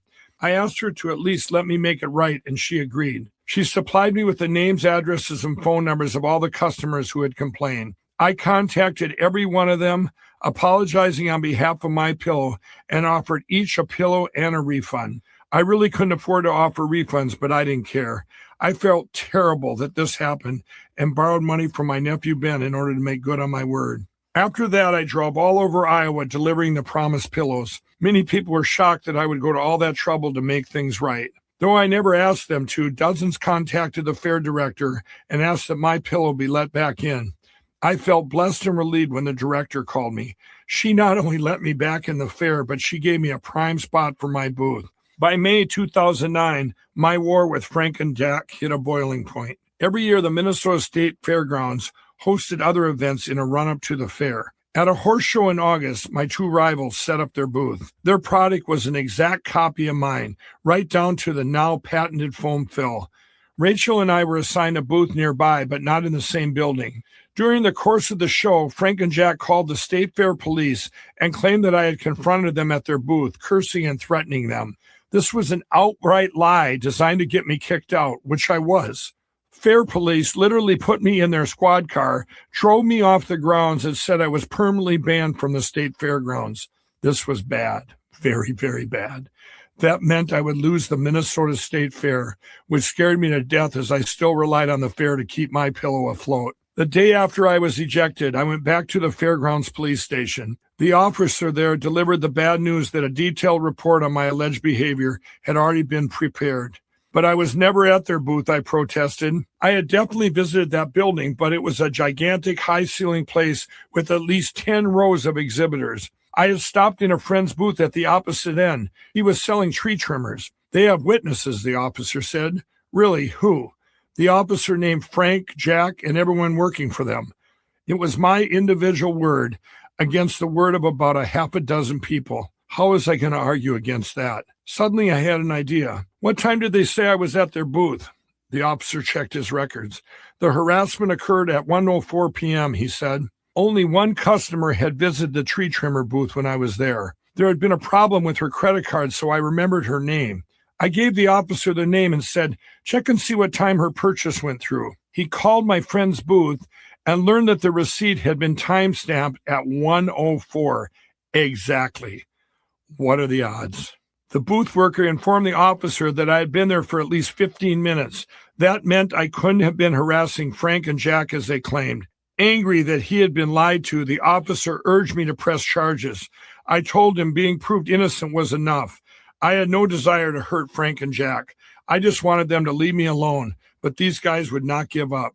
In 2010, I was walking down an aisle at the Minneapolis Home and Garden Show, where I'd gotten my start as an exhibitor 5 years earlier, when I heard Frank's voice over a loudspeaker. I turned to see him working a microphone like a carnival barker. Hey, everyone, there's Mike Lindell of My Pillow. We've sold thousands and thousands of pillows, but Mike ruined his business because he was a meth addict. I looked at him and laughed. It wasn't meth, it was crack, I yelled back. Get it right. Chapter 36, Turnaround. What you might call the Minnesota pillow fight would last for 2 years. Frank and Jack tried to destroy My Pillow by destroying me personally. It didn't work. Ultimately, I was able to get back all my shows while their business would fade from view. I spent those years both rebuilding my business and experimenting with ways to make it grow. I didn't have an MBA or any other business degree. I was a blue-collar guy from a blue-collar town, flying by the seat of my pants just as I always had. By now, my staff had grown to about 25 people, with about 10 selling at shows and the rest working in manufacturing. For a while, that included my son Charlie and a bunch of his friends, with Charlie supervising the whole thing. I was very proud of him. To get the word out about My Pillow, I hired a marketing firm to build a website. Here's what I told the guy. What Amway did in 20 years, I want to do it in 3. I had already built My Pillow's web presence organically, so that in a Google search, our name was the #1 hit. I wanted to take that to the next level, but that's not how it went. Instead, MyPillow disappeared from the internet. Well, from the search engine anyway, which is practically the same thing. For a newer company with a limited marketing budget and no storefront or retail sales, this was catastrophic. When I complained to the firm that had built the website, the woman in charge of our project was dismissive. Well, it's not like you have a registered trademark on the words "My Pillow," she said with a torch of sarcasm. I looked at her and replied, "Actually, I do." Her mouth fell open. Suddenly, she realized the impact of her firm's error. As she set about fixing it, another rep there suggested the additional strategy of trying to get local press coverage. Years before that, I'd had another one of my premonitions. I had seen a newspaper article accompanied by a somewhat goofy picture of me hugging a pillow teddy bear style. I thought, why not? I gave the rep the go-ahead for a local story, and he reached out to the Minneapolis Star-Tribune. But I also tried to think bigger, and that's when I hit on what I thought was a great idea: hotels. In the spring of 2010, Don Laughlin gave me permission to try an experiment. If I could get a sample of 300 people to try a MyPillow in their Riverside hotel rooms overnight, how many would actually come back and buy one to take home? It took over 3 weeks to recruit my 300 volunteers, but when we did, 130 came back the next day to buy my product. It was an incredible conversion rate. If I could put MyPillows in every room, that would mean sales of $14,000 a day. Again, Don gave me permission to try. Raising $80,000 from a small investor group of friends and family, I replaced every pillow in the Riverside. On every nightstand, I placed a small novelty pillow and a sales brochure so that interested guests could call in or order online. Then I sat back and waited for the sales to roll in. They didn't. On the first day, only $200 came in, and the next couple of days were the same.